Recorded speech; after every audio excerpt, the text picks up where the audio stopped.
ang Best Public Affairs Program. And the star goes to Open for Business Net 25. It is a signal to the world that we are open for business. We are now open for business. This is Cesar Vallejos bringing you yet another episode to guide you in discovering your passion and growing your business as we learn from experts in the field. Sama-sama tayong matuto sa isa na namang makabuluhang usapan tungo sa pagpapaunlad ng inyong negosyo. Ang Open for Business ay mapapanood nyo rin sa Facebook, sa YouTube. Siguraduhin mag-like at mag-subscribe sa aming social media pages at Net25 TV. Alamin natin, suriin mula sa mga negosyante, thought leaders at mga personalidad sa iba't ibang larangan ang mga strategies, trends at mahalagang karanasan sa pagninegosyo dahil tayo ay open for business. There are businesses that are built from the ground up and some that are grown through succession from hardworking parents. In this narrative of legacy and continuity, a son endeavors to preserve the core values instilled by his parents. Join us here at Open for Business as we delve into the story of Steve James Mago, CEO of DNS Transport Group, the enterprising young leader whose passion for business and steadfast dedication to his family legacy undoubtedly helped to bring their business to new heights.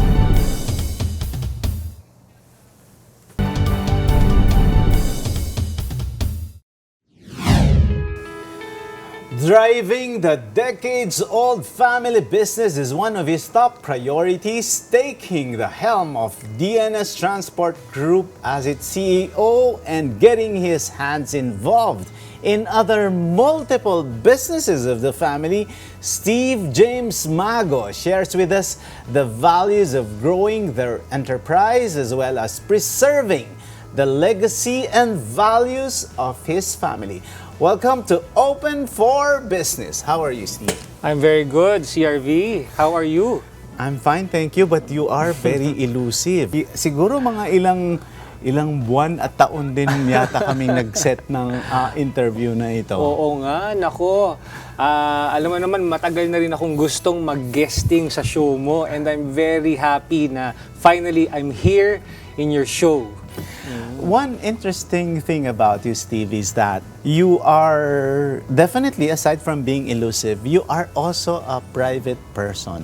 We had a lot of researchers checking on your social media, but so far we've seen that you and your family, you're very humble, and so far we see that you are also a very private person.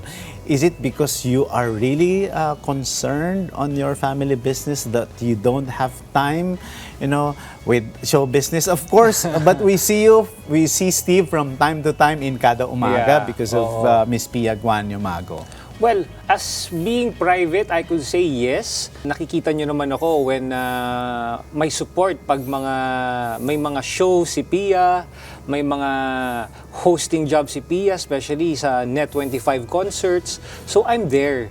So hindi lang ako siguro madalas yung nakikita sa TV because really, I'm not a showbiz personality. Yung asawa ko lang yung showbiz personality. But I'm very private because really, siguro ganun na din yung kinalakihan ko ng pamilya ko na we really focus on our private lives, our private endeavors. And then before naman I met Pia, wala naman ako sa showbiz, Sa showbiz circle. Naging part na lang ako ng showbiz circle because of my wife. And I'm very happy to be part of it kasi ang dami kong nakilalang mga personalities and then I became friends with them. So I'm very grateful about it. Interesting. I know as a CEO or as an entrepreneur, you somehow would shy away from the limelight. How is it adjusting also to a life with a showbiz personality? Yeah, I'm sure you have adjusted as well. Somehow, you have to marry that own personal business privacy, that you have to marry it with the showbiz life of your wife. Well, na-accept ko na rin yan. Kasi hindi naman sa walang choice, but I also embraced yung situation of having a celebrity wife. And then also, nag-enjoy na rin ako kasi alam mo naman, si Pia, celebrity, so whenever I go out with her, talagang dinudumog siya ng tao, nagpapapicture yung mga tao. Eh, ang maganda naman doon, nasasama naman ako sa picture. And then also, so in-embrace ko na rin at the same time, yung nagkaroon siya ng mga sa sarili niyang social media accounts and then YouTube account. So, hindi naman embrace but I also support her. So, that's why I am part of it. Okay. Now, we know a lot of things about Pia, but we have limited information about you and your business. But the reason why we really invited you here in Open for Business is to know more about your journey of entrepreneurship. During my introduction, I mentioned of your legacy and business continuity and the family enterprise that you have. Ano-ano ang mga negosyong ito? I am sure a lot of the small businesses and a lot of those who are watching, especially the young entrepreneurs, I'm sure they would want to know ano naman yung mga sikreto natin na meron ka. So, maybe let's start with the businesses that you operate now. Yeah, so my father actually started a shuttle bus company noong 1994. So, he used to be in the semicon industry for how many years, and then he decided when he was 40 years old, magre-retire na ako, early retirement, and then I will start my own. At 40, yeah. Pero sinabi niya, magko-continue yung career ko, pero in a different career path. Hindi na siya nasa corporate, so naging entrepreneur na siya. And then, that was 1994. Ano pa ako noon? Me and my brother was still in high school. And then, fast forward, that was DNS Shuttle services. So, we were catering to mga PEZA zones, and then we were servicing their mga manufacturing plants in the PEZA zones and transporting mga employees of these manufacturing plants. And then move forward to 2004, I graduated na from college, and then after college, I went to the US, tried to see what my opportunities there. But after less than a year, sabi ko parang uwi na lang ako ng Pilipinas. And then when I came back home, I told na my father that I would like to help him and join the company. And then in 2004, I helped start a new rent-a-car business.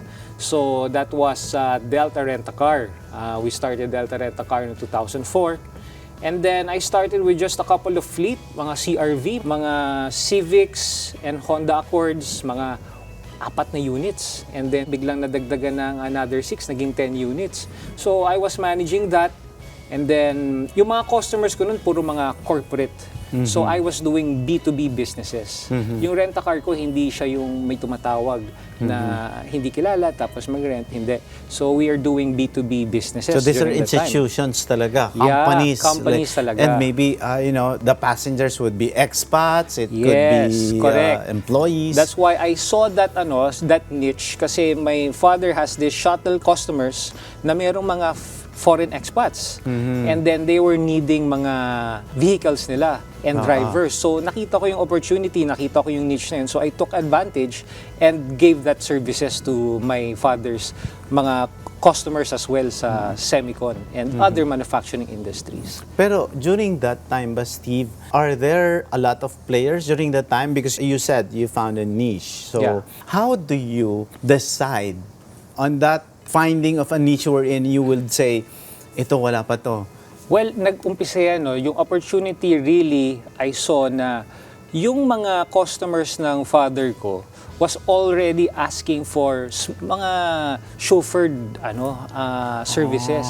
Wala naman siya nun kasi puro bus yung meron siya. So nabanggit niya sa akin. And then I saw the opportunity because during that time, ang mga car rental services are really mga nasa hotels. Airport taxis, hotel taxis. Wala siyang naka-tailored fit for the manufacturing expats na that will cater to them. And So, these nakita are ko yun. individuals with, Oo, high-ranking positions. mga CEOs, vice yes. presidents, directors, and mostly mga foreigners, expats. So nga. instead of them parang buying their own cars, which is more expensive for the company, it's a lot Yes. cheaper if there is a service that's provided for Correct. them. And also, I took advantage because these companies, they don't want to buy their assets. Just like if they have expats, they rent their houses, they rent their cars because the companies don't want to have assets here in the Philippines. All they want is to rent or either to rent or to lease. Which is cheaper for them in the long run. Yes, and then it will be an overhead only. Kasi imagine mo if they need like 10 vehicles.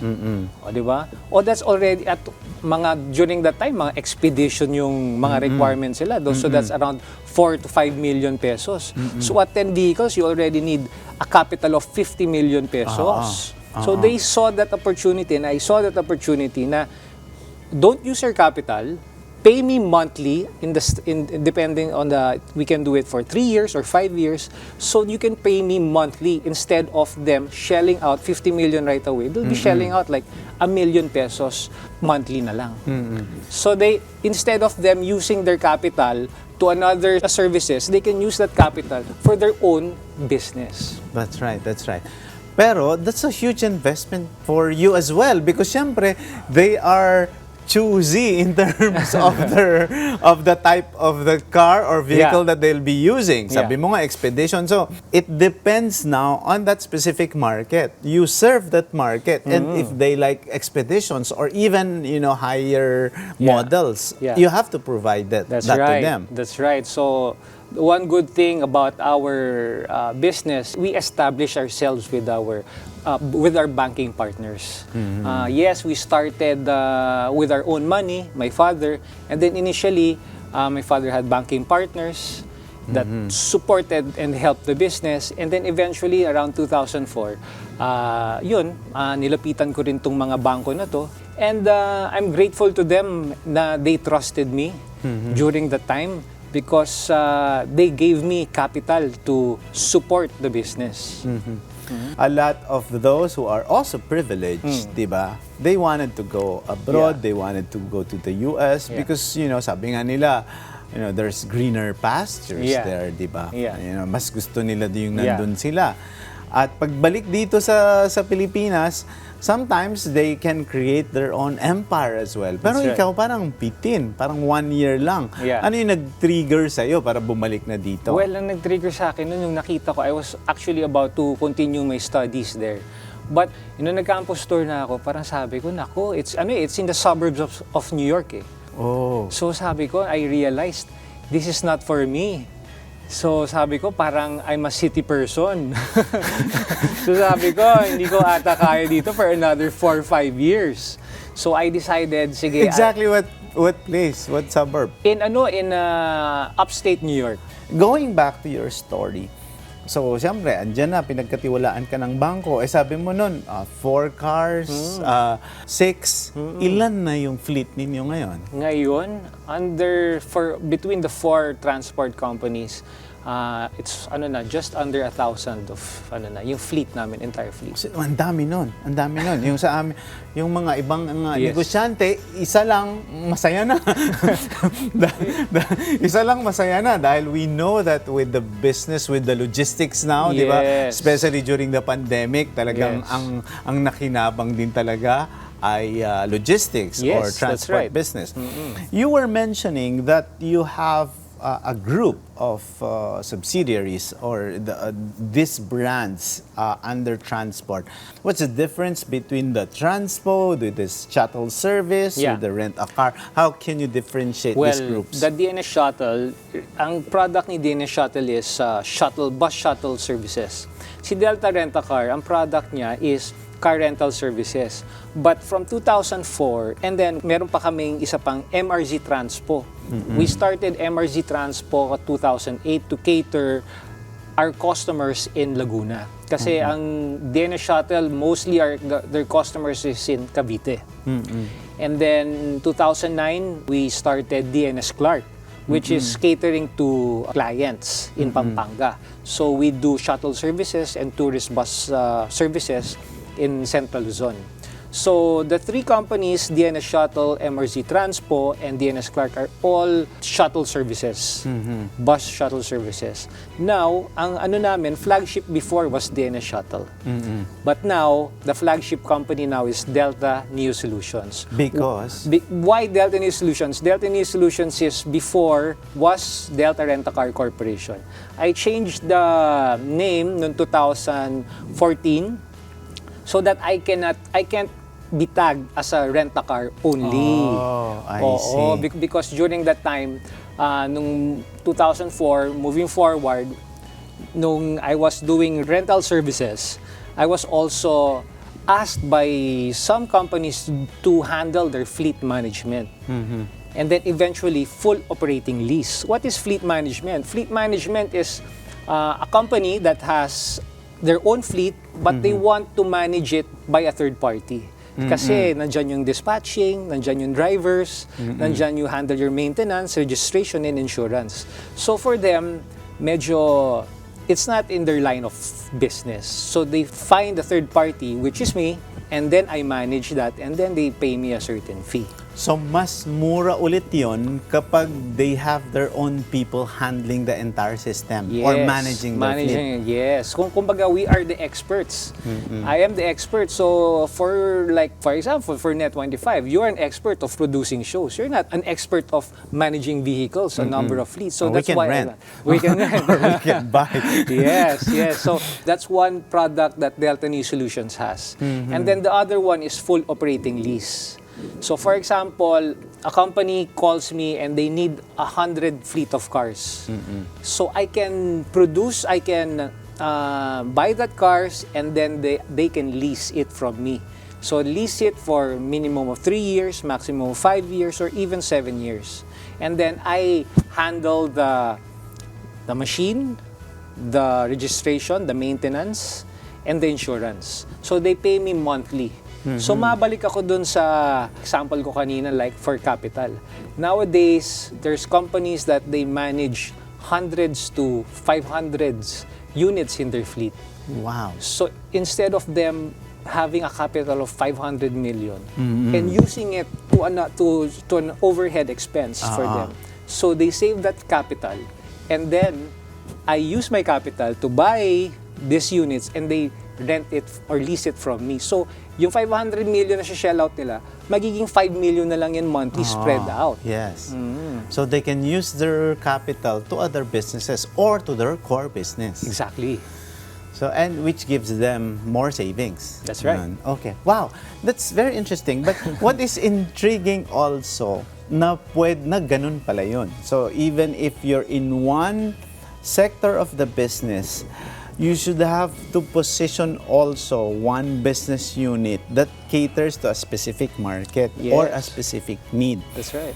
How did you study that market? Well, by talking to my customers and also for me, that I realized na, yun nga, na I can take that opportunity of managing their vehicles without them having the headache of doing all the administrative work.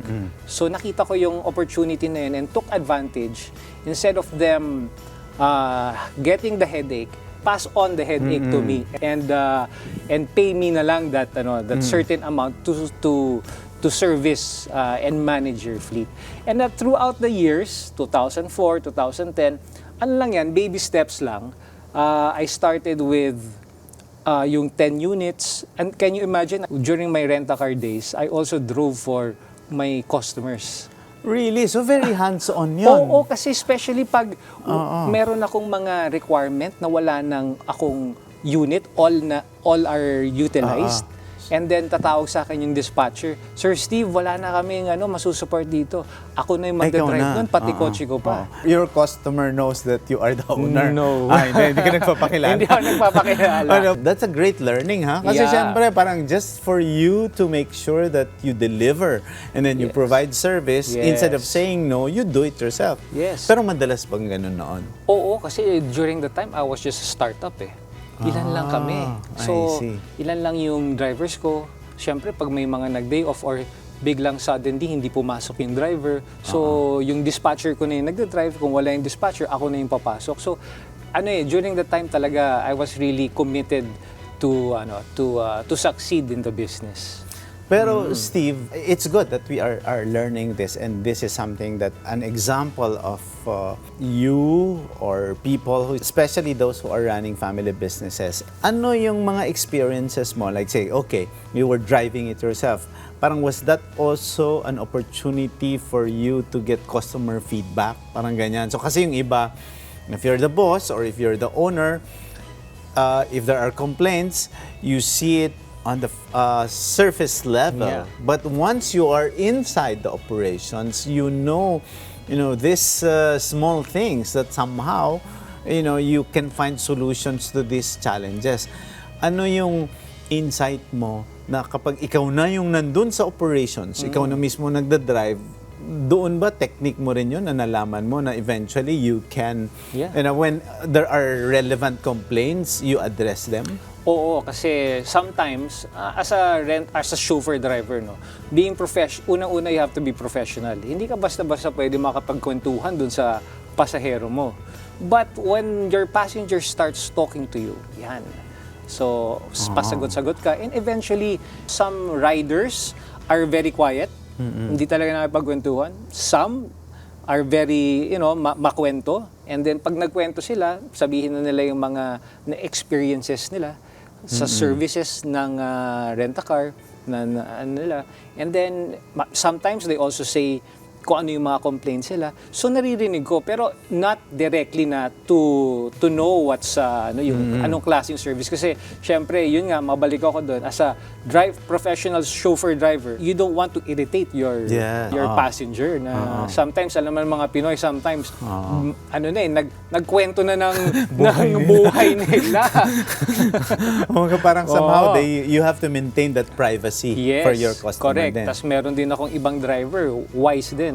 Dahil hindi masyadong magaling mag-English, bumibili ng dyaryo, binibigay yung dyaryo doon sa passenger para magbasa na lang yung passenger. But Steve, talking about competition, siyempre from less than 1,000 or 1,000 fleet, I'm sure mahigpit din yung competition dyan. What is the factor of your success? Bakit ikaw yung pinagtitiwalaan ng mga korporasyon at mga businesses, lalo na B2B ka? Yes. Bakit kayo yung pinipili na mag-service sa kanila? Well, unang-una yung mission namin. So, vision namin, our mission is always to have a safe driver, a comfortable vehicle, and always on time.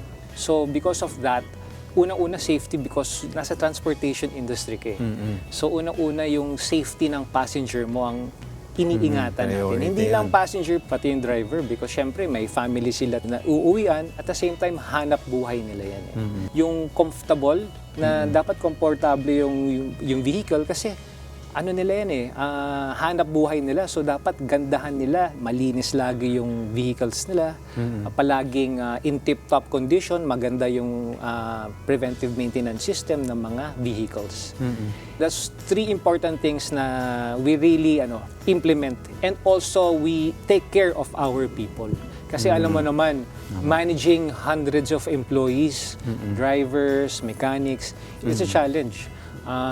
Marami rin din diyang magagaling na you'll be impressed na ang galing talaga nila. And meron din dyan yung talagang mga mahirap i-manage. And then throughout the years, I've strengthened my HR department. Kasi I always believe talagang palaging merong training for customer service and safety. Because number one, safety, kahit pa ulit-ulit yung mga natututunan, naririnig nila sa mga seminars, it's still important to be reminded of yung mga huwag ka masyadong tututok, for example, kasi yan yung mga basic na accidents na na-encounter natin dito sa Manila, sa city. And then second, yung customer relations. Yung sinabi ko sa'yo na may mga customers na madaldal, makwento, some are, they just want to be, very by themselves, not talking, little things like opening the door, pagpapayungan mo sila pag umuulan, lumabas ng kotse. So those little things na mga customer services that we want to implement and we want to continue to para siya standardized. Wow.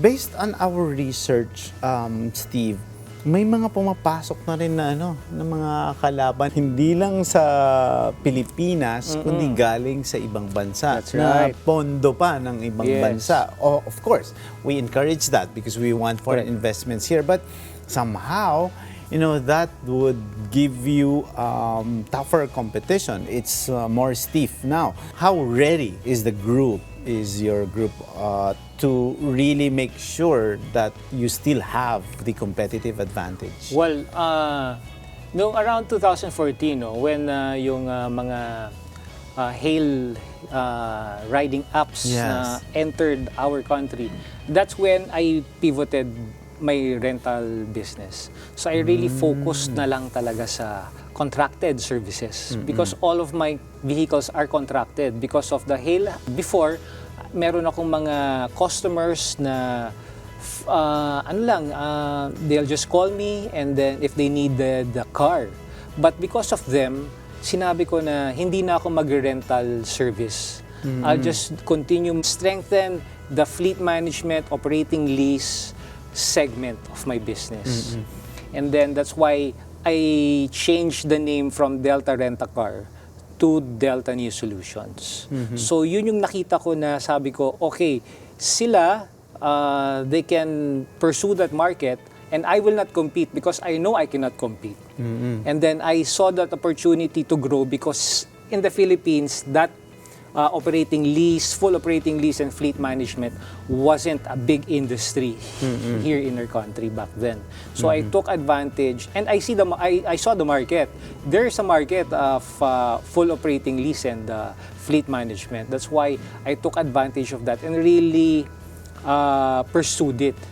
And then, come 2017, I saw the opportunity. And then with the help of the government, I started the P2P service. So that was under Delta New Solutions. So yung P2P is point to point, like say from UPTC in Katipunan to Glorieta. So yun non-stop na yun, di ba? So point to point talaga. Point to point na. I see. Your customer there is the government. No. The government gives me the franchise of operating it. Operating. And then my ridership, different kasi. The P2P ridership is different from the city bus ridership. The city bus ridership are yung common Filipino commuters. The P2P market is really targeted to professional commuters, to students, mostly ganyan yung So you'll be surprised, yung terminal namin sa UPTC, sometimes mga bodyguard pa yung sumasakay. Hinahatid sa terminal, bababa, tapos sasakay sa P2P. Tapos, kasi papasok sila sa Makati Business District. So pati yung sasakyan na nun, magkaiba din? Oo, mas high-end ang mga P2P buses. Yun yung mga low floor na longer yung mga buses. And then Euro 4, Euro 5 and merong specific specs ang government that to operate the P2P operations. And that started when? 2018. So that is one of the key learnings here, Steve, kasi kailangan mabantayan mo yung takbo ng merkado para madali kang mag-pivot. That's the operating word there. You have to pivot, you cannot just sit back and relax and watch. Correct. Diba? You have to do something. So, yun ba ay, as a CEO, as an entrepreneur, ano yung dapat mong laging malaman? Yung lagi mong pakiramdaman? Well, during that time, the government, actually, it was not my own It wasn't my own project. It was the government's project. And then one of my good friend told me about it because siya yung unang nalapitan ng government to help out with the P2P. And then sabi ko, sige, pinag-usapan namin during the time. Kasi yung P2P is just like shuttling what I'm doing in the shuttle industry. Kasi point to point lang yun like from a pick-up point to the plant and balik. So nakita ko, parang ginagawa ko na rin yan So, tsaka nakita ko rin yung opportunity back then to help na rin yung mga Filipino commuters. Kasi the Filipino commuters, with the P2P, merong mga magaganda ng terminal, magaganda na yung mga stops nila. So, yun yung isa kong gusto sanang contribution sa Filipino commuters na mapaganda yung mga terminals na sinasakyan nila. Tama. Mapaganda yung mga sinasakyan nilang mga bus. Mapaganda yung organized yung pagpipila pagsakay ng bus. So, nakita ko yung opportunity kasi yun nga nasa transportation ako and I'd like to also help the Filipino commuters na to have a faster, safer, comfortable buses in the city. Well, we've been together in, I think, Japan, Dubai. You Yeah. know, when we look at these cities, di ba, parang their transport system is very efficient. So, okay lang, Yes. kahit wala kang sasakyan. What do you think the priorities of both the private sector and the government sector to improve our transport system? I tell you, the government is putting in a very good job pagdating sa transportation natin dito sa Manila and also sa mga, in terms of provincial buses and city buses. They're really putting a lot of effort in sustaining and even growing yung transportation, yung public transportation natin sa city. With the help of the LTFRB, DOTR, because of them like the P2P, for how many administration during that time, nakita nila na, dapat naman meron tayong buses for young businessmen na nakasuit, na pwede naman sila sumakay sa bus. So we saw that opportunity and then we got excited and then we saw the growth, kasi ang bilis ng growth from 2017 until 2019. Our ridership, imagine mo, we started ng Feb of 2018, the ridership was just around 200, 300 passengers a day. How many now? Now, for my route in UPTC to Ayala, daily, meron kaming 2,000 ridership. Wow. When you segmentize the market, paano yun? Okay, nakita niyo opportunity, pero how do you now, create that awareness na, okay, if you want this shuttle, go here. If you're just a regular commuter, you can take this. Paanong pag-aaral ang ginawa niyo doon? So, tinignan muna namin yung population. Talagang we send people to see how many commuters and then ilan yung population, halimbawa for example sa Quezon City, ilan ba yung mga subdivisions, villages na dyan that bring their own vehicles. Kasi one reason why the P2P was we started is also to lessen traffic. Kasi how can you lessen traffic if there's lots of vehicles in the road? So syempre, P2P, ang maximum capacity niyan, 50, and knowing yung mga P2P riders are the professional who rides, who And have, some of them have their own cars. most of them have their own cars, and they drive themselves to work every day. So paano ba natin mababawasan ng traffic, alam mo yun, in our own little way? So sabi namin, this is P2P na rin yan. Because sa 50 na tao, so 50 vehicles din ang nawala sa kalsada. So nakatulong ka pa sa Yes. hindi lang sa Pilipino, sa commuter, kundi sa gobyerno. Sa gobyerno, correct. So, yun yung mga studies na mga tiningnan namin. At the same time, how did we grow the market? Siyempre, from 200 lang na passengers, we really took a lot of effort in marketing ourselves sa mga social media, yan, Facebook, Instagram, and then we had mga billboards para people will know. And na you there's may have services. to go directly to the companies themselves, di ba? Yes, Kasi yes. parang maybe with their HR, ganyan na, there's available. Actually, baliktad. Yung mga HR nila yung lumapit sa amin and called us. Can we have one bus at a certain morning up your time para empleyado namin yung mga sasakay papunta sa Glorieta. Ganon. Wow, interesting. Pero, meron pa kayong pawn shop. And you also have El Jardín de Zaida. And I saw that resort. It's a beautiful resort. And I encourage everyone to go there. It's like you're in Bali or in a paradise, when you go there. And you have franchise of food businesses. Yes. How did you develop or how did you go into these businesses? Well, yung SMJ muna. No? Well, SMJ was really a dream business of my mother.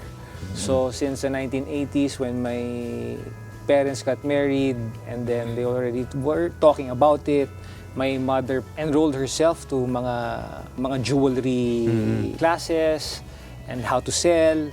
And then eventually 2000 moving forward na they started na the pawn shop. So SMJ pawn shop sa sa Imus Cavite namin sinimulan. Ngayon at this time there's about 250 branches. Dami.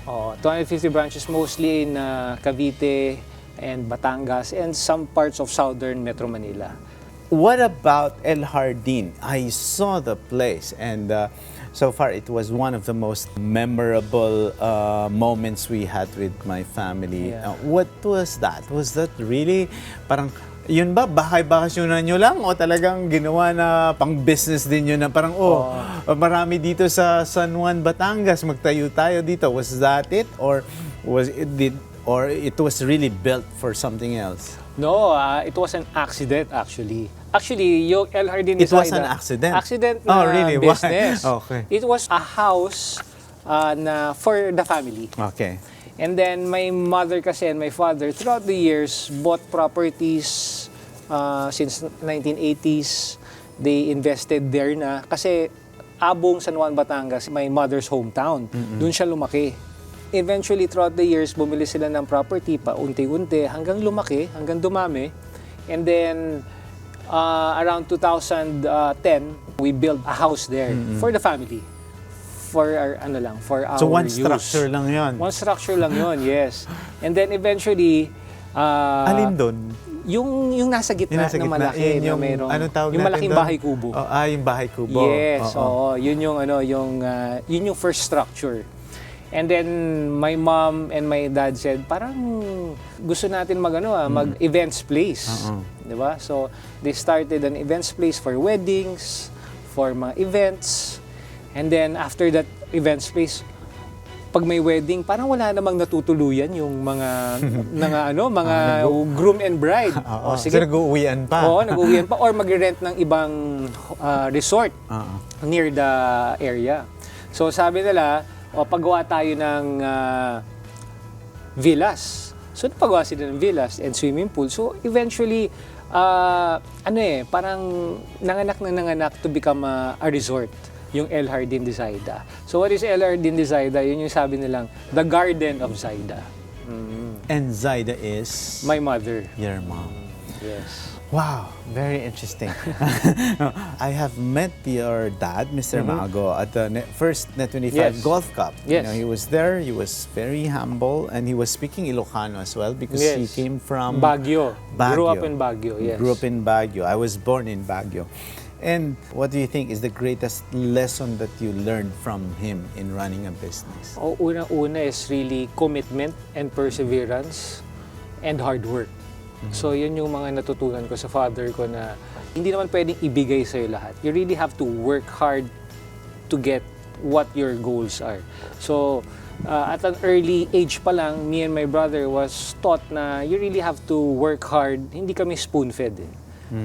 So we learned the value of persevering and having a plan and having a goal. Wow, it's easy to say, but Steve, I'm sure you know there's a lot to it, and but so far, sabi nga nila, yung iba, di ba, COO, child of the owner. Yung iba, parang ang dali nun. But in your case, also as an entrepreneur, as CEO, how is it being your journey as from COO, child of the owner, Yeah. to a CEO, someone who really Yeah. runs the business on your own terms. Well, our business is a family-owned business, no. But really, we really established professionality between amongst the family, because I have cousins who's part of the business. I also have friends who's part of the business, and I have mga employees that we hired. We don't have any no relations. So because of my father's culture from a corporate background, he really imposed na being a professional, even if it's a family-run company. So yes, right now we're a family business, but also we run it as much as we can as a professional company. So yun yung namin. So may mga advantages and disadvantages. Aside some kasi disadvantages. sometimes, mga disadvantages, so you feel like sometimes you're the son, di ba? Pero dapat you get some mga advantages. Pero I didn't get mga advantages to get this position. Kasi talaga my father really decides kung if you earn it, okay, you can have it. But if not, hindi. Sometimes yung ina-expect mo na dapat bigay mo na sa akin tong position na to, di ba? Ganyan. Pero syempre kailangan patunayan mo that you deserve to be in this position or to be part of this organization. Wow, very interesting. Okay, for this last question, what message would you give to children of business owners on how they can carry on the legacy and help in their family enterprise? Well, you really have to persevere. Sabi ko nga na this is my 19th year, going my 20th year next year. So, I didn't quit. Kasi that's the good thing. I'm very grateful then that I didn't quit this business even if there's lots of challenges. Because there were times na I was already contemplating, should I continue with this business or not, because of the challenges, financial challenges, people challenges, managerial challenges. So there's also a lot of sacrifices that is involved. But nowadays, especially the younger generation, there's a lot of opportunities, no, na they might say, or companies that they may enter to, and then they decide na, it's not for me because of some challenges or any reasons, and then they move to another company. So for me, perseverance is important, because sometimes, being an expert, now I can say I'm an expert in this industry because of the 20 years. Sa hirap mo naman di ba? That's also one advantage of being in a company for a long time. Being in in the same industry for a long time, because you become an expert in doing your craft. If there are other passions, yun, hindi ko pala natanong. Sige, business pinag-uusapan natin, but what is it that you like in terms of interest?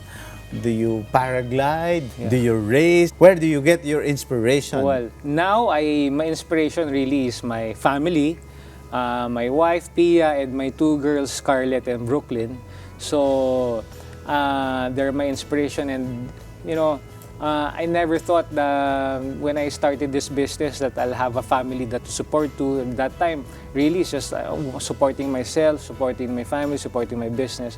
But now, I'm, through time, you get matured and your priorities and inspirations changes. And inspiration, sabihin ko sa'yo, I'm also an athlete. So What do you do? that's my mga. In what field? I used to play a lot of basketball during my younger days, and then now I tried triathlon. So Wow. I love That's I love cycling, swimming, swimming and running. Yan. So I love cycling. I have How often do you do that? before I do cycling almost every day, and sometimes every weekends we'll do 100 kilometers to 150 kilometers a day. So that will be my weekends during the time. And now into golf, that's my mga hobbies that I do right now. Also give advice to business owners, especially small businesses who would want to stay long in their business and survive. Especially lalo na nung pandemic, di ba? Parang that they had to continue doing what they do. So my advice is you really have to love what you are doing.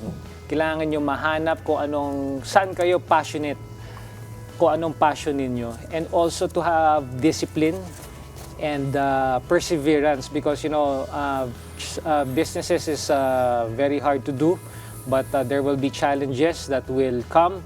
But if you have that strength and courage to face those, you will be successful in business.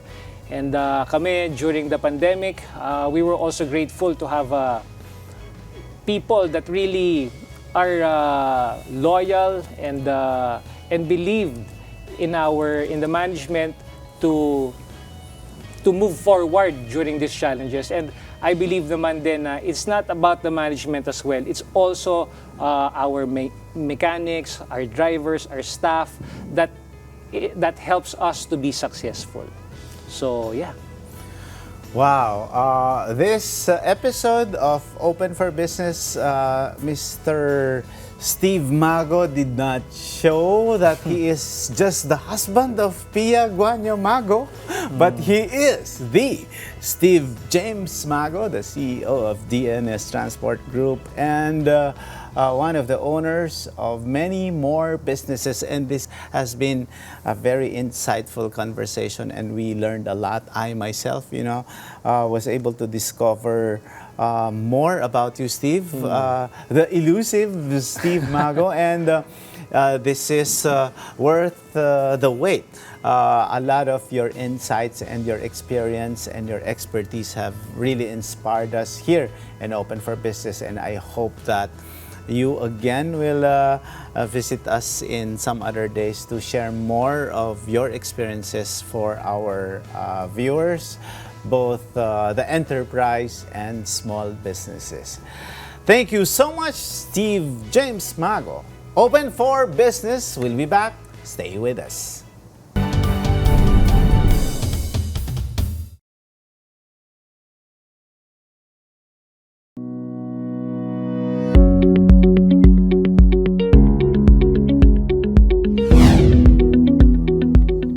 Welcome back to Open for Business. Here are the trending business news around the world. Government eyes extension of lower tariff on major agricultural commodities.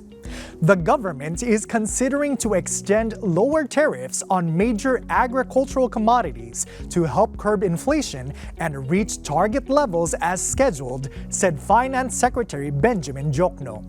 The tariff extension, if approved, will only cover meat, rice, corn, and coal to keep prices affordable. Through Executive Order 10, fresh, chilled, or frozen swine meat, corn, rice, and coal were put in the most favored nation rates for 2023 due to inflation surge last year. EO10, however, is set to expire at the end of this year. EU countries show growth and inflation eases in the second quarter. The Eurozone is back in positive territory with GDP growth at 0.3%, according to reports. France and Spain saw sustained expansion with stronger exports and tourism, while Germany suffered zero growth. Inflation also fell with prices contracting 5.3% versus 5.5% in June. Manufacturing was at its slowest pace since the pandemic due to weaker global demand. The Philippines gets a B credit rating from R&I. Japan-based Rating and Investment Information Inc. or R&I issued an investment-grade credit rating of BBB+ and revised the outlook to positive, according to its statement. This affirms that the country is on track to reach A-level rating by 2028, according to Finance Secretary Benjamin Jokno. The ratings agency said that the Philippine economy has been performing well despite global economic uncertainties. It also noted that the fiscal deficit is improving at a moderate pace and the debt ratio is expected to start declining this year. And that's our news roundup. I am Randy Bernardino for Open for Business.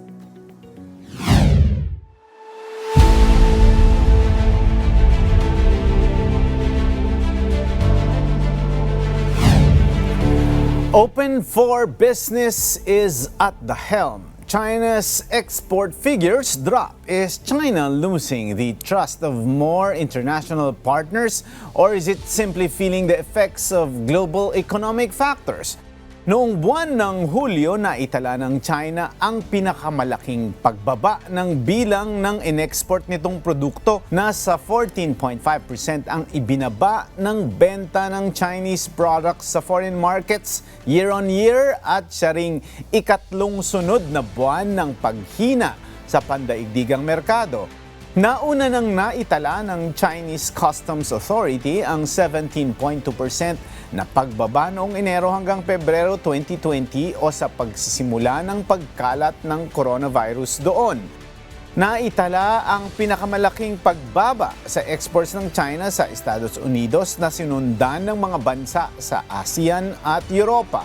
Ayon sa mga eksperto, ang paghina ay dahil sa nagbabadyang recession sa Amerika at Europa na sinabayan pa ng mataas na inflation. Being the second largest economy in the world, China is expected to implement measures that will somehow prevent it from being stagnant. Right now, the country is facing problems with youth unemployment and the housing sector.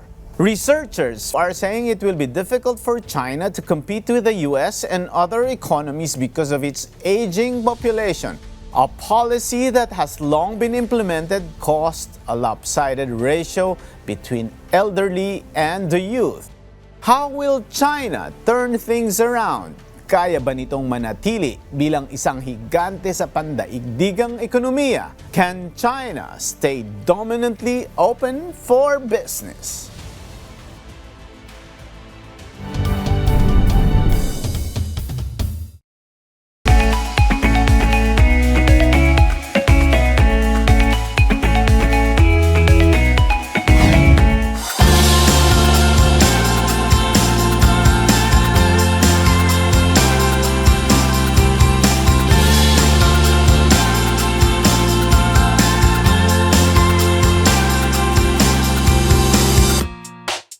Every music fan's dream is to see their favorite artist live in a concert. And this moment marks the time that I have achieved one of my dreams to see tomorrow by Together. I have lived my life as a K-pop fangirl for already a decade, and standing TXT is one of my greatest decisions. For the very first time, I am finally seeing TXT since I promised myself once the concert announcement dropped that I am going to see them this year no matter what. My excitement took me to a higher level of joy when it was announced that they are going to have their concert stop at the world's largest indoor arena, no other than the Philippine Arena. I am more than grateful to my favorite people for making this happen and to my friends who are here with me. So here I am at the Philippine Arena as early as I could in the morning to walk around, meet with co-fans, and admire what my eyes are seeing. My heart throbs so fast as I walk along the lamppost banners around the arena. I am already shaking because of the excitement to see TXT that night. It took me longer to stare at the oldest member's banner, Yeonjun, because he is my bias in TXT. At 3:20 p.m., I am finally entering the arena, and wow, the stage is so amazing. This is one of the best concert productions I have ever seen. The lighting, the effects, the audio quality, and the LED screens are so good that I felt like I'm in a magical scene waiting for my 5 princes.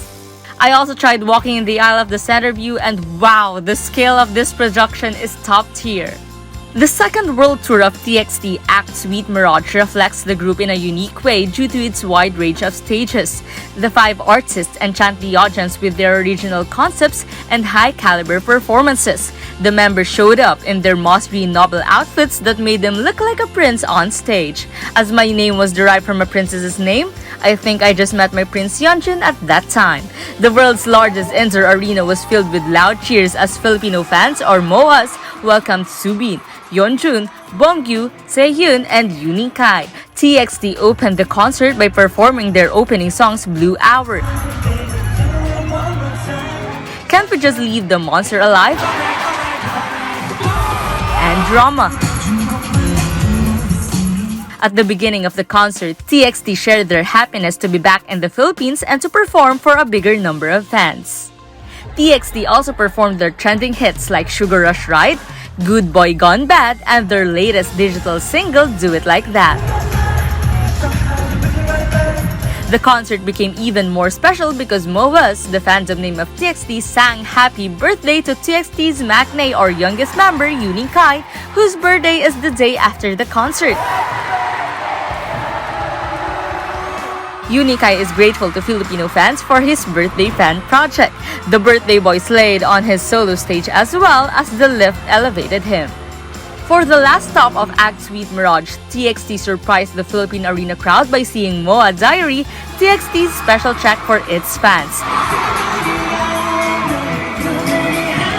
And because of the message of TXT's leader Subin, the closing act of Act Sweet Mirage in Bulacan was emotional.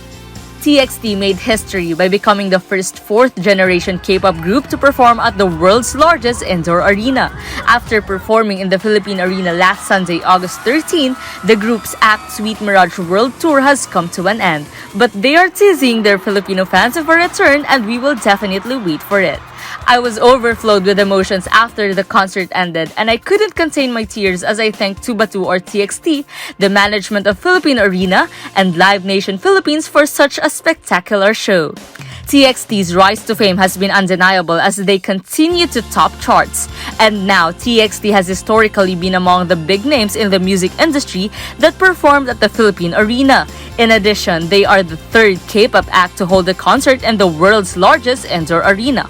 Following Act Sweet Mirage in Bulacan, the two-night shows of K-pop girl group Twice as part of their Ready to Be World Tour on September 30 and October 1 at the Philippine Arena, and Coldplay's Music of the Spheres World Tour on January 19 to 2024 are now being anticipated. Till I see you again, TXT. I am Jasmine Agustin, your resident K-pop fangirl for Open for Business.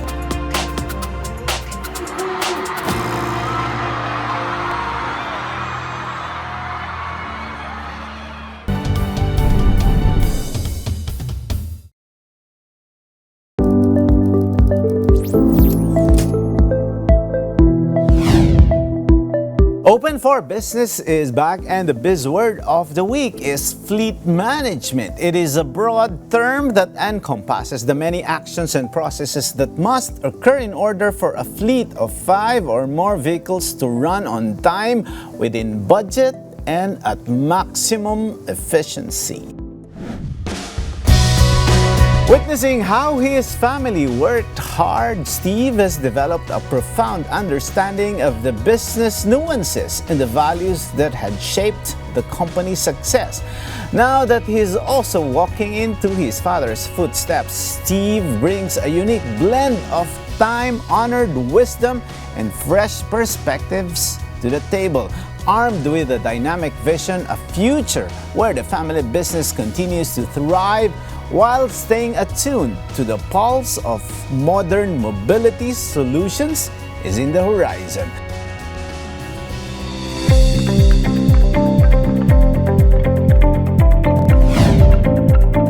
And with that, our quote is, "There is no royal road to anything. One thing at a time, all things in succession. That which grows fast withers as rapidly.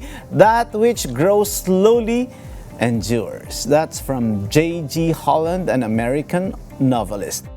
Thank you very much, Steve. Maraming salamat sa isa na namang oras na pagsama ninyo sa amin upang tunghayan ng isang makabuluhang usapan ukol sa negosyo dito lang sa Open for Business.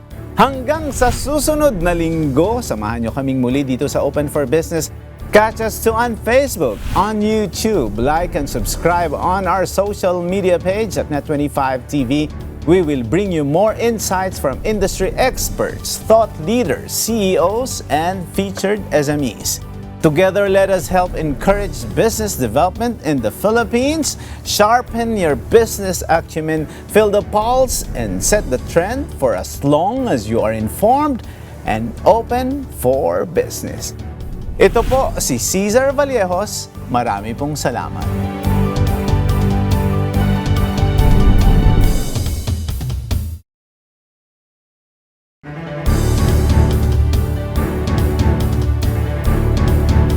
Ang Best Public Affairs Program. And the star goes to Open for Business Net 25.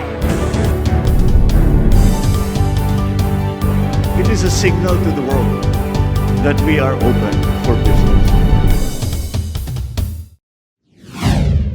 We are now open for business. This is Randy Bernardino bringing you yet another episode to guide you in discovering your passion and growing your business as we learn from experts in the field. Together, let us learn another significant conversation towards the development of your business. You can also watch Open for Business on Facebook and YouTube. Like and subscribe to our social media pages at Net25 TV. We learn and analyze from our businessmen, thought leaders, and personalities in different fields, the strategies, trends, and important experiences in business as we are open for business. Businesses focused on skincare are sprouting in the country, perhaps as an answer to the needs of Filipinos to look and feel good about themselves. As a population that cheers on beauty pageants, looking our best is as essential as our daily nourishment. No wonder enterprising beauty enthusiasts are quick to formulate a successful formula combining skincare and cosmetics. Today, we look into the journey of beauty from VSCR's Tamara Gutierrez and how her passion for skincare led to a business venture.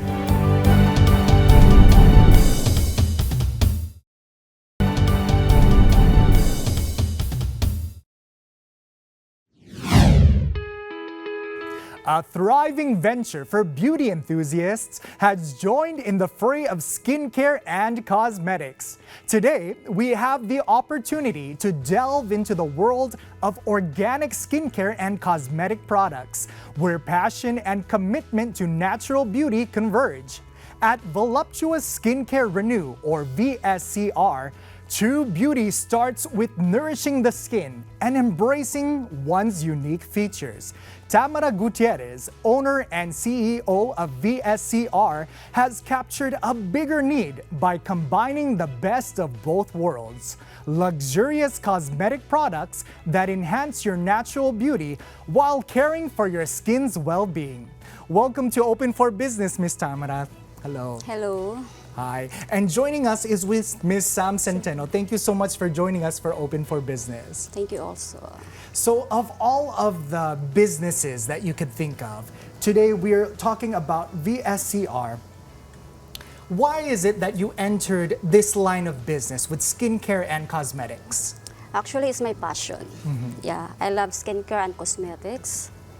At gusto ko rin makatulong sa mga everyone, sa mga kababaihan. Yeah, Yes. to enhance their beauty. So, why did you think of joining both products together into one business? If you put makeup, then there's no skincare. It's useless. So we need to combine with skincare and cosmetics. And how did you realize that you can do both of them together? Some people, they think skincare is just a separate line of products, cosmetics is also a separate business. How did you decide to merge them together? By faith. Yeah. By faith and tiwala lang sa sarili. Yeah, you can do both. Yeah, there's nothing impossible. Yes. Yeah. But you need to work hard for that. Yeah. For your own personal background, did you have knowledge about skincare and cosmetics? Yes, actually I'm graduated for cosmetology. Yeah, and then I love do makeup, yeah, skincare. Yeah, so that's me. So you're very passionate about Yes. all things beauty. Yeah. Other people who want to enter the same line of business, they might think it's so easy to produce these lines of products to do a glow up. Based on your own experience in starting, was it really that easy in producing these products? Yeah, actually it's easy. The other products, it's like for them it's hard because for me Yes. it's natural, it's organic. Organic is very easy to apply to the skin. Yes. Yeah, and very safe.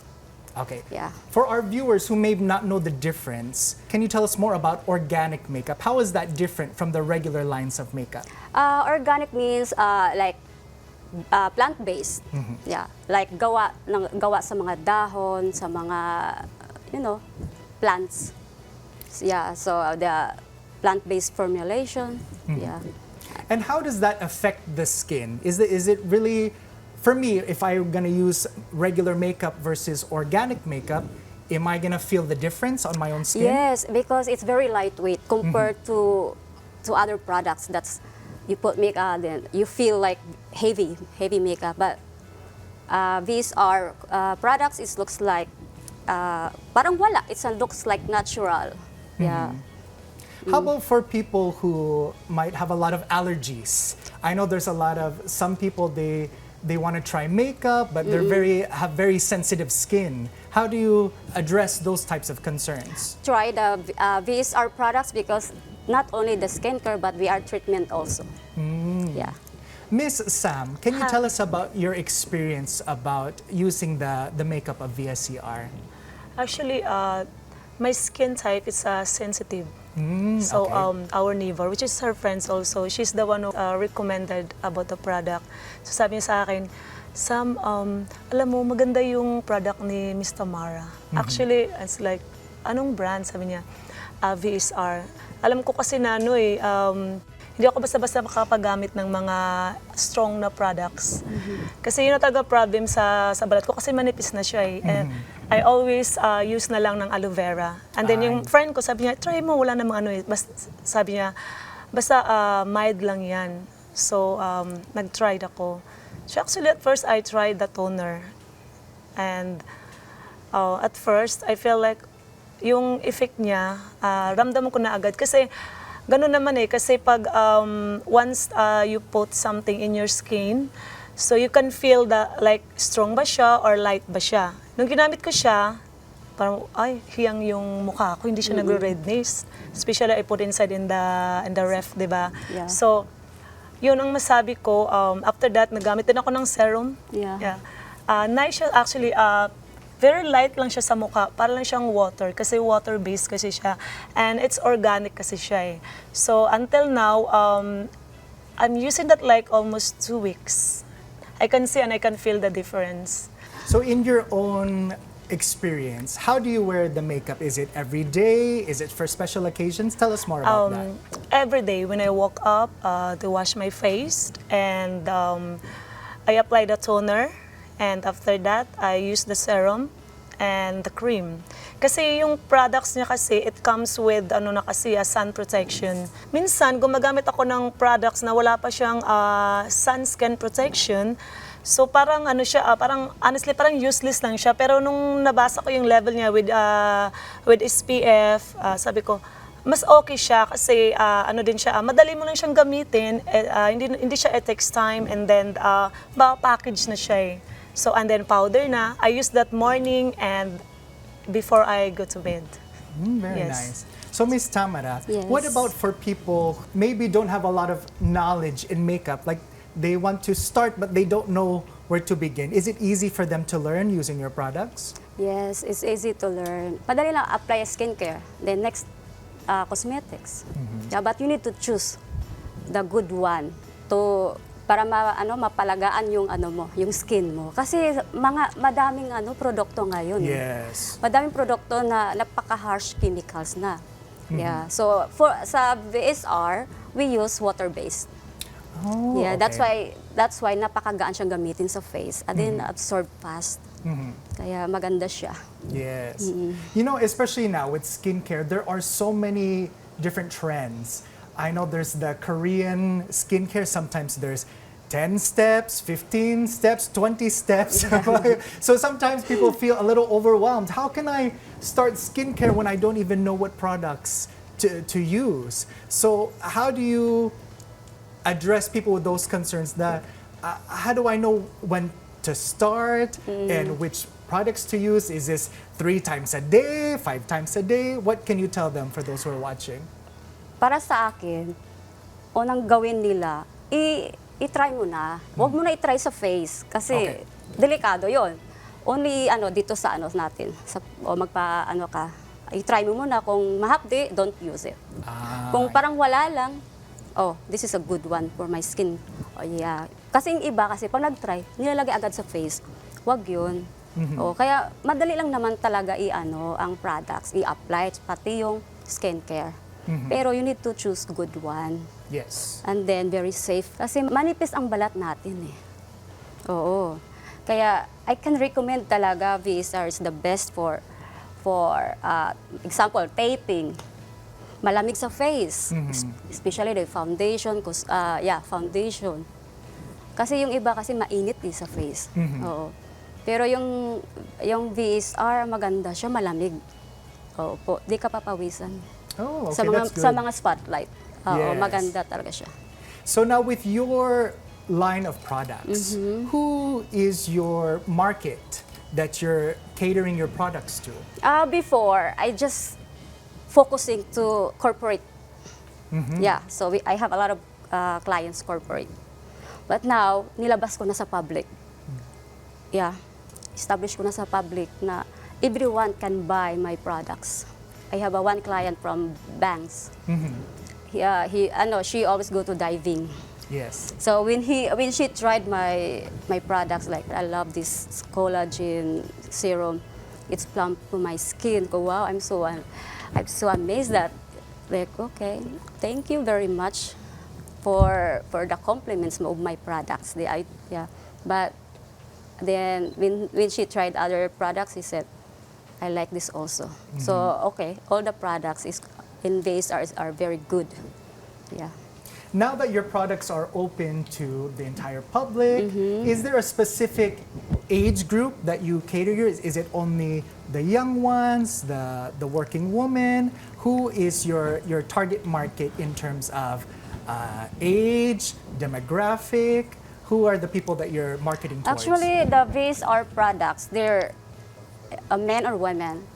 When you start 12 years old ages, your hormones is changes, the pimples, whatever. So you can use it that. Yeah. So 12 years old and above, that's my market. I see. Yeah. So is it available only to women or can men also use your Yes, products? yeah, men also. Especially I have a Chinese customer. He loves my skincare also. Okay. So other brands out there, sometimes they have a target market, a specific niche. So why is it in your experience that you are gonna market towards everyone? How does that make you stand out versus your competitors? Number one, I am organic. Yeah, I can recommend that. That's a 99% organic and 100% plant-based formulation. Yeah, I can show it to them. Yes. Yeah. For people who want to maybe start their own business and entering the skincare market or the makeup and cosmetics, sometimes they feel worried about the competition with so many brands out there. What's some advice about how people can stand out in their own businesses in defeating the competition? For me, wag sumuko. Ituloy ang laban. Kasi lahat naman talaga may talent ang mga tao. They can create their own. Tiwala lang. Yeah. Then, kung may customer, okay. Yan ang advice. Tiwala lang sa sarili at hard work. Yeah. Okay.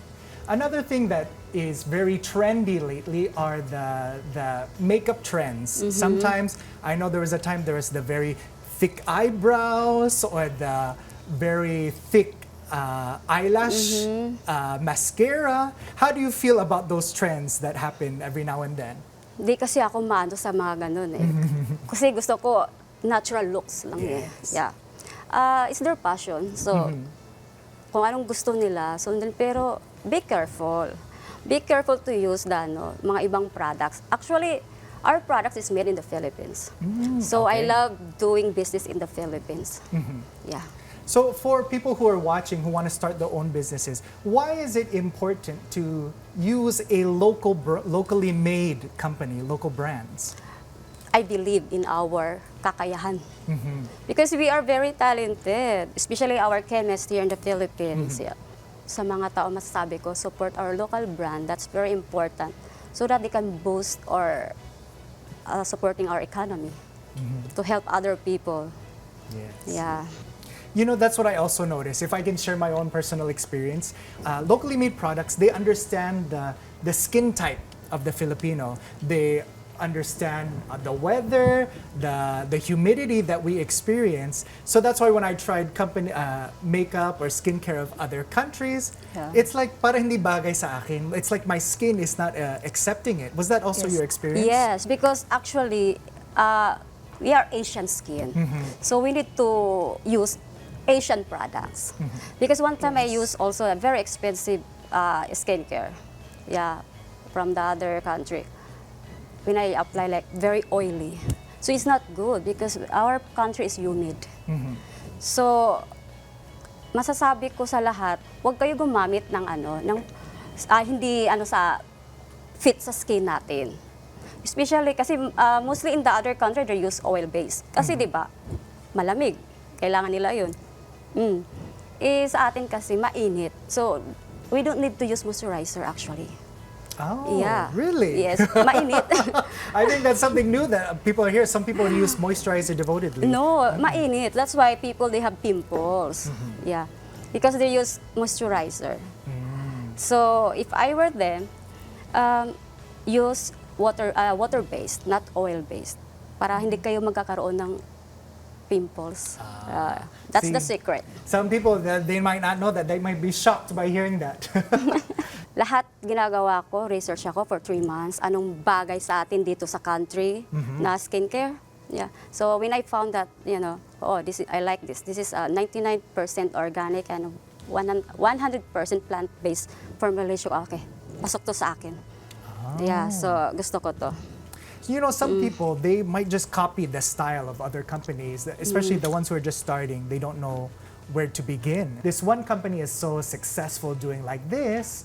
Why is it important to do research, especially in starting a new business? Number 1, we're talking about skin. Yeah, delikado. Before ka mag-business ng mga skincare, you need to do research talaga. 100% you need to do a research. Yeah, para lahat ng gumagamit ng products mo, ma-amaze at saka totoong effective. Oo, hindi lang yung 1 month effective by ganun agad. Yung VSR is a longevity. Yeah, pwede sa lalaki at sa babae.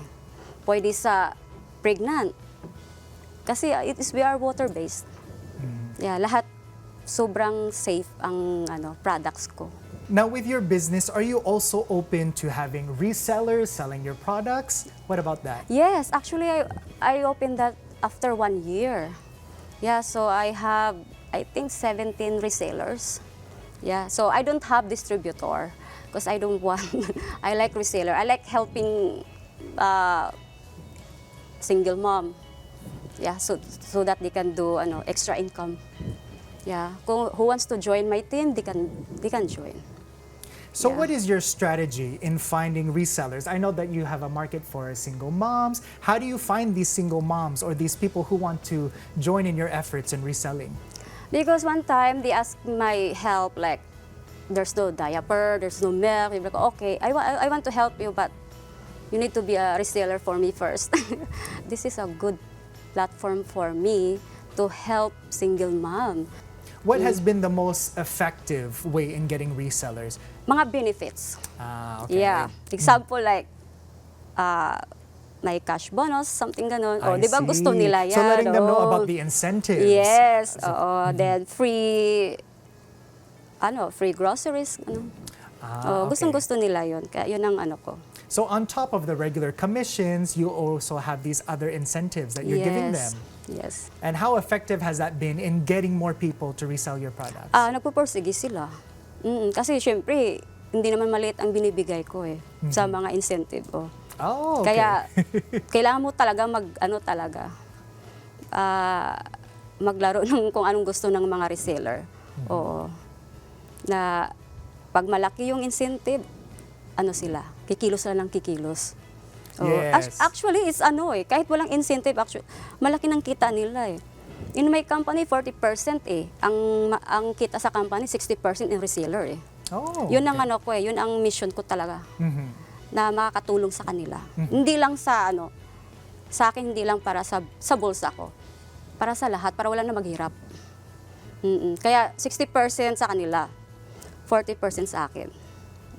For your own experience, did you face trial and error or did you have the correct formula right from the get-go? How long did it take you to get the right formula for your products and your skincare? I think 7 months. 7 months, really? 7 months.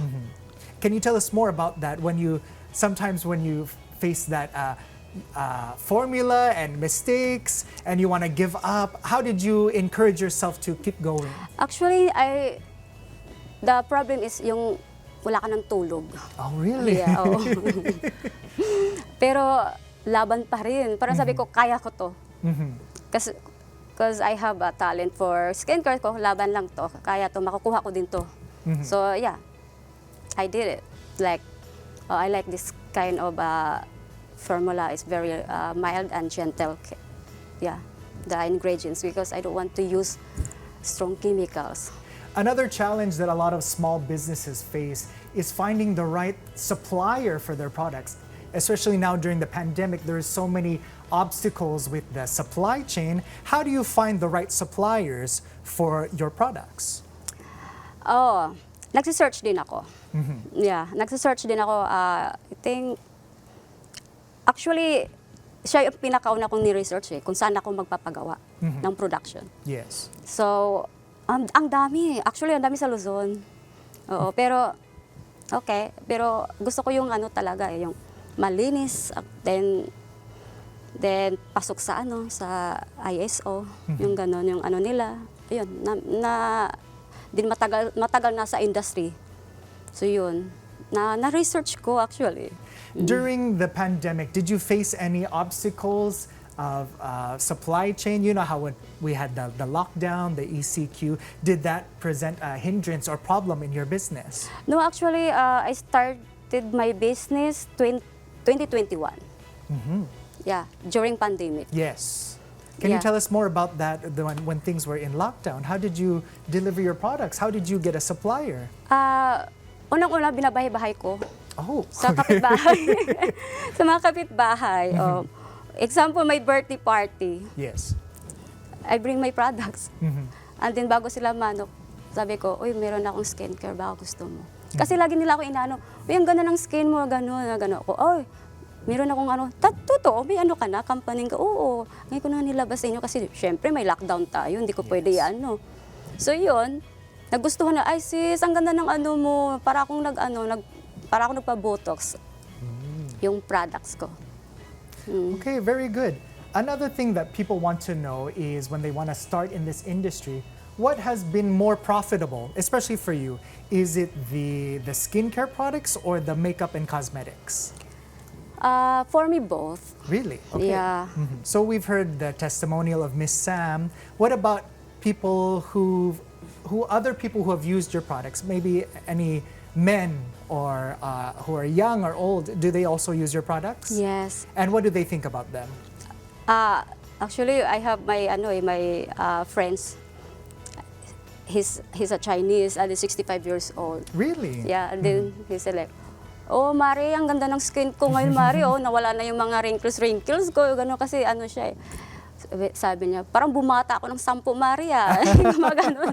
Pero totoo naman talaga, wala talagang biro. Ang ganda talaga ng yung mga products ng VSR, lalo ng mga serum. Ang ganda, para kang binanat yung mukha mo talaga. Really? No, wala yung wrinkles, promise. Okay, what about for me? For example, if I want to use your product, since you've done so much research, what would you advise for me based on what you see on my skin? Collagen. Collagen. Yes. Okay, for the people who don't know, what is collagen?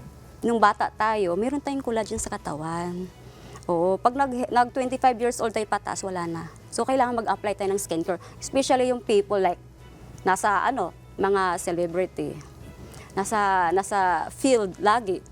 Kailangan talaga may protection tayo sa skin. Oh. And then what will collagen do? So as we get older, our body does not produce collagen. Collagen is for ageless, Okay. yeah, dehydrated skin. And protection na rin siya sa mga stress na na-encounter mo. Yes. Yeah, so yun, it's good actually. Nawala yung mga wrinkles, anti-wrinkles na rin siya.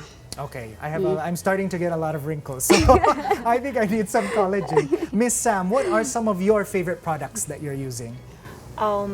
Toner and serum. It's one of my favorites. Okay, for the people who don't know, who are still learning about skincare, what does toner do? How does that help our skin? It helps to close the pores in your skin. Kasi gano'n naman talaga eh. Once you wash your face, so mag-open yung mga pores natin, especially yung gumagamit ng warm water. So after that, it's very important. That's one thing that I learned when I was working abroad. One thing that very important in your skin na hindi mo siya dapat i-escape is ang toner. Kasi once nag-open yung pores ng mga skin mo, kailangan mo siyang i-close ulit eh. So you need to apply the toner to close the pores. And then after that, bago ka mag-apply ng yung next product sa skin mo. Kasi para sa akin, nung hindi pa ako gumagamit ng toner, lalo na sa mga very sensitive skin, syempre papasok yun sa loob ng skin mo. Yes. So mas okay na yung may toner kasi malaking tulong siya. And you said you also use serum. What Yes. does serum do for the skin? Ang serum naramdaman ko is smooth. And smooth and ramdam mo para siyang parang di naman for me medyo parang siya, yung parang nababanat yung skin mo. Parang yung hindi pa ako nakapag-try ng Botox but I heard so much about it. Parang ganun yung naramdaman ko. Parang nagle-left yung skin. Yes. You know? No, I think for serum, there's different types of serum. Is that true? What are the different types and what are the different benefits of serum? The other one is a niacinamide serum. Okay. It's good for sun exposure or UVB, something like ganon. And then to close the pores and lighten also sa melasma ng skin. Yun ang benefits ng niacinamide serum. Collagen serum, yung nga, nag-lift up yung skin mo, para siyang nagpa-plump yung skin mo, yung parang nagpa-botox. Yun ang effect. For the people who are watching and starting their own business, why is it important to introduce new products? Some people think, well, we're already successful with what we developed. Baka ito na lang pwede. Why do you want to, for your own personal idea, why do you want to introduce new things? Sa akin kasi gusto ko weakness ko yung yung nakikita ko sa mga skin ng mga babae. Sabi ko, someday makakaroon na akong skincare, gagamutin ko yung mukha nila. Yung mga ganon, i-enhance ko. Kasi I love helping yun ang ko eh. Gusto ko sila gumanda, para lahat gumanda. Pero we have own beauty naman. I-enhance lang. Kahit may asawa na, you look good pa rin. Kaya nga may skincare tayo, tsaka cosmetics. Ang isa pa, yung cosmetics ko, hindi lang siya cosmetics. With na din yun, protection, skincare na din yun. Bali talaga, both na. May skincare plus cosmetics. Example, yung foundation, with SPF na yun, it's sun protection, diba? Organic din. So if people want to know more about your company, about your products, how can they find out that information? In my Facebook main page, makikita nila doon yung talaga yung VSR Skincare and Cosmetics. Okay. Yeah. Very good. Now for the people who are watching, what's some final advice that you can give to people to encourage them to start their own small businesses? Sa akin, ang ko lang, huwag kayong matakot na mag-business. Kahit anong klaseng business, food, skincare, kahit ano, basta pagkikitaan nyo. Yun nga lang, wag kayo matakot na malugi. Just continue and trust yourself. Ganon. Okay, a very good and enlightening message for all of our small business owners. So we'll learn more when Open for Business returns. Stay tuned.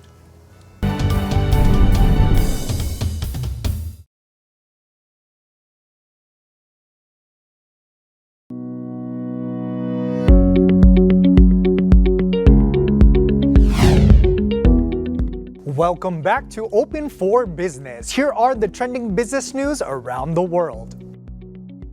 China's exports and imports sluggish in July. China's exports slid 14.5% in July versus the same period last year, while its imports fell 12.4% according to a Chinese customs report. The contraction is the biggest decline in outbound shipments from the world's second largest economy since February 2020. Demand from domestic and abroad during the second quarter weakened, prompting the government to promise further policy support. It also said that stimulus would be in the offing, but investors have been lackluster on proposals to expand consumption in the automobile, real estate, and services sectors. Italy levies hefty one-time 40% tax on banks' profits. Italy has approved a one-off 40% tax on net interest margins that banks earn from higher interest rates and plans to use proceeds to help mortgage holders. Banks have previously enjoyed record profits from sharply higher official interest rates, paving the way for lenders to hike loans while holding off paying more on deposits. Rome is expecting to collect less than 3 billion euros or $3.29 billion from the measure. Bill promoting Philippine cacao industry gets committee approval. An unnumbered bill seeking to create integrated and harmonized programs, projects, and activities to promote the Philippine cacao has been approved by a House committee, aiming for increased competitiveness of the sector. The bill also aims to implement the Philippine Cacao Industry Roadmap 2021 to 2025 in partnership with the private sector. It also plans to create the Philippine Cacao Industry Council under the Department of Agriculture, tasked to oversee the implementation of the roadmap. A Cacao Program Management Office will also be created to identify and recommend priority projects to the Council. The partnership with the private sector will allow for the inclusion of Philippine cacao in menus of chocolate shops, hotels, and others. And that's our news roundup. I am Randy Bernardino for Open for Business.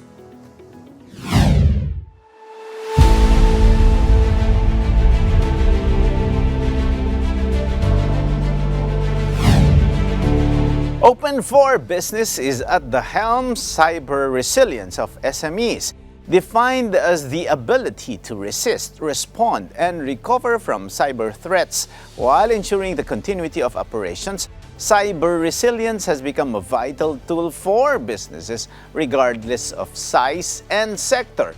It is even more significant nowadays for small and medium-sized enterprises or SMEs because of their deeper dive into the digital world as market competition tightens. Taliwas sa inaakala ng ilan, hindi malalaking korporasyon ang pangunahing target ng cybercriminals, kundi ang mas maliliit na negosyo. Alam niyo ba na 60% ng cyber attacks ay pumupuntirya sa mga SMEs? Mas tina-target sila ng mga cybercriminals dahil sa kawalan o kakulangan ng depensa sa digital crime kumpara sa malalaking korporasyon. Nagre-resulta ang cyber attacks sa pagkalugi, matagal na pagkaantala ng operasyon, pagbawi ng tiwala ng mga customers at pangmatagalang pinsala sa reputasyon. In contrast, being cyber resilient allows your business to have minimum disruption, safe, sensitive information, enhanced customer trust, brand reputation, compliance with data protection and cybersecurity laws, and of course, financial savings. Experts says implementing cyber resilience in an SME starts with, number one, defining a comprehensive cybersecurity strategy. That strategy will be followed by regular cyber risk assessments, system updates, patches, and employee training. Makatutulong rin ang paglalaan ng budget para sa paghingi ng tulong mula sa professional cybersecurity service providers. Ika nga, cyber resilience is not a luxury but a necessity for SMEs. Although this is just one aspect, it's one of the most important ones in our time. Being cyber resilient will keep SMEs open for business.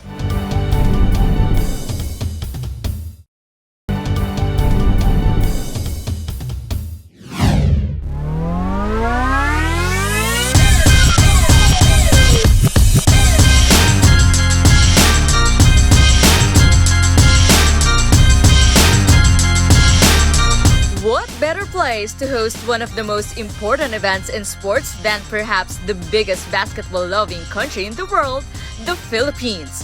And speaking of something big, the world's largest indoor arena, the Philippine Arena is once again in the spotlight of this historic moment. Ang Philippine Arena ay nagiging choice po ng mga organizers para po sa mga iba't ibang mga activities. Unang-una po dahil po sa laki po nito. Dahil sa laki ng kapasidad po nito, mas marami po maa-accommodate ng mga gusto pong manood. And of course, yung world-class facilities po natin. Na bukod po sa napakalaki, napakaganda din po ng ating pong facilities. At sa loob po ng mga nagdaang taon at mga nagdaang panahon, yan po ay nakikita po ng mga iba't ibang mga organizers at mga concert goers na din po. Iba't iba po ang mga klaseng mga activities dito at lahat naman po ay nag-e-enjoy pag nanonood po sila sa Philippine Arena. FIBA wanted a record crowd and they just had it. The 55,000-seater Philippine Arena is no stranger to gigantic spectacles. This year, the FIBA World Cup held its opening ceremony in front of a record-breaking attendance inside the Philippine Arena in Bocaue, Bulacan. Bilang host po ng FIBA World Cup, gusto po ng Pilipinas na ipakita sa buong mundo kung gaano ka-passionate at kung gaano natin kamahal ang basketball. Kaya po gusto po nilang makita na sa opening ceremony pa lamang po ay mabibreak na po natin ang record sa pinakamaraming manonood ng opening ceremony. Kaya siguro wala po siguro ibang lugar na pwedeng gawin dito sa Pilipinas kundi po dito sa Philippine Arena. Dahil po maa-accommodate po natin lahat ng mga gusto pong manood dito. And of course, kasama po tayo ng FIBA, kasama po tayo ng SBP para po gumawa ng history. Sabi nga, let's make history in this opening ceremony po. The Philippines carved a new history in the FIBA World Cup after recording 38,115 people in the match of Gilas Pilipinas against the Dominican Republic at the world's largest indoor arena. This is the largest crowd to watch a game in the history of the World Cup. The Philippines broke the previous attendance record of 32,616 in Toronto, Canada in 1994 in the championship game of the USA against Russia. Before Gilas' match against the Dominican Republic, there was a concert and dance number at the opening ceremony. The entire Philippine Arena was filled with cheers. Filipinos are famous for their love of basketball, so the Philippines campaigned to set the latest world record in crowd attendance for the FIBA World Cup 2023 was successful. A world-class event needs a world-class structure. Lahat po ng mga pupunta at bumibisita sa Philippine Arena ay namamangha sa laki ng atin pong venue. Sa matter of fact, nagugulat nga din po sila at sila po ay medyo nagtataka kung kaya nating punuin to. Pero nakita naman po natin sa mga iba pong mga games, especially sa mga PBA po, nakikita naman po natin na talaga pong dinadayo ng mga tao at sinusuportahan po ng mga tao ang mga basketball games po natin. So bukod po sa pagmangha na yan ng mga foreigners and even mga athletes po natin, sa laki po ng venue, nararamdaman po nila yung sabay-sabay na sigaw, sabay-sabay na hiyaw ng mga tao para po sa pag-cheer sa kanilang mga favorite teams. The Filipino spirit of unity, love for the sport, and drive to succeed put this one in the books. I am Jasmine Agustin for Open for Business.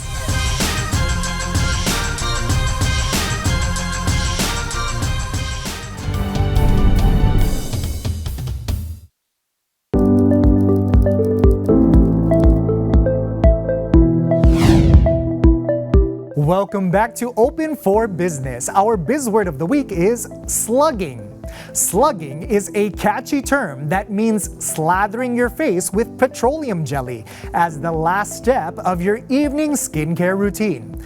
The practice leaves your face as slimy as a slug mucus, hence the name. Organic skincare and cosmetics products stand as a beacon of authenticity, transparency, and holistic beauty.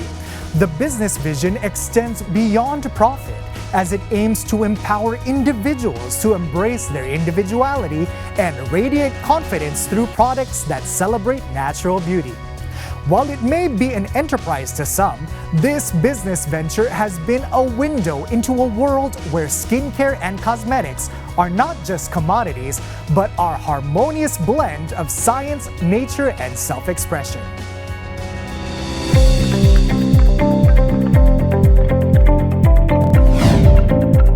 And with that, here's our quote. I believe all women are pretty without makeup, but with the right makeup, can be pretty powerful. And that's from Bobby Brown, a makeup mogul. Thank you very much, Tamara. Maraming salamat sa isang oras ng pagsama sa amin upang tunghayan ang isang makabuluhang usapan ukol sa negosyo dito lang sa Open for Business. Hanggang sa susunod na linggo, samahan nyo kaming muli dito sa Open for Business. Catch us too on Facebook and YouTube. Like and subscribe on our social media page at Net25TV. We will bring you more insights from industry experts, thought leaders, CEOs, and featured SMEs. Together, let us help encourage business development in the Philippines. Sharpen your business acumen, feel the pulse, and set the trend for as long as you are informed and open for business. I am Randy Bernardino. Maraming salamat.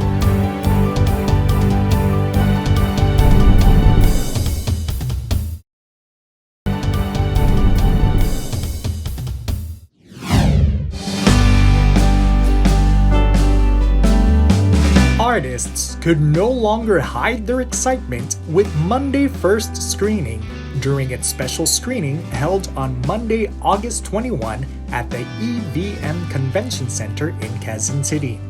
Love Knows No Age filled the room as guests enjoyed the movie premiere of Monday First screening.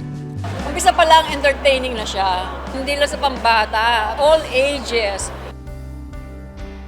Sobrang nag-enjoy ako with the entire flow of the movie, the dialogue, the chemistry between the two of them. It was just fun and quirky. I was just saying kanina, I had so much fun watching it. It shows that love transcends no matter what age. So you can fall in love anytime. So mga bata, di dapat nagmamadali. Diba? Dadating at dadating din yan sa tamang panahon.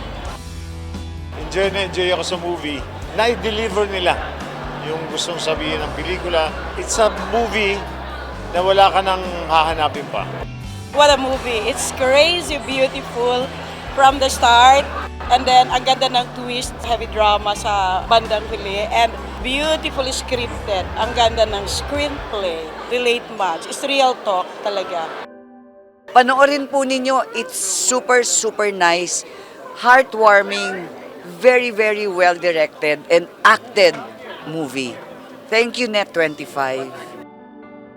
Ako po ay fan nila dahil sila po sa paningin ko ang dalawa sa pinaka-mahuhusay, established, and most respectable actors of this generation. And I'm just so glad that they are starring in this Net25 project na ito.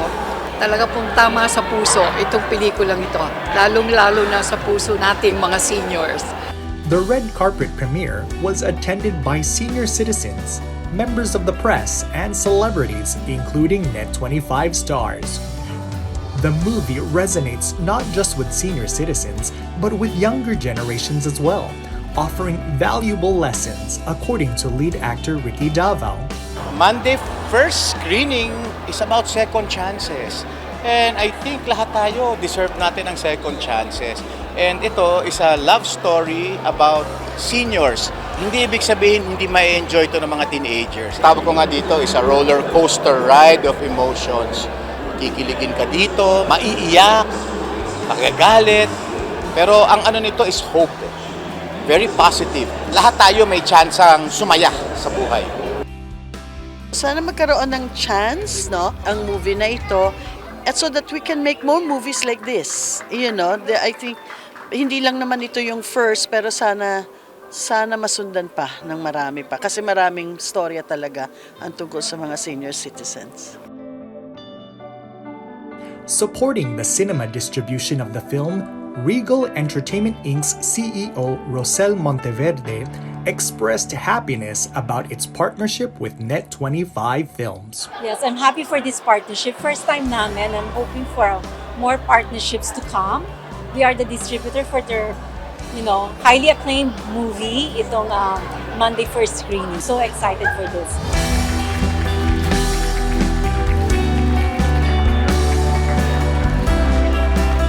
Presented by Net25 Films and directed by Benedict Mike, the unique romantic comedy film starring veteran actors Ricky Davao as Bobby and Gina Alahar as Lydia will show in 100 cinemas nationwide starting August 30. This is Randy Bernardino for Open for Business.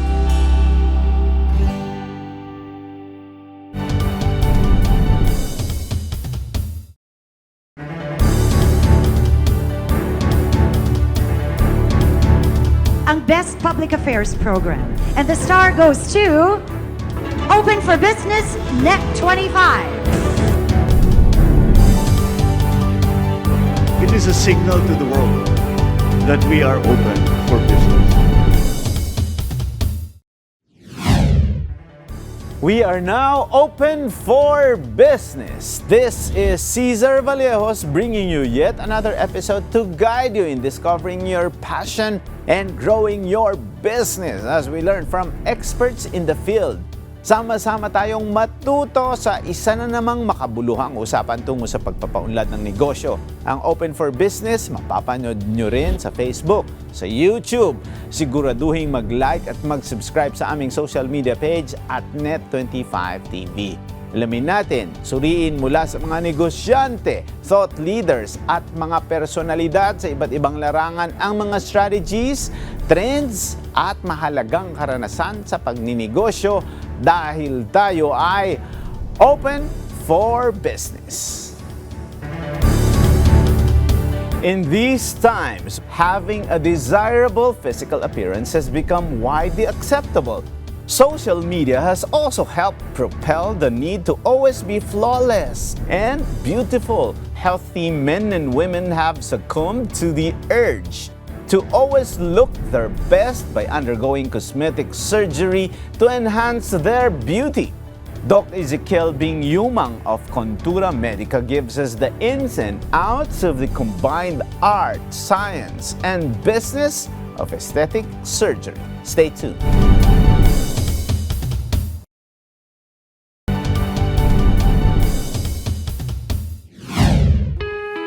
Cosmetic surgery has gained remarkable prominence in recent years. It involves a diverse range of procedures aimed at rejuvenating a person's appearance, from subtle refinements to transformative changes.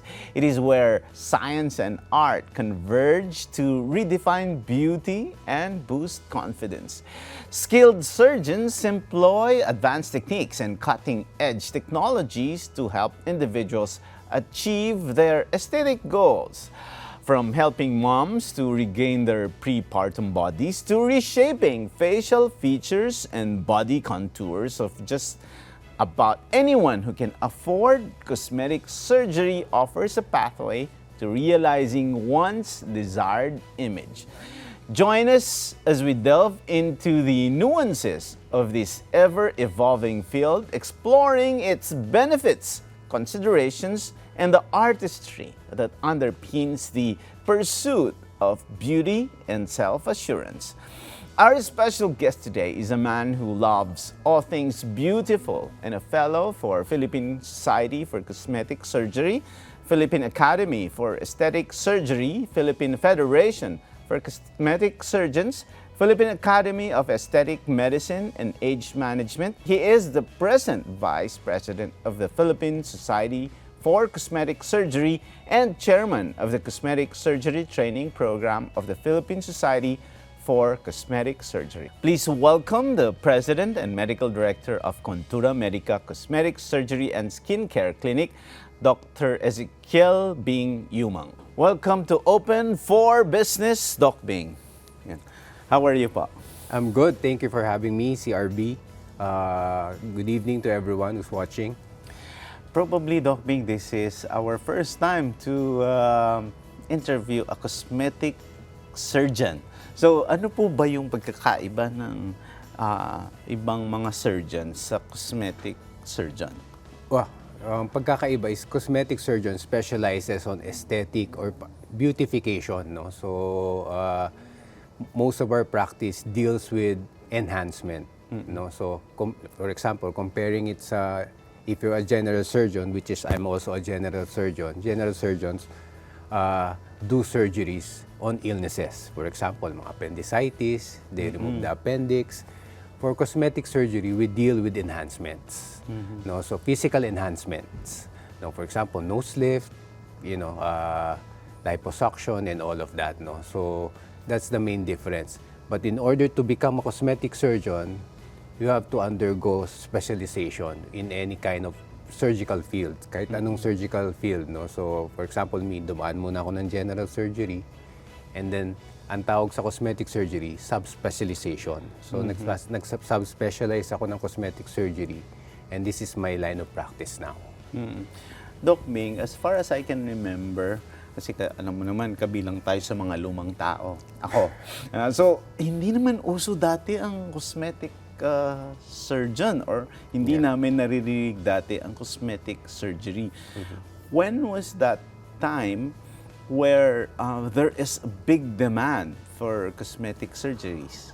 Well, kagaya mo, ako rin, nung nag-aaral ako, hindi ko rin alam ang cosmetic surgery.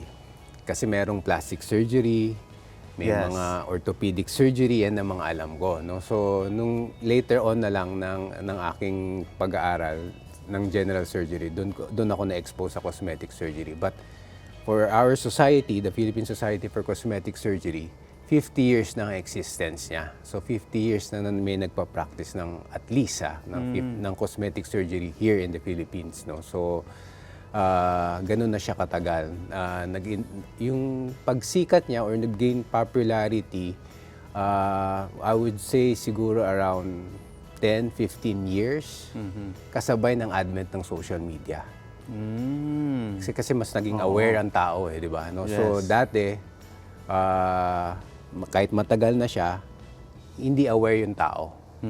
Except kung ikaw mismo yung pasyente. No? Pero now, sineshare yung experiences ng mga patients, so mas aware, mas hindi natatakot, mas nai-inform, mas nai-educate sila, mas willing nila to undergo. Kaya naging mas popular na and more open na tayo when it comes to cosmetic surgery in the past 10 years, I would say, or 15 years. Okay, wow, that's very interesting. I have a lot of follow-up questions there, but how do you differentiate plastic surgery and cosmetic surgery? The main difference is the training is different. Because for plastic, it comes with reconstruction. Ang tawag sa when you say reconstruction, talagang babaguhin talaga totally? That's why yung bones mo, ganyan? Yeah, that's why their program and their society is called plastic and reconstructive surgery. No? So it means it's a combination of aesthetic and reconstruction. Meaning yung reconstruction, yung mga burn patients, yung mga nasusunog, nire-reconstruct nila yung skin, yung mga trauma na accident, doon sila pumupunta sa mga plastic surgeon kasi may reconstructive training sila. No? So, yun ang main difference. When it comes naman sa cosmetic surgery, ang focus is just aesthetic and cosmetic. We don't do reconstructive. Doon na yun sa mga expert na reconstructive surgeons. We do enhancements, cosmetic enhancement o aesthetics, no? To enhance one's face, one's body. But that's the main difference. The training is different because sa kanila may reconstructive training yung plastic surgeons. Sa amin more on concentrated lang talaga sa cosmetic surgery. So, Okay, Doc Bing, you frequently mention the term enhancements. So ano ba yung mga enhancements na yon? Ano yung mga common procedures na yan? So example, syempre, the way I understand it, pag enhancement, pag hindi masyadong matangos ang ilong mo, pwedeng parang gawing papatangusin. Tama ba yun? Is that kind of... And what are the other common procedures that you perform? that's one example, no? CRB. And then what's the medical term, yung pagtangos ng ilong? Nose lift, the medical term for nose lift or nose enhancement is rhinoplasty. Rhinoplasty. Rhinoplasty, no? So maraming klaseng rhinoplasty, but that's the basic medical term for it. For nose lift, it's rhinoplasty. So, what are the common cosmetic procedures na ginagawa namin? Since we're in the Philippines, mga Pilipino tayo, kilala tayo na yung nose natin medyo kulang.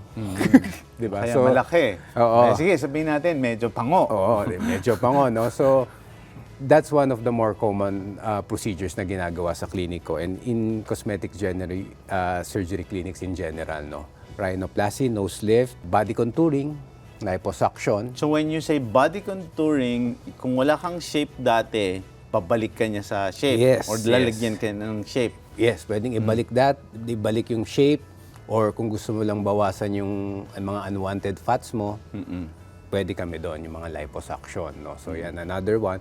Another one is the eyes, no? So, yung mga eye bags, yung mga upper lid na nagdudroop na, whether younger patients or much older patients, that pwedeng gawin yun, no? So, eye bags, yung nagdudroop yung eyes, affecting their vision. Ang tawag naman doon, blepharoplasty, yung medical term for that, no? So, upper for the upper eyelids or lower blepharoplasty for the lower eyelids or eye bags. Bakit gusto ng mga tao ito? What's the reason why people do these procedures? Of course, you mentioned one, because of social media, maybe they wanted to show off their beauty, their flawless beauty. Is that the reason why people and Filipinos undergo these procedures? Well, the main reason is to improve one's physical appearance, di ba? Siyempre, so yun ang gusto naman ng iba, no? So yun ang kadalasang reason bakit sila nag-undergo ng mga ganitong procedure, para ma-improve ang physical appearance nila.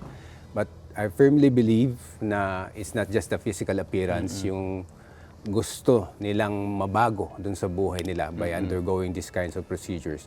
It also helps them psychologically and emotionally. No, so for example, if you improve one's physical appearance, automatically yung self-esteem niyan magi-improve, no? So pag nag-improve yung self-esteem, yung quality of life ng patient magi-improve din as well, no? So you'll be more confident with your social interactions, with your professional life, di ba? Gaining confidence by pag ginawa tong procedure na to will really improve not just your physical appearance but your overall well-being as well, no? Parang overall ano talaga siya, impact dun sa individual. That's why ganun ang reason nila, no? So for me na nakikita.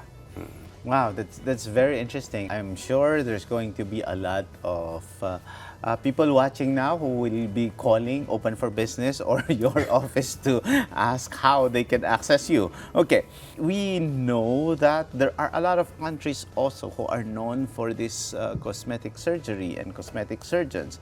One is, as far as I know, one is Thailand and the other one is South Korea.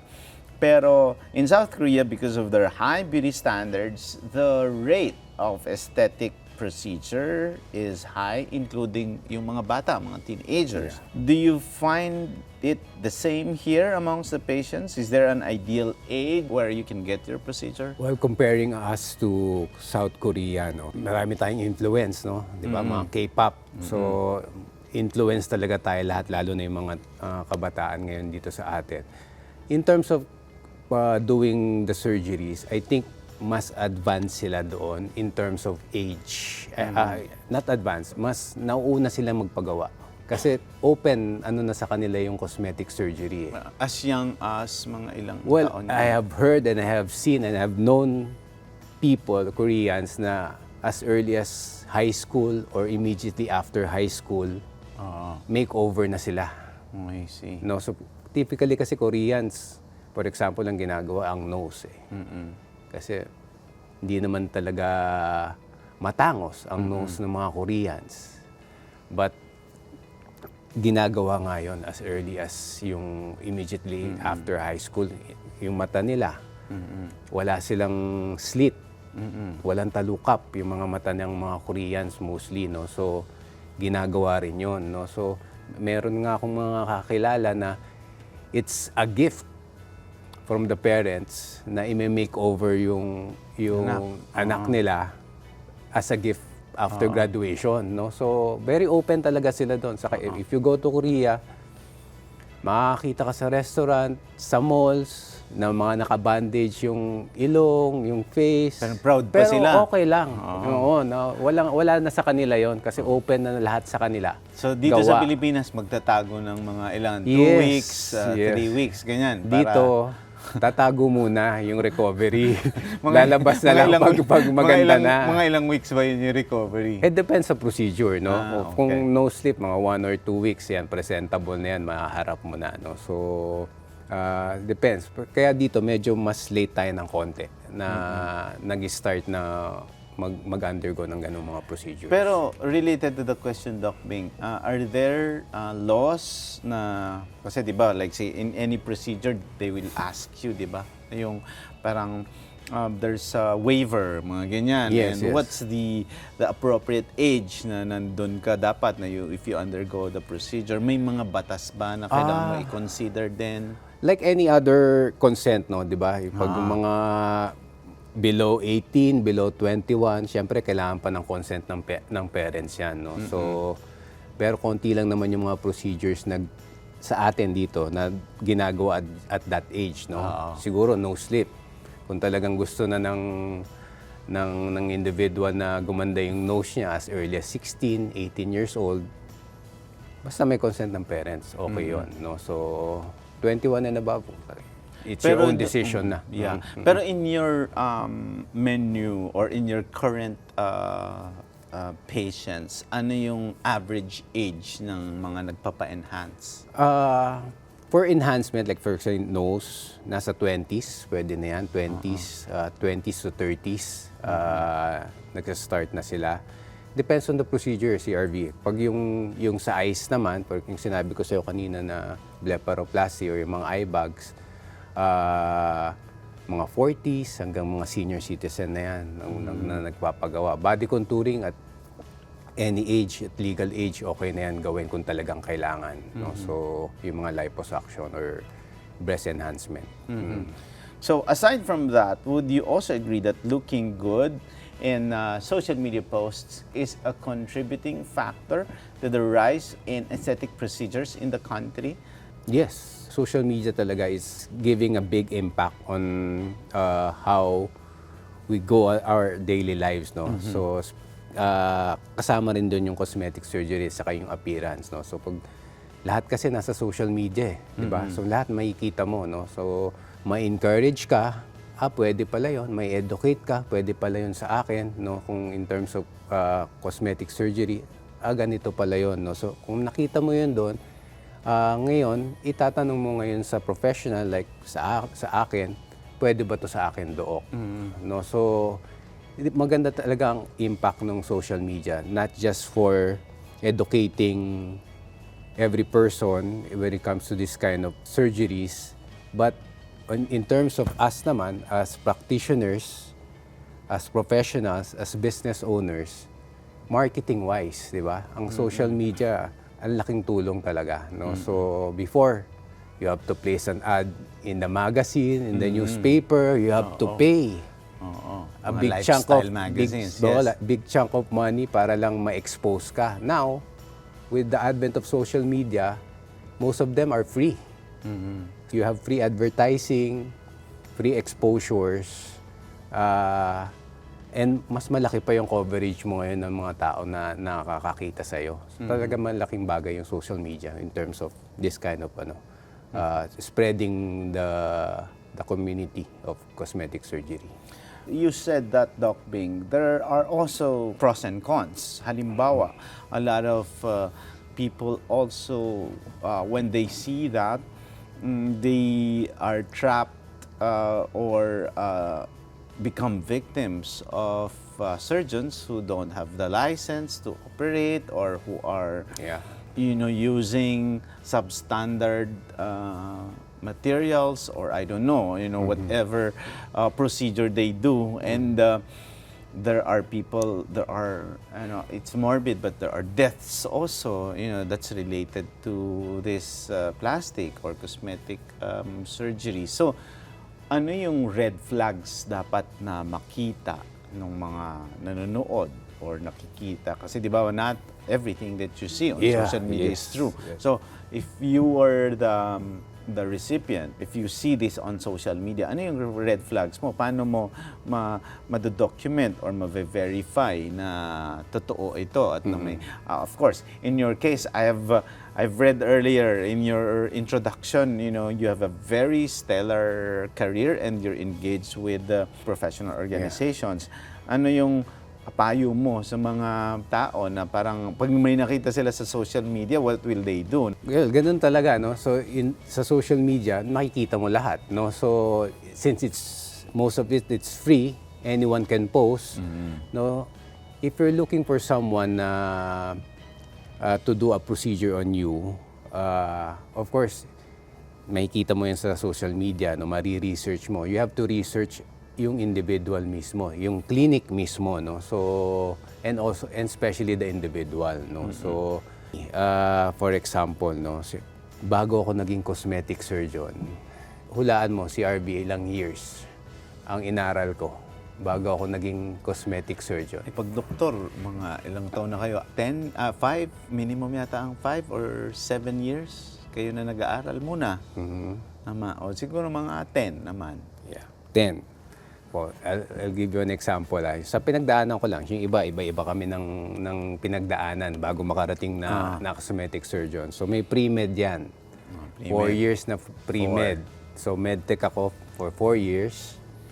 And then nag 4 years ako ng medicine. So 8. 4 years ng medicine. So graduate na ako ng medicine. May 1 year na internship yan. 9. Bago ka magbo-board exam ng medicine. So, pag napatapos mo, 9 years, magbo-board exam ka na ngayon. So, pag pumasa ka, doktor ka na. Wala ka pang specialization, pero doktor ka na. So, mamimili ka ngayon kung ano yung subspecialty mo. Specialty na gusto mo. Ang pinili ko, general surgery. Wala ka pang cosmetic surgery nun. Wala pa. General pa. General. 5 years yun. So natapos 15. Ako nun sa St. Luke's for 5 years. Tapos nung last year ko, nagustuhan ko yung cosmetic surgery. Sabi ko, idediretso ko na to. So pagkatapos ko ng 5 years, nag 2 years ako ng cosmetic surgery. So 17. Yes. So 17 years para maging cosmetic surgeon. No? So in terms of your experience, sa mga opera na dinaanan, na mga surgeries na nadaanan ko, marami talaga, bago talaga. Pero syempre, you have to find what you love. So yung unang love ko, general surgery. But in the middle of that training, may nagustuhan akong subspecialty, which is cosmetic surgery, which is what I'm concentrating my practice now, yung cosmetic surgery. So matagal talaga. Pero ang mapapayo ko lang dun sa mga gustong mag-undergo, i-research nyo yung not just the clinic.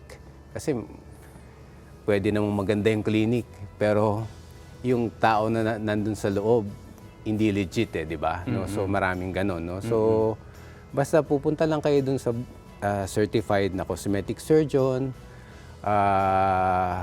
board certified. So may mga board exam din kasi yan. No? So natapos yung training na katulad na dinaanan ko or very similar to what I have experienced. And then pag na-research nyo na siyang ganon, puntahan nyo dun sa clinic. No? So tingnan nyo yung clinic, kausapin nyo yung doktor. Kasi hindi naman porket nabanggit ko sa'yo yung credential ko, magiging komportable na yung pasyente sa iyo no. So nasa pag-uusap niyo na yun no. So dapat komportable yung patient at komportable rin yung surgeon dun sa pasyente. Vice versa yan. So from that meeting and consultation, dun mo malalaman na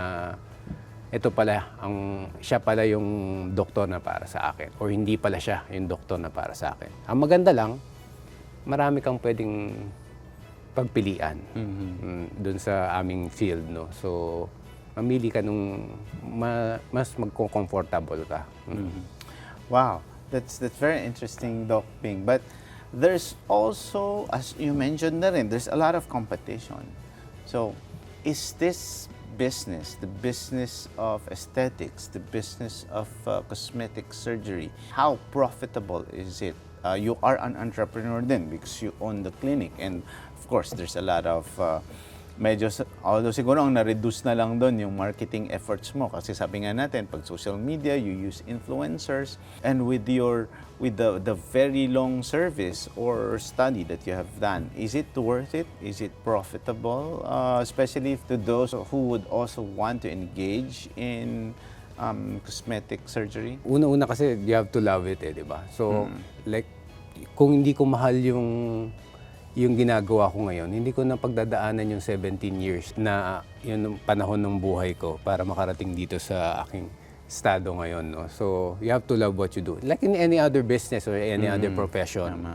If you don't love it, hindi ka magsasucceed or hindi ka tatagal, no? So, in terms of profit, it's profitable. I'm content at sa akin naman, contentment is the most important thing sa akin, no? Not kung gaano ka successful or profitable yung business mo. The important thing to me is contentment. No? So, yeah, totoo, marami ng competitors ngayon. No? I don't see them as competitors. Colleagues yan no? So, pero, open na rin tayo Nagiging open na rin ng mga Pilipino sa ganitong klaseng procedures. So, dumadami rin yung pasyente. So, sabi ko nga, like, kung saan yung klinik ko, nandun lahat kami. Magkakatabi kami lahat doon. Okay. Pero, may kanya-kanya naman kaming pasyente. Yung klinik ko tumagal na ng 12 years doon kasi may kanya-kanya kayong pasyente. Dumadami yung doktor, dumadami yung surgeon, pero dumadami rin naman yung mga pasyente. So, nasa sayo na lang yun kung paano mo aalagaan yung pasyente na yun para yung pasyente na yun babalik sa'yo at the same time, magre-refer ng ibang pasyente sa'yo. But in terms of number of patients, ang dami. Kahit maraming doktor, maraming patients.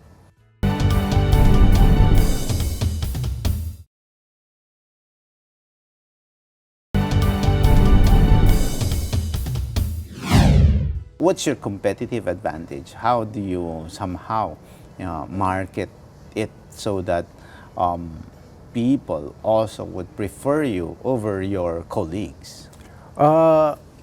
Your work speaks for yourself no? So, hindi naman makikita sa sarili mo yon, sa gawa mo yon no? So, kaya meron kang pasyente, satisfied or maganda yung nagawa mo para sa kanila, no? So, kaya lahat ng pasyente, sila yung, tantawag ko sa kanila, sila yung model ko outside my clinic. Hindi ko naman sila pwedeng gamitin na, I can use them for my campaigns, marketing campaigns, but most of the time, syempre ayaw naman ng pasyente na expose so, private siya. Expose sila ng ganon, di ba? Parang nagpagawa sila. Parang minsan tabu din kasi yun, di ba? Na parang, hindi ako hindi pa ako nagpagalaw. Most of the time. Natural to. Most of the time, di talaga, although sa mga relatives and friends, sinasabi nila, no? So sila yung magiging model mo outside Kaya doon ako, I think doon yung advantage ko in terms of my work. Kasi marketing-wise, maganda yung marketing ko, pero hindi naman talaga full blast marketing yan, no? But in terms of work, doon ako bumabawi. Kaya tumagal ako ng ganitong 12 years na in this business. So, malaking bagay sa business nyo yung word of mouth, no? Yes, yes, talaga. Word of mouth naman. Any business naman, if they see that you do well with that work or with that person, tatanungin naman yan di ba? Yeah, Diba? yes. CRB, saan yan, di ba? No? So, yun, doon ko nakukuha yung mga patients ko. Okay. Now, there's just a few more questions. There are some procedures and which you can, briefly discuss. What is tummy tuck? What is, what's this liposuction? What's this 360-degree tummy tuck? What is the Brazilian butt lift? Ano itong mga to? Isa-isa lang natin. Yeah, so, okay. liposuction. No? So, liposuction, sa Tagalog, yung mga ayaw mong fat sa katawan mo, tatanggalin yun. Tatanggalin. No? Kahit saan yan, kunyari sa chan. So, yes, surgically in tatanggalin yun. any part of the body, pwedeng magtanggal ng fats. No? So, technically, aalisin yung fat mismo. Yes. So, hihigupin, kaya liposuction. So, suctionin out siya sa niya. katawan mo. No? So, may machine para... So, ang lalabas doon, parang taba talaga. Taba talaga. Oo. Taba as in oil na Oil, ganyan? pero depends on your machine. Pero mostly liquefied fat na yan. Liquefied fat na siya. Liquid fat. Tubig na siya na fat. No? Kasi Okay. natunaw na, bago ilabas, liquid na siya. I see. No? So, Okay. yung liposuction matagal na yan. Hindi pa ako Yes. pinapanganak. Correct. Ginagawa na yan. Okay. No? So, nag-evolve na lang. Yes.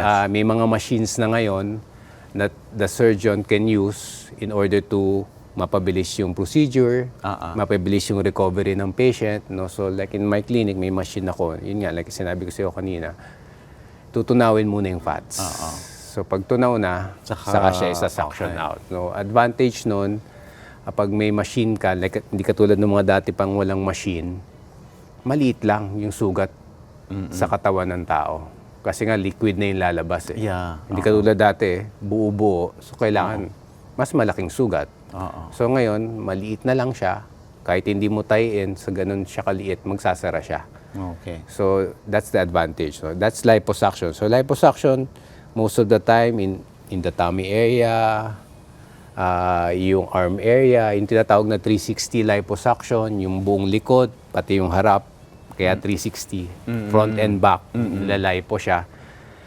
Not just to get rid of the unwanted fats, pero para makontour din yung katawan ng pasyente. No? So, yun yung liposuction. Yung tummy tuck naman, maraming indication. No? So, excess skin and excess fat. No, so for example, kunyari, ang taba ko dati. yes, Tapos biglang nag-gym ako. Biglang bumagsak. Yun. Yes. Yun, one taba. example yun na nag-lose ka ng so much significant weight at may skin na nagsag in one particular area. So for example, sa tiyan, nawalan ka ng malaki yung tiyan mo dati, tapos biglang pumayat ka, natira yung balat, yung skin. So tinatanggal yung balat na ngayon para mas tighter tingnan yung So yun yung tummy tiyan. tuck. Yun yung tummy tuck. Yun one instance yun, yung nag-lose ng weight. Meron naman na talagang malaki lang yung tiyan, tapos hindi kaya ng liposuction lang.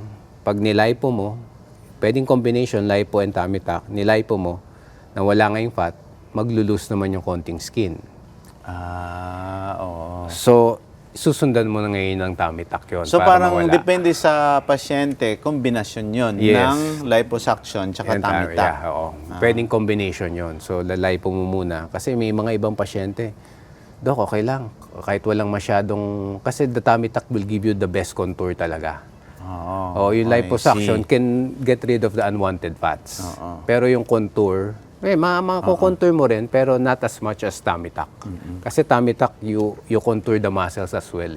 I see. Kaya may pinipili rin kung sino yung candidate for liposuction lang, sino yung candidate for lipo with tummy tuck or tummy tuck lang. I see. May mga criteria. Depende din dun sa Depende sa individual patients. yan. Saka depende Yes. kung ano yung gusto nilang mangyari. No? So Brazilian butt lift naman, so nauso na rin yan dito sa atin. No? So, because of social media, di ba? Yung gusto natin, medyo mas maganda yung korte ng buttocks natin, ng puwet natin. No? So, paano ginagawa yon? May liposuction tayo, di ba? Kumuha tayo ng fats. Yung sobrang fat na yon, ilalagay doon sa part pwede na mong yan. i-inject ngayon doon sa butt para mas magkaroon ng shape, Mas mag-contour yung butt, no? So dapat galing din sa iyo yung skin or yung the fat. Galing mismo sa I iyo, see. no? So fat transfer ang tawag doon. Fat transfer. Oo, yung Brazilian butt lift parang marketing term na lang yan na kasi 'di ba? Ideally yung mga Brazilian magaganda yung buttocks nila, 'di ba? So kaya tinerm na ganun 'yon, no? Parang marketing. So, pero but technically, it's getting fat from a part of your body and then they put it in your buttocks. That's the Brazilian butt lift. Pwede rin sa ibang parte ng katawan, sa face, kung may mga loss ng volume sa face at may extra kang fat, pwede mo ilagay sa face yun. I see. Pwede rin sa breast. So rather than yung tinatawag ng buttocks naman, Botox or fillers. Yung fillers na... So yung sinasabi mo na lift, parang ito, yung manggagaling sa'yo, permanent na yon. Pero yung Botox or fillers, Botox, temporary yon. Yes, temporary kasi ang Botox and fillers.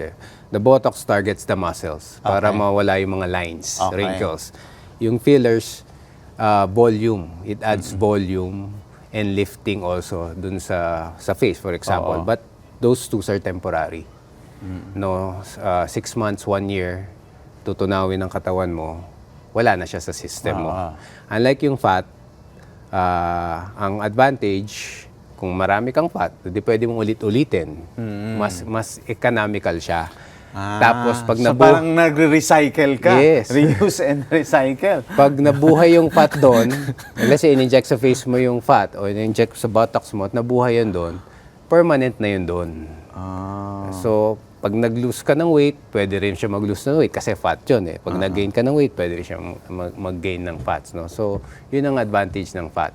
And it's safer kasi galing sa sarili mo eh. So, walang side effect, walang allergy. Okay. Yung eye bags or sa eyes. No? So, halos lahat tayo pagdadaanan yan. Parang cataract. Lahat tayo, in some point in life, baka magkakaroon tayo ng cataract. Na kailangan gawin natin, di ba? Para bumalik yung vision natin. Yung eye bag, magkakaroon tayo niyan eventually. Swerte lang yung ibang di siguro magkakaroon. Yung magdodrop yung upper eyelid natin and maapektuhan yung vision natin, mangyayari sa atin yan, most of us. No? So, paano ginagawa? Hindi mo naman pwedeng tiisin yun, di ba? Na kung meron naman pwedeng gawin. Kaya, as early, like lagi kong sinasabi, start early. Kung nakita mo na yung problem, gawin mo na kagad. Huwag mo hintayin ng matagal.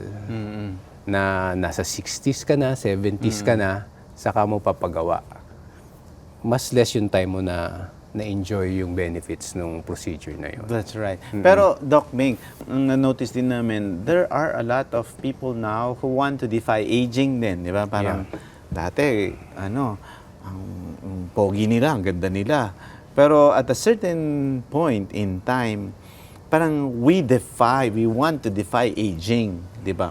Is cosmetic surgery the answer to that? It's one of the answers.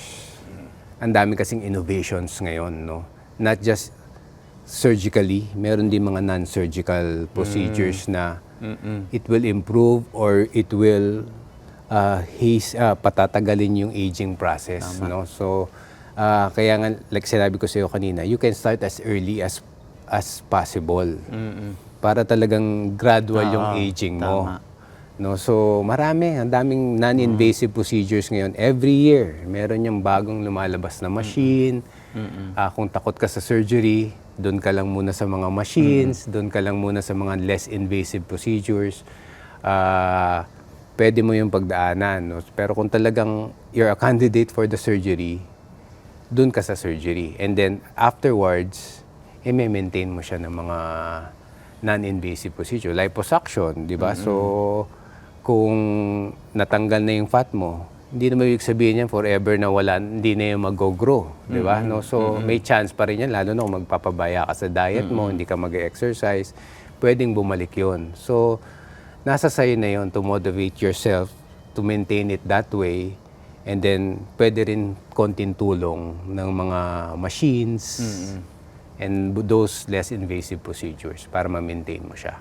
Is there also some sort of a peer group in your case of surgeons or doctors with other fields? Example, meron din bang involvement yung psychologists, psychiatrists, or other specialties na magsasabi doon sa patient na parang how he feels about himself? Kasi may mga, halimbawa, may mga instances na parang na-down siya dahil parang pagpapagupit halimbawa. I am the last person to talk about paggupit. But like for example, nagpagupit siya and then hindi niya nagustuhan na sumama yung loob niya. May kaso ba yon na in your case may or not necessarily in your clinic but he has done it in other clinics and then he goes to you because he feels bad about the way it was So, enhanced. hindi siya satisfied dun so hindi siya sa ginawa una, satisfied. parang Oo. ganun. So parang ano yung may psychological impact ba yon? Tapos kumbaga pinapakausap nyo ba sa maybe psychologists or other fields of medicine? Kasi cosmetic surgery is not just, like sinabi ko kanina, it's not just improving physical appearance, di ba? Meron yung emotional and psychological involvement sa whole being mo. No? So, unang-una, dapat talaga, the procedure is an individual's choice. So, kailangan galing sa sarili mo. Not peer pressure, not family pressure. Kailangan galing ginusto ng sarili mo. No? Kasi doon pa lang, that's a good first step in going through that procedure. Dahil ikaw may gusto nun eh. Not, hindi yung asawa mo, hindi yung mga kaibigan mo. No? So, pag let's say, merong hindi satisfied sa ibang clinic, as far as my practice is concerned, lagi kong sinasabing, balikan mo yung gumawa sa'yo.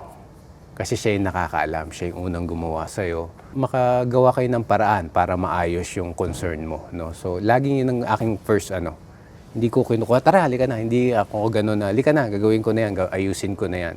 Lagi ko sinasabi, bumalik ka dun sa unang gumawa sa'yo. Pero sa Dok, minsan, nakikinig naman. Babalik. Pero minsan, ayaw na. Hindi mo naman, individual's choice di ba? Hindi mo naman pwedeng pilitin na bumalik siya doon. Kahit kaninong doktor, pwede naman kahit yan. anong specialty yan, di ba? No? So, pag ganun, doon mo na siya kakausapin. So, nasa kaka-consultation talaga yan eh. Doon mo makikita kung may problema ba yung pasyente.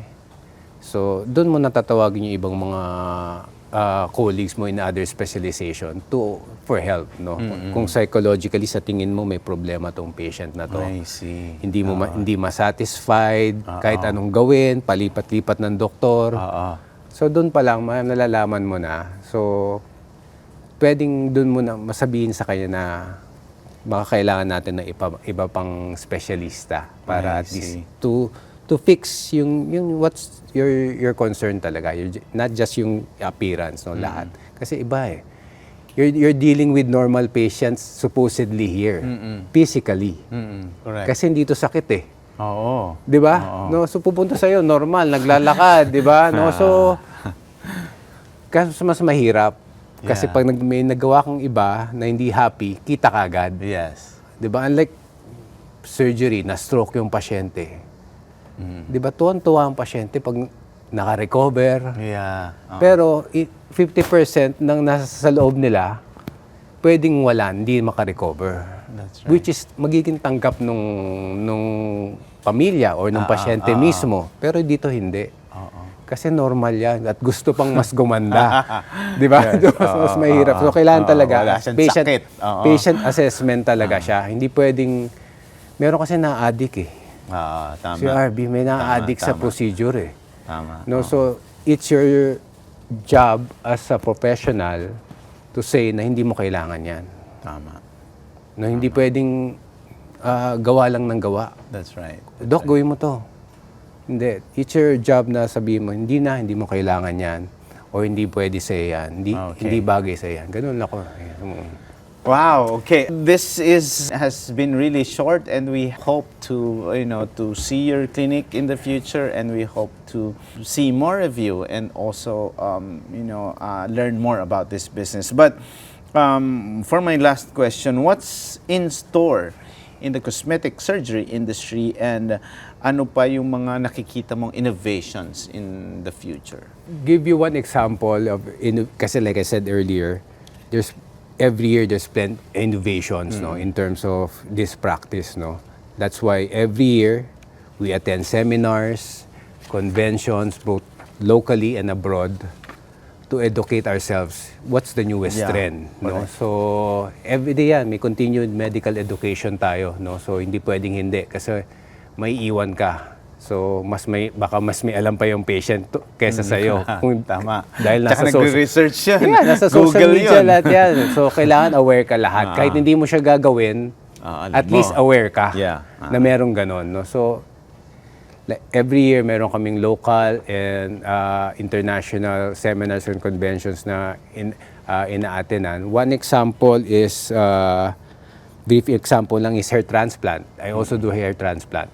Yun. No, Baka so ano tayo doon. Baka pumunta sa clinic no, doon. so before, ang traditional hair transplant, you have to get a strip of your hair dito sa likod. And then pag nandito na yung strip of hair kasama ng skin, you get the individual hair follicles. And then itatanim mo kung saan kailangan. Ngayon, pwede nang may machine na, parang gun. Hindi mo na kailangan kuhanin yung balat. Ihigupin mo na lang yung bawat buhok, tapos itatanim mo na siya. Anong advantage? Wala kang mahabang hiwa, wala kang mahabang scar hindi dito. halata. O wala kang scar dito, no? So, pero syempre case to case, depende sa need ng tao, no? Pero that's one advent na merong innovations for hair transplant. Yung mga machines, usually machines, non-invasive procedures yan, every year ang dami niyan na nag-i-innovate. In terms of cosmetic surgery naman, techniques, paano mapadali, paano mapapaganda, yun ang mga inaaral namin. Para mabilis. Yun ang inaaral namin kasi wala naman nagbabago na nadadagdag na cosmetic surgery procedures eh. Kung ano yung decades ago na mga ginagawa, yun pa rin naman. Yung technique lang yung nagbabago. So there's really a lot of investments din pagdating sa technology. Yes. If we're going to the business of this, yung sa cosmetic surgery, talagang investment to. Kasi machines pa lang. And operating room, how to set up a operating room, malaki na kagad ang capital doon eh, no? And then, can I say also some CRV na Go ahead. Since Contura Medica is celebrating our 12-year anniversary this year, since matagal na kami sa industry, no, our marketing team have decided that we go to the route of franchising. So pinapa-franchise na namin yung Contura Medica. It's a partnership franchise, hindi yung eto lang, gamitin mo lang yung name namin, yun na yun. Ang module namin is, my team, especially me, will still be the surgeon, will still be the doctors there. Wow, this has been a very, let's say, enhanced evening with Dr. Ezekiel Bing Yumang, the President and Medical Director of Contura Medica Cosmetic Surgery and Skin Care Clinic. Thank you very much, Doc Bing, for gracing Open for Business, and I hope, and we look forward to this new endeavor, especially your plan to franchise, this initiative. Open for Business. We'll be back. Stay with us.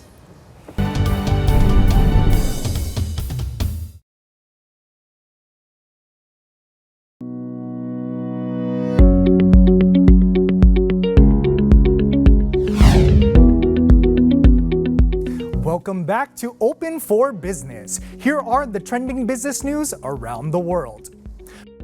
Group urges the use of engineered bamboo in Philippine schools. The Philippine Bamboo Industry Development Council, or PBIDC, is urging the use of engineered bamboo school desks in public learning institutions across the country, according to its executive director. Earlier this year, the Department of Science and Technology, or DOST, through its Forest Products Research and Development Institute, launched the Silyang Pinoy, or Filipino Chair Program, calling for the use of sustainable and competitive materials to replace hardwood and plastics for school furniture. PBIDC said that the use of engineered bamboo as primary material for school tables and chairs will give a much-needed boost to growers and processors. DOST Secretary Renato Solidum Jr. said that the furniture technology will support the educational school system as well as provide for sturdier furniture for evacuees who seek shelter in public schools during disasters. Subsidies to GOCCs up by 200% in June. Subsidies to government-owned and controlled corporations amounted to 26 billion pesos, up by more than 200% in June from 7.3 billion pesos in May this year, data from the Bureau of Treasury showed. The figure is also higher than the 13 billion peso subsidies year-on-year. For the first 6 months, the total government subsidies to GOCCs already amounted to 63.7 billion pesos. The Philippine Health Insurance Corp, or PhilHealth, received the biggest budgetary support in June, amounting to 15 billion pesos. Government secures 4.4 billion peso investment from Japanese electronics parts company. The Philippine Manufacturing Co. of Murata Inc., or PMM, is investing around 4.4 billion pesos to build a new production building at the first Philippine Industrial Park in Batangas, according to the Department of Trade and Industry. The investment is a follow-through to the signing of a letter of intent between the company and the government early this year. The expansion project is set to meet the growing demand for multi-layer ceramic capacitors with the expected growth in emerging technologies such as electrification of cars, Internet of Things, and 6G communications technology. And that's our news roundup. I am Randy Bernardino for Open for Business.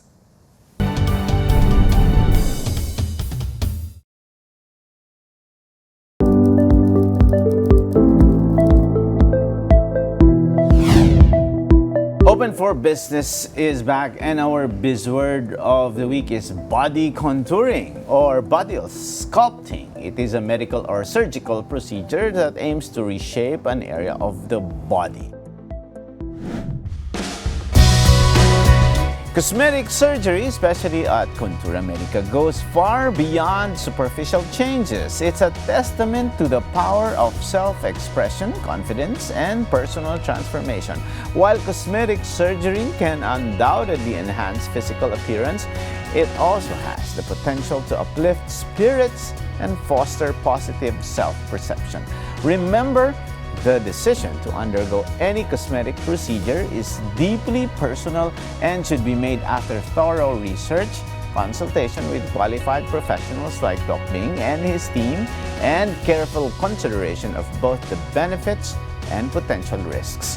Whether you're seeking to restore youthfulness, correct imperfections, or simply embrace your unique beauty, cosmetic surgery remains a powerful tool for self-improvement. By understanding its intricacies and staying informed, you're equipped to make choices that align with your individual aspirations and contribute to your overall well-being.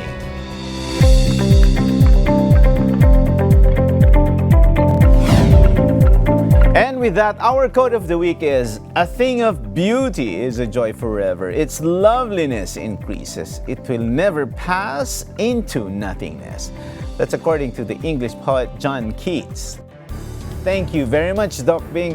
Maraming salamat sa isang oras na pagsama sa amin upang tunghayan ng isang makabuluhang usapan ukol sa negosyo dito lang sa Open for Business. Hanggang sa susunod na linggo, samahan nyo kaming muli dito sa Open for Business. Catch us on Facebook, on YouTube. Like and subscribe on our social media page at Net25TV. We will bring you more insights from industry experts, thought leaders, CEOs, and featured SMEs. Together, let us help help encourage business development in the Philippines. Sharpen your business acumen, feel the pulse, and set the trend for as long as you are informed and open for business. Ito po si Cesar Vallejos. Marami pong salamat. Thank you so much. Thank you, Dr. Susan. I'll visit you.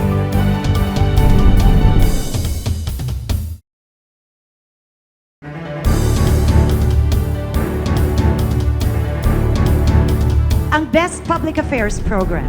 And the star goes to Open for Business Net 25. It is a signal to the world that we are open for business.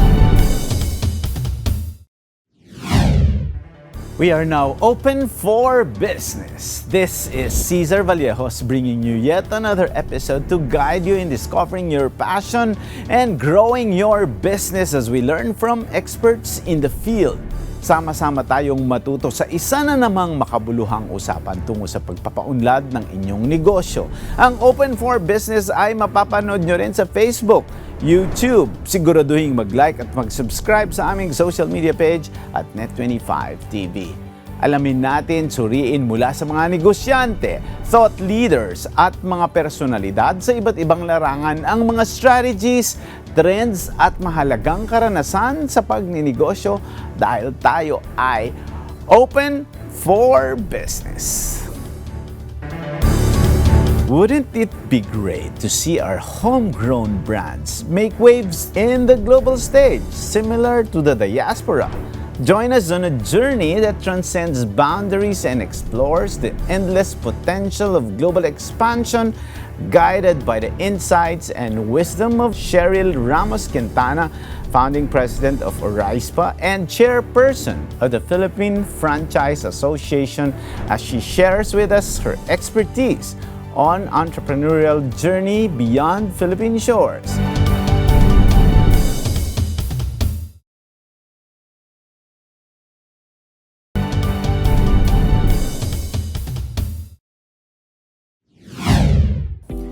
In the dynamic and competitive business landscape, the path of turning local successes into global triumphs is a challenging one. And here to share the entrepreneurial journey of homegrown brands to the global stage and someone who proved that indeed it can be done, please welcome the President and CEO of ORAISPA and the Chairperson of the Philippine Franchise Association, a seasoned trailblazer and visionary mentor with a profound understanding of the intricacies involved in taking micro, small, and medium enterprises to the international stage. Ms. Cheryl Ramos Quintana. How are you, Ms. Cheryl? Thank you so much for having me here. I'm so excited to be with you. We met several times in franchising expos. Yes. So far po, gaano po ba ka-vibrant ngayon ang franchising industry? Well, we have,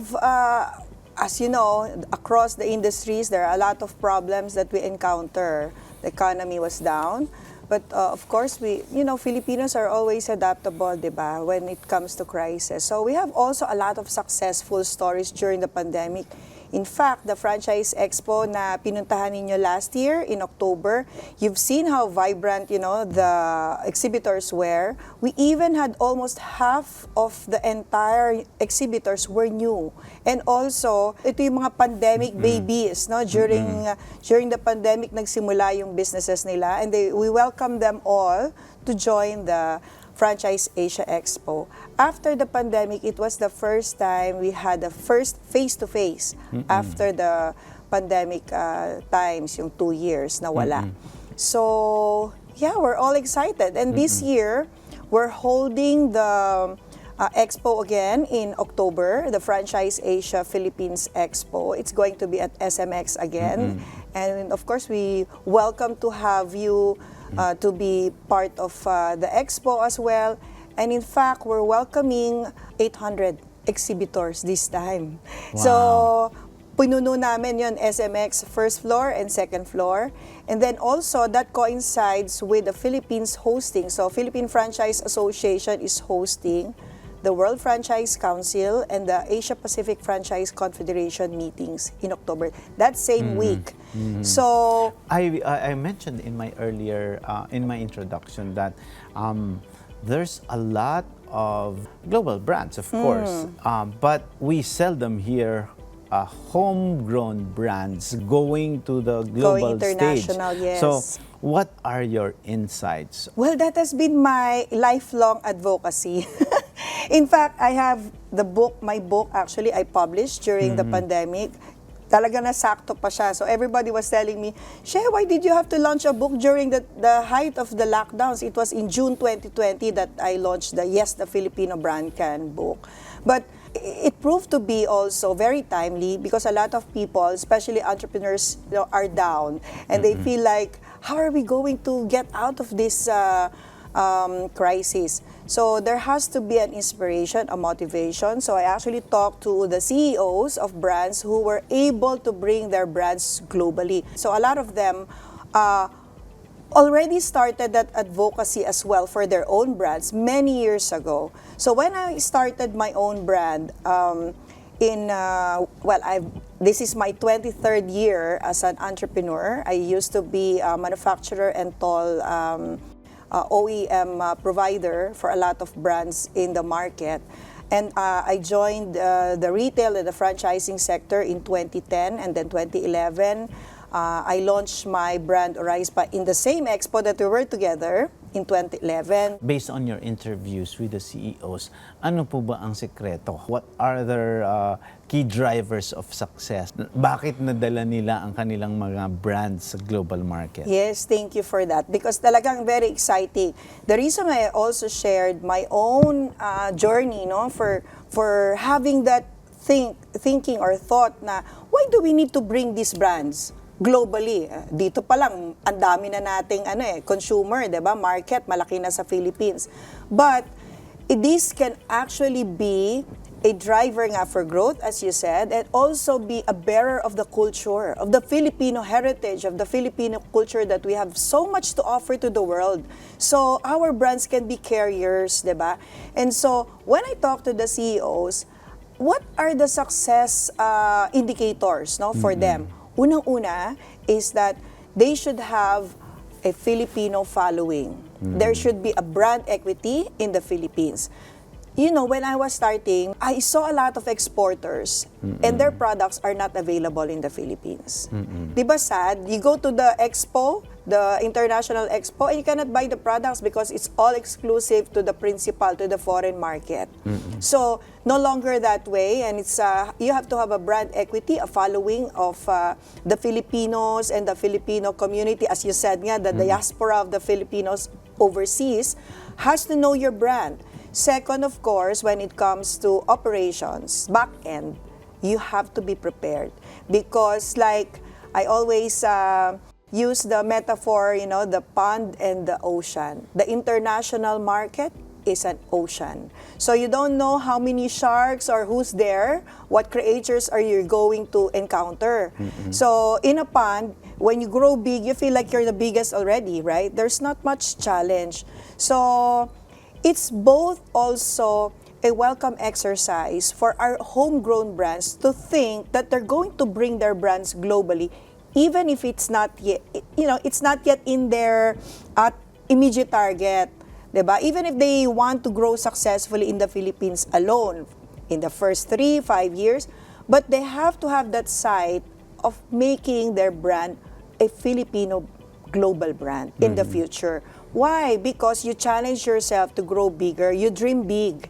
So you always, it's always a humbling stature for you to grow, to set your sights on a bigger scale. You mentioned about following, and specifically this is Filipino following. What is it that would make Filipinos take on that brand?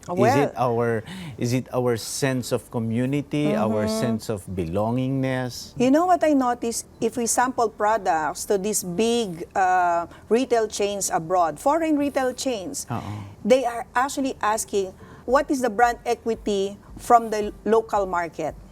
Because now that we've grown also, different communities in different territories, Filipinos are everywhere. You've got to already have a captured market there. Now you're asking, what is the quality of a brand for the Filipinos to embrace it? First, it should be authentic. You know, authentically sharing the Filipino culture of being family-oriented, a sense of community. It also brings, nostalgia to them of, it feels like home. In one piece of a product, you feel like home is there with them. So, there's a lot of longing now for local products, not just for our Filipinos who live overseas, but locally. Diba? There's a clamor for more local products. And I think the pandemic also, one of the silver linings during that crisis is that we're able to see how imminent for our homegrown brands to be there, to be present in the immediate community. Kasi diba, yung mobility ng mga consumer, hirap. You can only purchase the products within your barangay, within your village. So that has become a catalyst for our brands. Oh, hey, we're always looking, expansions outside, but you've got to also embrace your community to be able to love there's an emotional connection for your brand locally. Yan ba yung sinasabi nila na hyper-localization? Yes, yes, perfect. That's one of the trends now in business, the hyper-localism.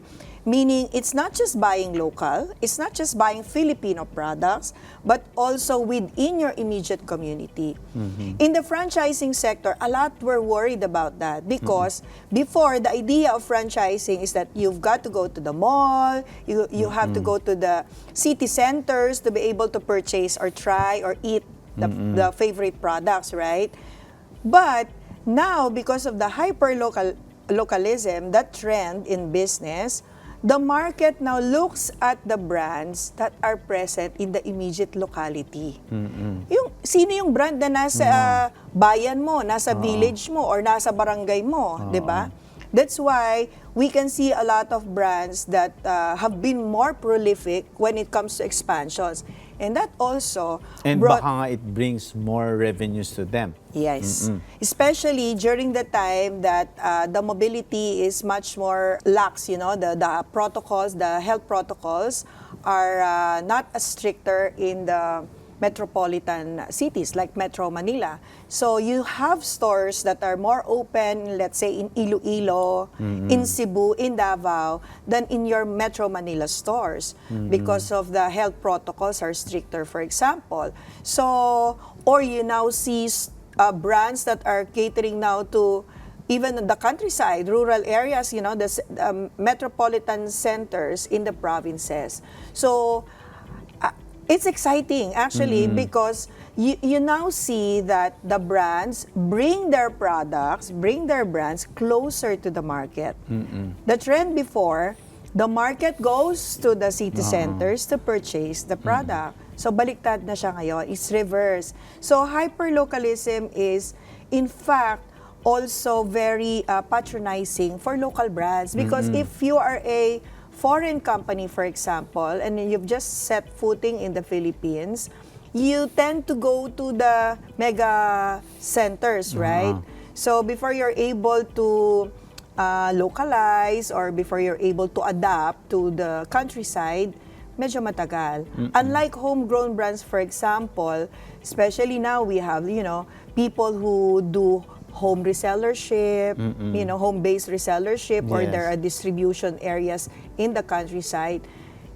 I think it can be like, seen like a guerrilla marketing sort of. No? Okay, but before we go into that guerrilla marketing then, you mentioned earlier that for you to be able to tap or penetrate the international market, you have to have that brand back end and brand equity. So, how do you define brand equity and how do you develop or create a brand equity? Very simple lang actually ang brand equity. No? It's the commercial value of your brand. How do you translate that? How do you monetize the value of your brand? It's basically also Now, the connection. So you're not really, looking at the features of your brand per se or the benefits of it, but the emotional connection to your customers. So how do you build that? It is built over the years. It's, brands are not built overnight. That's why, yan nga, during the pandemic, kailangan nagtatanim ka, di ba? So you can have something to reap in terms of your brand equity. And during that time, the trends, of course, with the customers is sustainability. People are looking at brands who value, support to sustainability, pro-environment, or what causes are you embracing as a brand. And that also translates to your commercial value of your brand. So building it is, slowly, but of course, you have to be on the good side of the customer. That also helps when you bring your brand globally, because your customers, for example, for us, there are a lot of our customers who are able to use that, bring it back home, for their pain and stress relief. When they come back, may uuwi ng Pilipinas, can you buy me that product, that specific product, to bring back to wherever they are? So that brand equity can be translated to, of course, revenues, diba? How do you now measure your growth sales rate, for example, when you bring your brand in the expansion mode globally?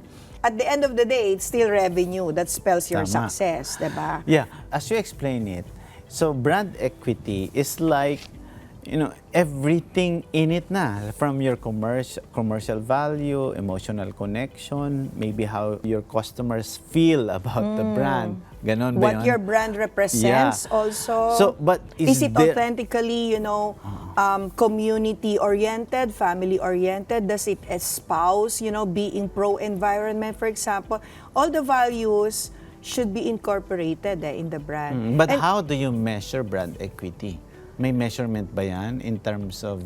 Following, of course. Okay. In terms of your brand loyalty, your consumer being loyal to you. You can see also in your the migration, of course, to e-commerce, diba? If your customers follow you wherever you go, you can measure that. But of course, the quantitative measure always goes to profit margin. Profit margins. Diba? So, because all businesses thrive because of sales, because of the revenues coming in. Now, that goes also to the second point that I was saying earlier. How do you prepare for global expansion? You have to be prepared on the back end. So both food and non-food, a lot of brands, for example, in the food sector, they were able to grow dramatically, especially in franchising, because franchising is a very exponential, yung growth niya.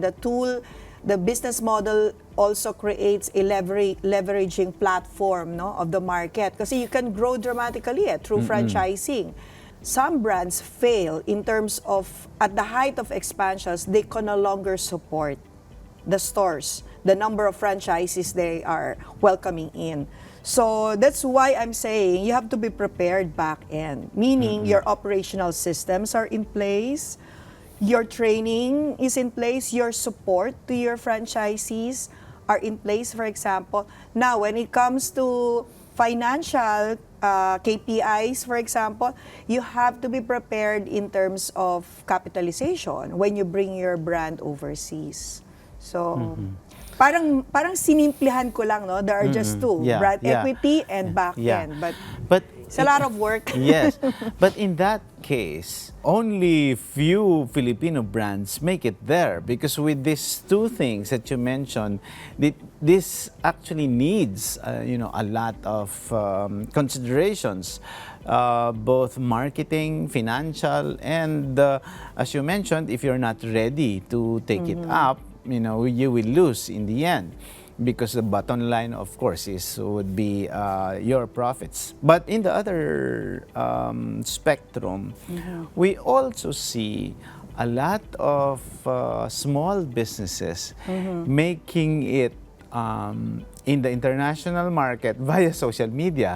Si Aling Nene na meron siyang kakanin. She went online, and there you go. She develops her own let's say, let's use the fancy term brand equity, Yes. via online. Pero doon, hindi na niya kailangan ng malaking kapital. In that case, what's your view on small businesses naman using the internet or online as a tool for them to reach the international market? Sabi mo nga, between pond and ocean. Sa kanila, yung internet is the ocean itself.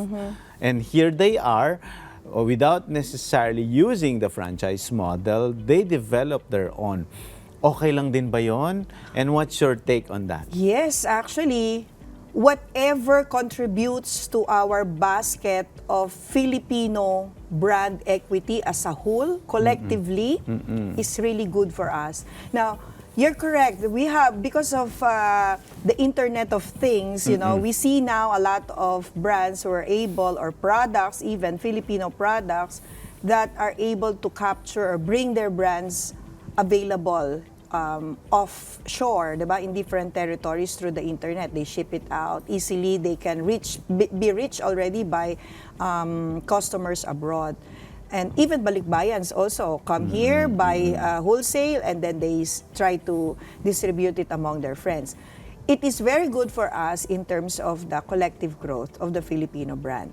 But what I always believe also, as I've seen I started very small. I started as a micro enterprise, became small, became medium. So we grew layer by layer.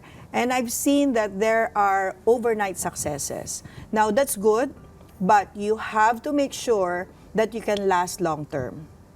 It's still sustainability at the end of the day. How long can you go, or how far can you bring your products or your brand using the internet or the e-commerce, for example? That is where you build the infrastructure. That is what I'm saying, that you have to be prepared back end. Diba? So you don't really have to, set up a store there or something like that. You have to find your partners. That's why this is an era of collaboration. You cannot, survive alone in the ocean, but find, allies, find collaborators, because now... How do you do that? Yun ang usong-uso ngayon. Yes. Pag sinabi, let's collab. Yan. Correct. So, how do you find collabs that align, who will align with you to further grow your business? First and foremost, for me, I'm a very, even if businesses are run professionally, at the end of the day, it's really very personal. What do you believe in? What do I believe? What are our values? It should align. And if you believe in my vision, I should also have the trust in my partner to be able to help me out or to work together to bring that to a certain length, diba? So, and also, that comes, what comes to mind right now when we're talking, what is the difference? You may ask, no? What is the difference between brands who are able to build it overnight, for example, and those brands who have a lasting power or staying power in the global market? You have to have your USP very identified, or your unique proposition. Unique selling proposition mo. And that comes to the entrepreneur who clearly knows your brand map. What is your brand representing about? What is the cause that you're embracing? Why would I choose you over another brand? We know how expensive raw materials are in the Philippines. Labor is very expensive. So when we compete with other countries, we might find ourselves less affordable than the other products in the global market. But that's where, the connection comes in to your market or to your consumer, and you build it day per day. Each customer always is important, big or small is important. You have to look at them on, equally. Kasi everybody contributes to the collective power of your brand. Yun nga, binasabi natin the equity of your brand. So, what I'm trying to say is, there may be overnight successes. Now with the internet, for example, or the e-commerce platforms, you can buy products. Sometimes nga, biro ko, mas madali pa yung products coming in from other countries coming into you than products you order from Mindanao or elsewhere in the country, di ba? It takes 5 days or longer. Samantalang iba, 3 days lang. But there is always the staying power. And you know what? When I was talking to the CEOs that I interviewed for the the Filipino brand can, and they all were happy. I was, parang jittery when I was talking to them kasi syempre parang ang liit ko, no, compared sa kanila when they built it. And you know what? They told me, Jollibee is also here, and he was telling me, your trajectory as a founder is the same as mine when I was starting, but that was decades ago. So meaning to say that panapanahon lang yan. Dapat lang tayong magtanim, no? We have to really grow our brand in terms of how customers will love it. And the crisis for me is sort of an opportunity for us to connect more. Kasi during the lockdowns, and if you are running a brick and mortar store in the mall and it's closed, how do you reach your customer? For us, okay, we have this directory, we run promos, we have an ambassador card that we're extending discounts to customers, so we have a database. Now you can call, diba? So you can still service them through your office, even if your stores are closed. So meaning to say that if before entrepreneurs or brand owners really do not pay huge attention to customers, now everybody is asking, what else can I do to retain my customers? So I think that's a welcome change for all of us, and it's a humbling proposition also for a lot of entrepreneurs now to learn, big and small. Yes. Oo. Which exactly is related to my next question. Siyempre, during the pandemic, a lot, diba, parang before we were talking about the fourth industrial revolution, blah, blah, blah. The key drivers would be the large-scale enterprise going into these new technologies, but the key driver really is COVID-19. Diba? Kasi huli naman na tayo eh. So, we need pa COVID-19, diba, to catalyze. So, ngayon, how important is the agility or being agile or being quick to pivot to this? Kasi pag malaking kumpanya, minsan nga mas matagal sila mag-pivot or mag-change ng direction. Unlike kapag maliit, dahil mababa lang ang operational costs nila, mas madali silang mag-shift agad. So, ito ba ay part din ng paghahanda mo para makapag-create ka ng magandang brand equity? Even if technically you are not building that brand equity, how quick should CEOs or business owners adapt to the changes? And what I like about what you said is, kung dati, magko-customer research ka pa, marketing research ka to get market feedback from yun. Diba? Eh ngayon, hindi. Ikaw, parang sinasabi mo, you have to deal na with your customers. Alamin mo na ano pa ang gusto, ano pa yung mai-offer mo. So what's your take on that? How fast? It should be every day. You have to be prepared every day to embrace change. You don't need a crisis to realize that the entrepreneur's key strategy is innovation.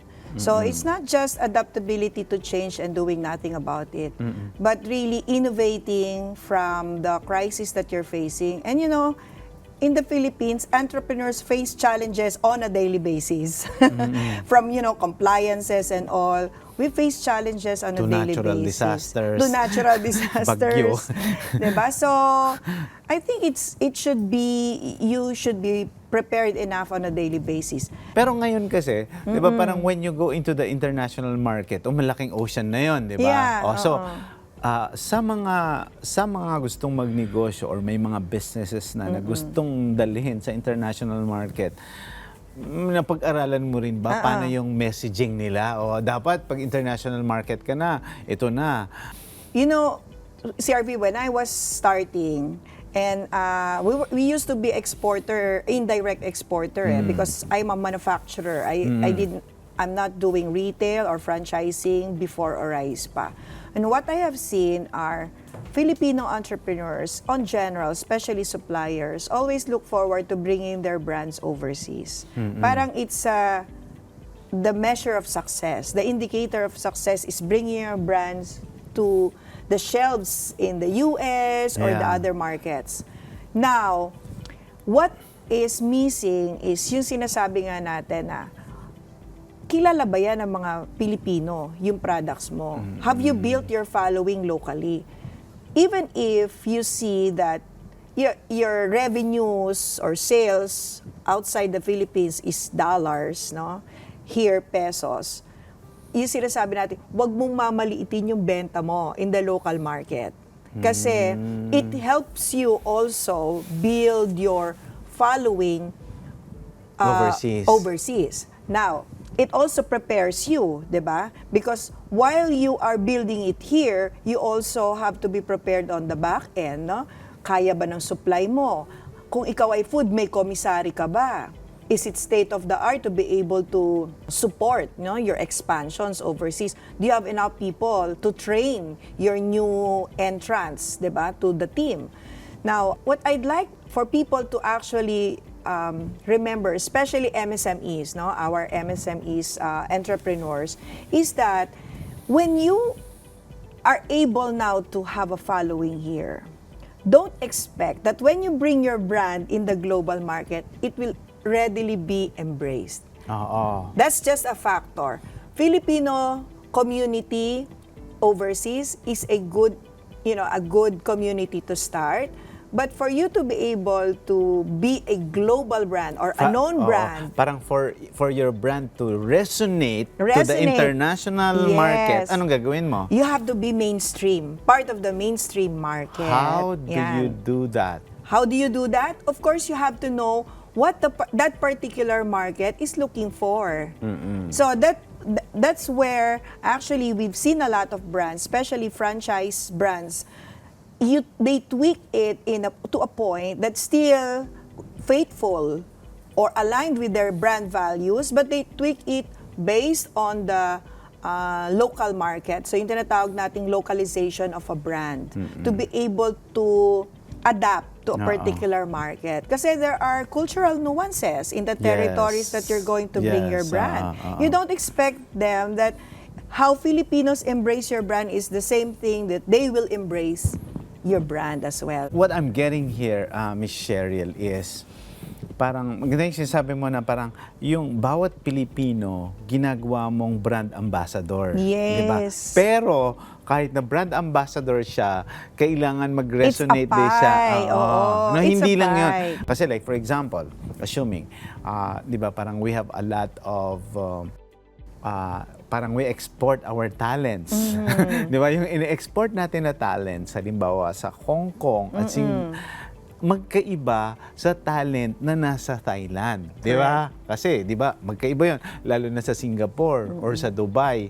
So, depende rin yung kung sa Hong Kong, alam naman natin, marami tayong mga kababayan in those areas where the job opportunities for Filipinos are different there in those areas. So, ganun ba yun? Aralin mo rin yung sinasabi mo ngang mainstream doon, and somehow basta may Filipino, ano pa rin yun, Filipino heart or Filipino... The brand authenticity. Parang when you say mainstream media na, di ba, what the market likes is something that they like, that's part of their culture. So how do you marry that? You have to be unique in an ocean of a lot of offerings, no? Especially in bigger markets like the US, no? Europe, or the Middle East now. Like for example, in UAE, there are a lot of offerings as well.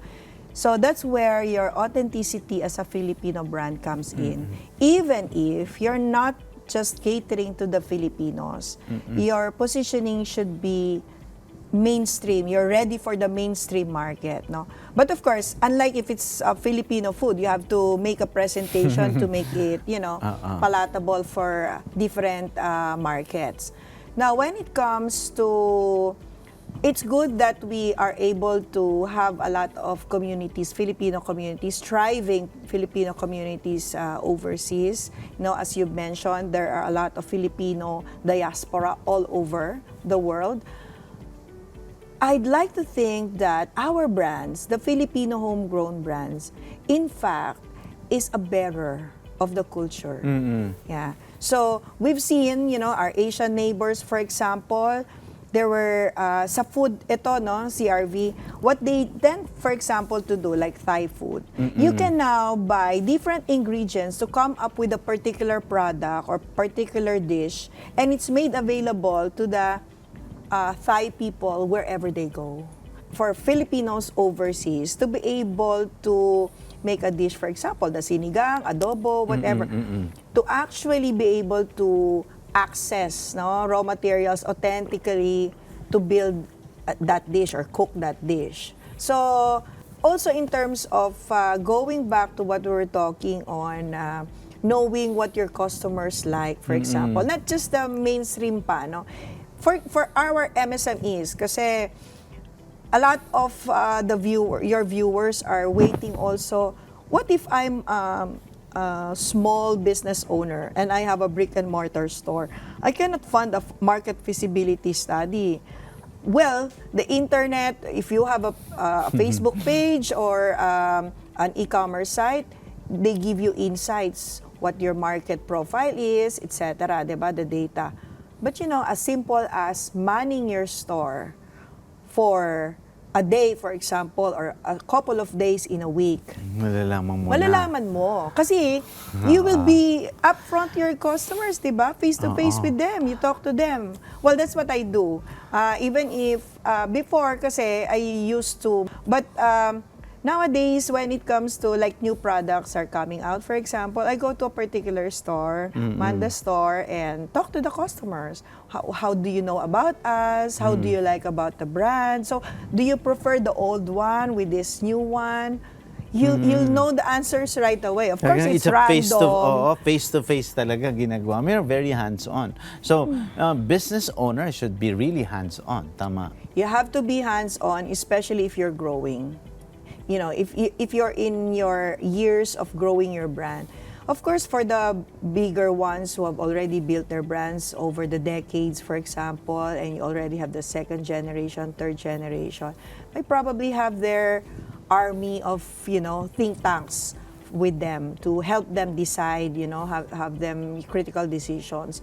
But as MSMEs or the small and medium business owners, you still have to be adept with your operations. You have to know,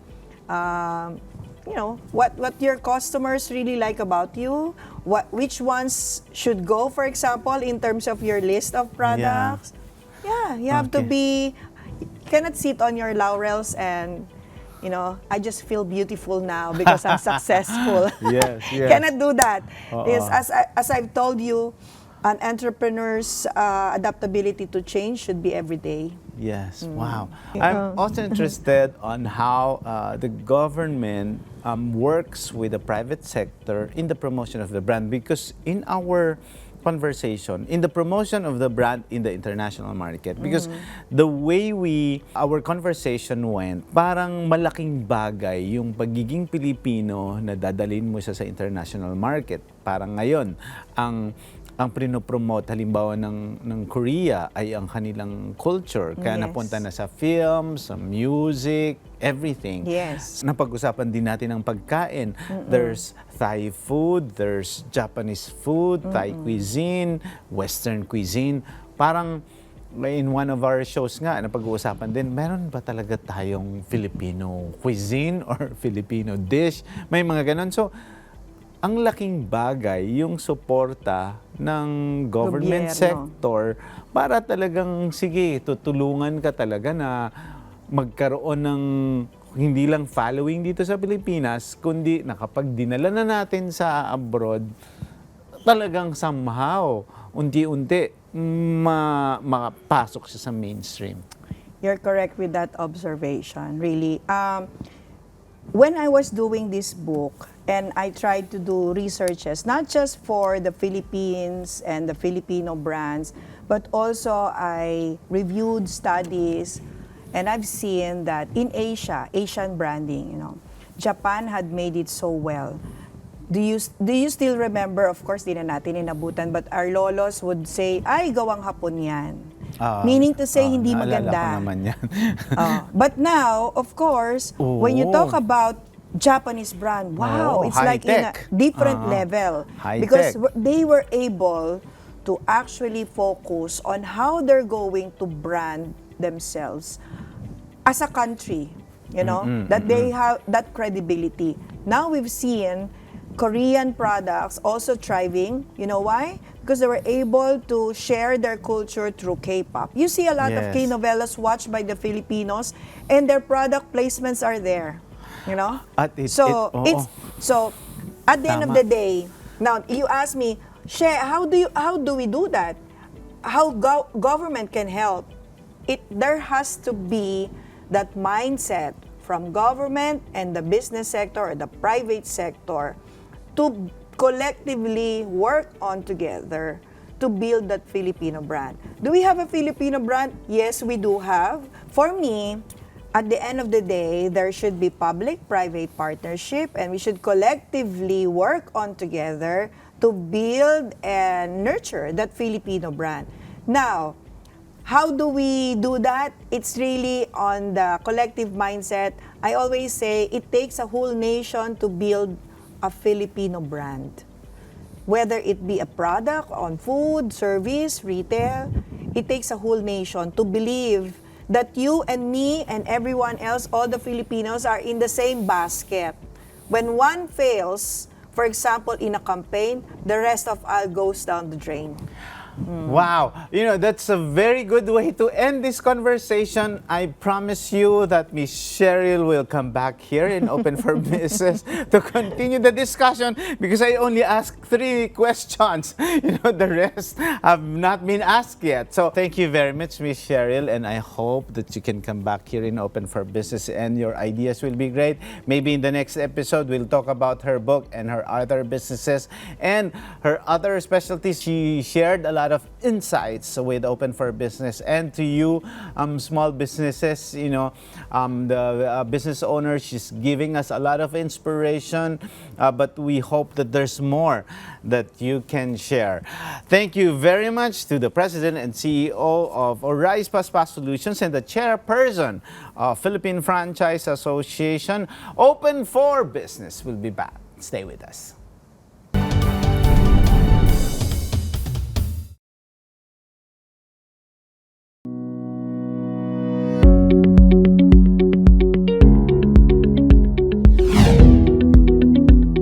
Welcome back to Open for Business. Here are the trending business news around the world.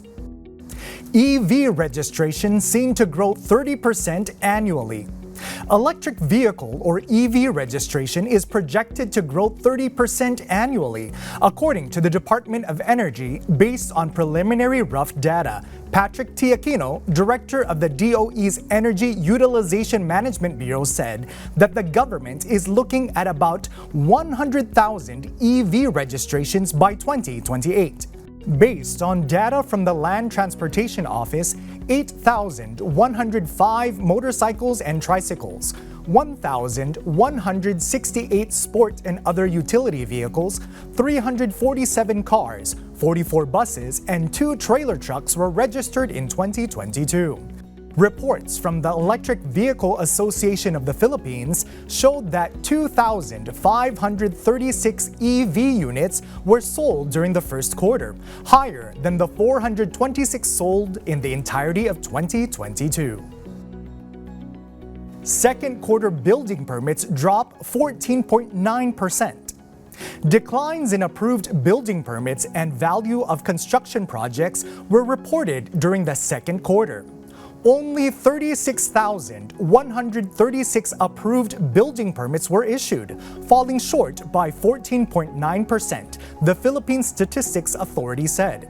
Meanwhile, approved projects were valued at just 87.83 billion pesos versus 104.33 billion pesos in the first quarter and year-on-year tally of 106.02 billion pesos.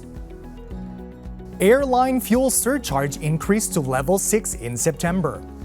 Air travel will be costly this September as the Civil Aeronautics Board or CAB raises fuel surcharge 2 notches to level 6 from level 4.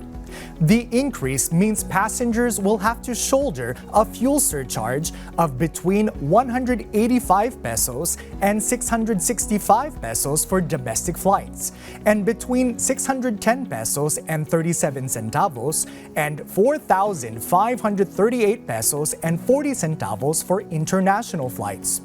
At only level 4, the allowed fuel surcharge per passenger is between 117 pesos to 342 pesos for domestic flights and from 385 pesos and 70 centavos to 2,867 pesos and 82 centavos for international flights. According to CAB Officer-in-Charge Maria Elben S. El Moro, the applicable conversion for the September 1 to 30 period is based on 54 pesos and 97 centavos per US dollar. And that's our news roundup. I am Randy Bernardino for Open for Business.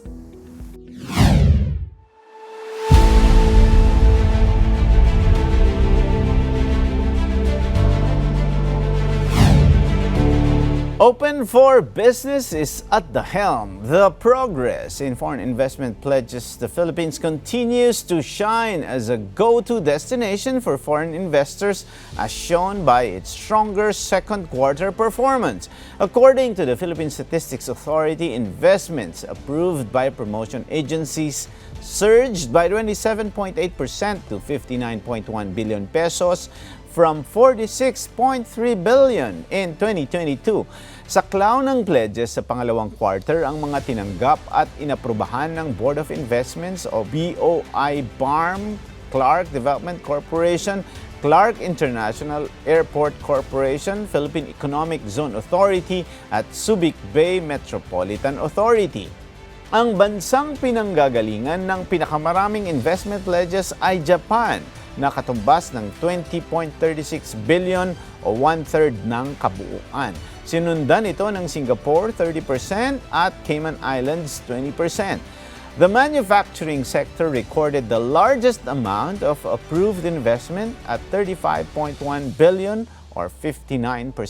Sinundan naman ito ng sektor ng information at communication na may 13.92 billion pesos at administrative and support service activities na may 3.33 billion pesos. If these pledges come to fruition, they will greatly contribute to the government's economic growth target, which NEDA believes is still achievable. NEDA Secretary Arsenio Balisacan believes the GDP growth target of 6 to 7% this year is still possible.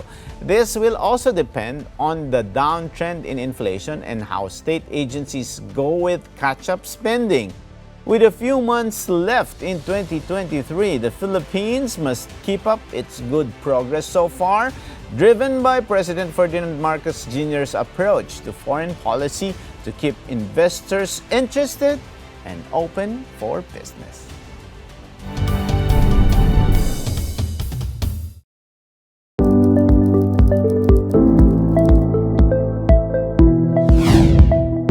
Open for Business is back, and our buzzword of the week is marketing. It is the process of integrating sales and marketing functions with the aim of having a common and integrated approach. Going global is not just about profit margins and market shares. It's your platform to tell your unique story to the world. Your brand's journey, its origin, its values. These are the beats that make it resonate across continents. Preserving your brand's authenticity while adapting to global dynamics is the key to standing out. Global success is formulated with determination, resilience, and vision. Best to cultivate a global mindset that encompasses curiosity, adaptability, and innovation as you open your business to the world.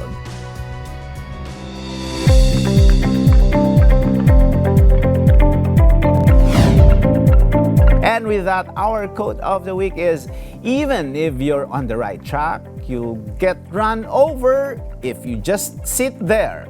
That's according to Will Rogers, American performer. Thank you very much, Miss Cheryl. Maraming salamat sa iyo at sana ay makabalik ka sa isang oras na naman na pagsama sa amin upang tunghayan ang makabuluhang usapan ukol sa negosyo dito lang sa Open for Business. Hanggang sa susunod na linggo, samahan nyo kaming muli dito sa Open for Business. Catch us on Facebook, on YouTube. Like and subscribe on our social media page at Net25TV. We will bring you more insights from industry experts, thought leaders, CEOs, and featured SMEs. Together, let us help encourage business development in the Philippines.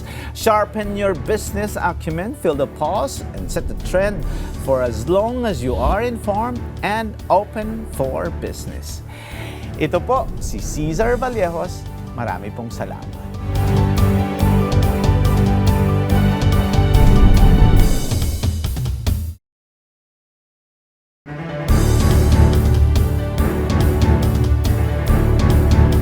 Ang Best Public Affairs Program. And the star goes to Open for Business Net 25. It is a signal to the world that we are open for business. We are now open for business. This is Cesar Vallejos bringing you yet another episode to guide you in discovering your passion and growing your business as we learn from experts in the field. Sama-sama tayong matuto sa isa na namang makabuluhang usapan tungo sa pagpapaunlad ng inyong negosyo. Ang Open for Business ay mapapanood nyo rin sa Facebook, sa YouTube. Siguraduhin mag-like at mag-subscribe sa aming social media page at Net25TV.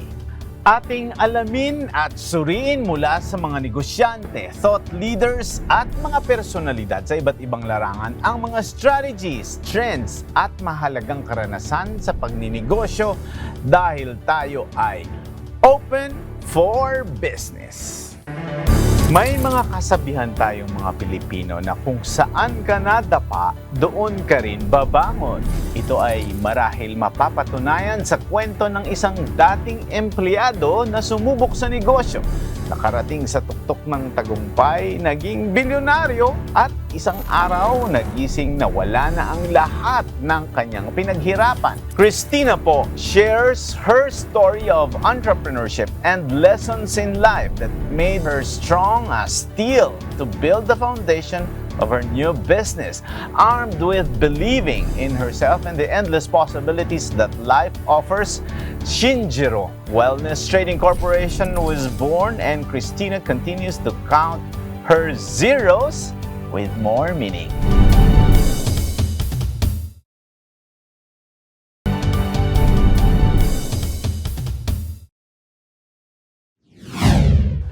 She made it big, selling luxury items to the affluent, allowing her and husband to reach a 9-0 status. Yes, a billion. With that hard-earned money, her family enjoyed the best things in life and lived as if there's no tomorrow. They invested in several businesses and thinking they were building passive income, yet instead became complacent and lost focus. Till there were no more zeros to count. From selling big-ticket items, her family was reduced to selling packed meals, earning mostly for their daily expenses. Eventually, they found the courage to get back on their feet and regain their focus. A huge factor is their newfound belief in themselves, and like a phoenix, they rose again to launch Sinjaro Wellness Trading Corporation last May 2023. Now, counting back the zeros they earn, and to tell us more about their challenges in both business and life, please welcome to Open for Business, Christina Po, CEO of Sinjaro Wellness. How are you, Miss Good evening, Tina? sir. I'm good. Marami na naman tayong naririnig na ganon, Tina, na malaking negosyo dati, magandang experience dati, dumating ang pandemic, nawala. Yes. At unti-unting nakabangon. And some of them have really bounced back, but the others continue to struggle. So, playback tayo ng konti. Tell us about the time you hit it big with your luxury goods, yung buy and sell ninyo na business. For the benefit, Ms. Tina, of our audience who are also into buy and sell, how did you achieve success in a short time? Siguro bago yung achieve in a short period of time, paano ba muna kayo nagsimula? Before po, nag-start kami ng husband ko after we got married. Nag-put up kami ng small capital para makapag-start kami ng buy and sell. And then, as time goes by, nakapag-ipon po kami and nakapag-invest kami into luxury, which is, ang naging big factor po talaga ng luxury is the auctioning. So, yun po yung malaki namin talaga na produce, parang ka-put up kami into more luxury items po. Itong luxury items na to, talagang ito yung mga mamahaling mga nabibili, hindi lang online, di ba? Talagang, Yes, when you speak of these items, one item could cost millions of pesos, correct? Yes, What po. are these? What products and what luxury items were you selling before? It's watches po, mga hard to find na mga watches po na And the high-end brands talaga. are? Rolex, Patek, anything po na hard to find. Yun po yung mga pinapa-auction namin. How about bags? Meron din ba kayo noon? Or more on the luxury? More on watches po kami. Diba? Yes po. Ano yung range ng mga ito? From the minimum amount to the highest so far? The lowest po siguro is mga 1.8. 1.8, lowest na yun. Yeah, Ang that's the pinakamahal. lowest po. Pinakamahal is more than 300 million. Yes po. May nabenta ka ng gano'n noon na 300 million. Yes po, but not in the Philippines. Yes, but siyempre dahil this is online, talagang the world is your market. Yes diba? po. Saan nanggagaling yung mga mo noon, mga kliyente mo noon? Anong mga bansa? We got the watches from Korea, everywhere po. Europe, Italy, and even in Hong Kong and Japan po. So hard to find siya. Pag sinabi mong hard to find, parang pre-owned ba ito? Or, kasi like say for example, there are limited edition, mga Yes, ganyan. And then, di ba, you cannot easily buy those items unless you go there yourself Yes, sometimes. And sometimes like, di ba parang with watches now, especially the luxury items, di ba medyo rin ng konti, medyo mahigpit na rin ng yes, konti, di ba? How do you do that? Do you have a contact there, or do you personally go there? What's your process? We have contact na po talaga abroad. Usually, the watches naman po that is hard to find, yun po yung pre-owned. Kasi ano na po siya talaga, parang out of na po siya, production na siya, hindi na siya talaga ginagawa. So may mga contacts po kami international, and then we just look for the demand or for the request of the client, and then they will buy it from us na po. So with that amount, Ms. Tina, from 1.8 million to 300 million, ano yung market niya din? Sabi mo nga, parang siyempre may demand siya. How do you know where the demand is? Actually, naka-build na rin po kasi yung husband ko ng name po into watch industry. Meron po siyang isang group talaga na talagang pag nandun kayo dun sa isang group na yun, legit siya. Parang community siya kasi it's a sila yung mga community. interested talaga. So if you are a frequent buyer po ng mga luxuries, that's the group na pwede kayong maghanap ng isang item. And then, meron na talaga magpo-provide na I have this watch, I have this certain ganyan na request, and then they will contact you na po personally. Pwede na po kayo mag-usap, pwede magkita, nakikita kami, or sometimes they just send the item po directly to the client. Wow, that's interesting. So, kasi siyempre, iba rin yung ano eh. Kaya interesado ako dun sa naging business mo na to. Kasi parang, this is something that made you a billionaire. Kasi like, this is, it's understandable because from 1.8, which is the cheapest na, to 300 million, di ba? Talagang medyo lulobo at lalaki talaga yung kita mo dyan. So, with this engagement, with this group, sinabi mo magkakakilala sila. So, parang once you join into that group, it's very legit. Yes. Yun ba nag-i-interact din? Kakilala nyo? How big is that group? Small lang naman po siya, pero talagang legit sellers po talaga siya and mga buyers ng mga watches. Actually, the price range naman po, kaya siya tumataas, it's because of the auction. So if you're the highest bidder, then that's the time na makukuha nyo po yung hard to find na item na yun. So auction talaga, pataasan ng ano? Yes po, pataasan. Kaya po siya nagmamahal. Pero can you describe, di ba, normally in an auction, di ba, parang that we see on television, di ba, they display the products and then there's counting, yes, di ba? Parang, that's the sabi nila, okay, it starts at this amount and then, you know, everybody bids na. Ganon din ba yung proseso kahit online? Yes po. Even, nung pandemic lang naman po talaga more on online. But ngayon po kasi, lumalabas na rin po talaga. Like in UK, meron na po talagang face-to-face na auctioning. Actually, during pandemic, meron na rin naman po talaga. So, tuloy-tuloy po siya. And to think na may pera talaga. May pera po talaga kahit nung time ng pandemic. Hindi po lang lahat talaga naapektuhan. But makikita nyo po talaga na meron talagang mga kayang bumili. Pero Tina, yun nga din ang na-observe namin. Nung pandemic daw, mas lalong naglabasan ang pera ng mga tao. Yes. Bakit? Kasi po, naka-quarantine yung mga tao. Bawal lumabas. Even the most powerful person in the country, hindi siya pwedeng basta lumabas. So, anong gagawin ko sa pera ko? Hindi ako pwedeng mag-travel.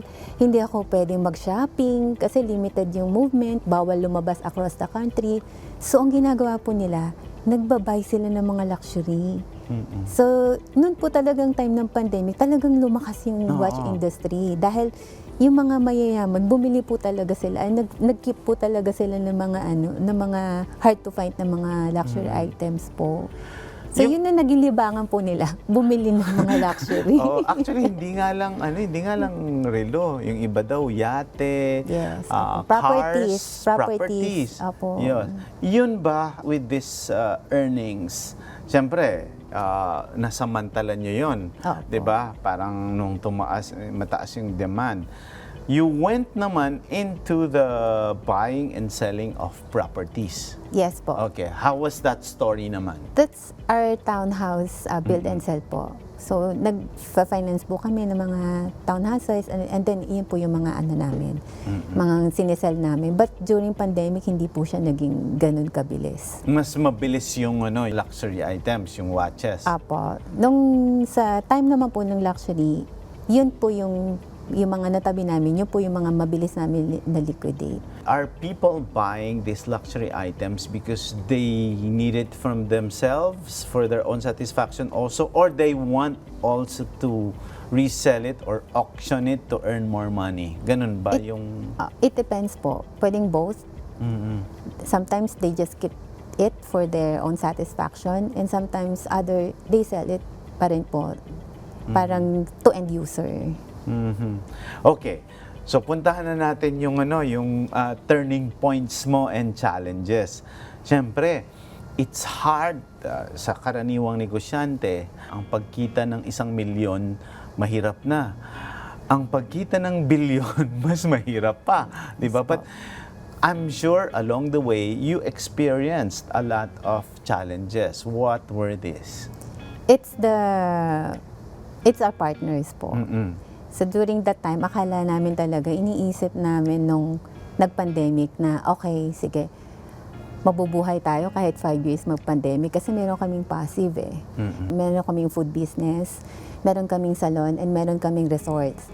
And alam naman po natin na lahat yon naapektuhan po ng pandemic kasi bawal ang gathering, bawal ang treatments. So, iniisip namin na, okay, yung passive namin yung magsasalba sa amin during pandemic. But, ang nangyayari po is, yung partners namin ay hindi naka-deliver. So, lahat po ng money na ini-expect namin na ibabayad nila sa amin is hindi po nangyari. But let's go back to that experience. Sa karaniwang negosyante, di ba, halimbawa, minsan nga, 5,000 lang, 10,000 lang ang mawala sa kanya. Talagang babagsak na ang mundo. Ikaw, ang title nga ng episode na to is Counting Your Zeros. So, how did you feel? What happened to your life? And what did you do to recover? I had severe depression po. I attempted suicide twice. Because of that happening po talaga sa buhay namin. It's not really easy. It's very hard. But may process po kasi siya eh. Hindi siya ganun kabilis. So pinagdaanan ko po talaga lahat ng challenges and struggles. Even my kids, lahat po sila na-witness talaga. How many kids do you have? I have 2 boys po. One 18 and the youngest is 12 years old. So yun po, yun yung mga talagang parang yung feeling na hindi na kami talaga makakaalis on that situation. That's my fear po.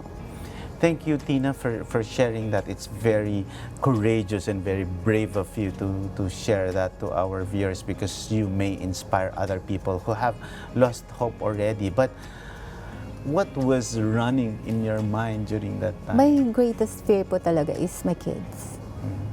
Natakot ako na one day, gigising na lang kami, wala na kaming tinitirhan. Umabot din po talaga doon sa point na talagang peach mango pa hindi namin mabili. Yun po, from dating buhay namin up to nangyari sa amin ngayon, parang hindi ko po ma-accept na makikita ko yung kids ko na wala silang kakainin. So, yun po yung talagang naging ano ko, parang trigger ko na ayoko makita sila na naghihirap na ganun. Natakot ako na, is it because of me? I failed? Failure ako na hindi ko na mababago yung future ko, nadamay ko pa yung mga anak ko. Yun po yung kinakatakot ko. I don't want to see them na nagsasuffer because of our current situation. Kapag naiisip ko siya gabi-gabi, nagigising ako ng madaling araw na. Ganun po eh. Paulit-ulit siya eh. Hindi siya natatapos. So parang nanumb ako na wala na po ako ma-feel. Na parang kahit saktan ko yung sarili ko, hindi ko siya mararamdaman. Yun po yung time na yun na na-feel ko na kaya ko siya naisipan. Wow, this is so revealing and this is, and again, thank you for sharing that experience. How did you cope up with that? Yung bunso ko po, sabi niya, Mami, sabi niya, we can do this together. Magbebenta ako ng ribs. Siya po yun eh, yung sa online na para meron tayong pantawid for everyday, tapos meron siyang pambayad ng tuition fee. So, nag-offer ng ganun yung bunso ko. And then yung eldest ko po, tumutulong din siya sa pagpapak ng mga meals. So, nakitaan ko sila na, why would I parang give up with my current situation if my kids are fighting for me? So, naisip ko po na because of that small steps na ginagawa ng mga kids ko, pwede akong magkaroon pa ng panibagong chapter ng buhay ko. Kasi lumalaban sila eh. Alam ko na hindi niya kaya i-cover yung nawala sa amin. But still, they are showing you better things na pwede mong gawin after these happenings sa buhay namin. And then, yun po, yung husband ko kasi, nagkakaroon na rin kasi siya ng anxieties, may mga sleepless nights na rin po siya, and hindi po maganda sa pakiramdam na nangihina ako. At the same time, yung pinaka-strongest person na kilala ko sa family namin, pinangihinaan na rin ng loob. So, nung time na po yun, okay, nag-decide na ako na hindi tayo pwedeng ganito. So, magplano tayo. Anong gagawin niya at next step? Tanggapin natin to. Tapos, kung ano kaya natin i-liquidate, and then let's move forward. Mag-start tayo ng panibagong chapter natin sa buhay natin. Wow, this is really inspiring, Miss Tina. Kasi alam naman natin na noong pandemic, di ba, ang daming nangyari. But the good thing, Miss Tina, is, di ba, during the pandemic, a lot of people lost their loved ones. Yes. And here you are, parang you're all complete, and you're facing, as you mentioned, you're into another chapter of your life. Diba? Parang it's something, it's basically survival, and showing that, the world has to move forward. So when your children mentioned that to you, and then when you noticed that somehow yung strongest person who you are relying from would also somehow experience what you're experiencing. Ano yung kumbaga nag-trig sa'yo na, ito yung business na gagawin ko. Ayun, ito na yung papasukan ko. Ano yun? Yun po yung time na pinanganak talaga si Shinjiro. Actually, sir, before po yan talaga, may nangyari po kasi sa family. Yung brother ko po, he died of COVID. Oh, so meron pala. Apo. So sorry, kung mag-aakala ko kayo, medyo parang you have not lost anyone. But Apo. again, that's another difficulty, or isang malaking pagsubok din sa'yo yun. Yes Oh, po. what happened during that time? Nung time na po yun, I told him kasi talaga, he's overweight po kasi. So sabi ko sa kanya, kuya, ang target ni COVID is overweight. You have to lose. You have to take good care of your health. Sinabihan ko siya na. But still, since siguro stress siya kasi photographer siya, he keeps on, talagang nag-stress eating siya. Nung nagka-COVID siya, hindi niya nalampasan. So he died. And then kami po kasi, lahat dun sa family, lahat po kami nag-lose nung pandemic kasi inalagaan talaga namin yung health namin. Okay. And napatunayan talaga na nalabanan namin siya kasi we had the virus din po pero nalabanan namin siya. Yung kapatid ko hindi. So naisip ko na ano bang importante ng time na ito? It's the health. It's the health talaga. So sabi ko, why don't we start a business na related sa health para at the same time makakatulong sa atin financially, and then also makaka-help pa tayo sa iba na with challenges din talaga pagdating sa mga problems nila when it comes to health. So doon po namin sinimula na gawin yung Shinjiro kasi yun po yung personal journey ko dahil medyo talaga pong overweight ako I'm from, Really? Opo. I'm from 80.3 kilograms po kasi. From 80.3. And Yes then po. now? I'm 49. Wow! Okay. What is your source of inspiration? I know that you are now inspired, because of what happened. You wanted to create these new products and company to, keep well, to focus on your health and good well-being. But, what made you decide that you have to move on, that you have to move forward?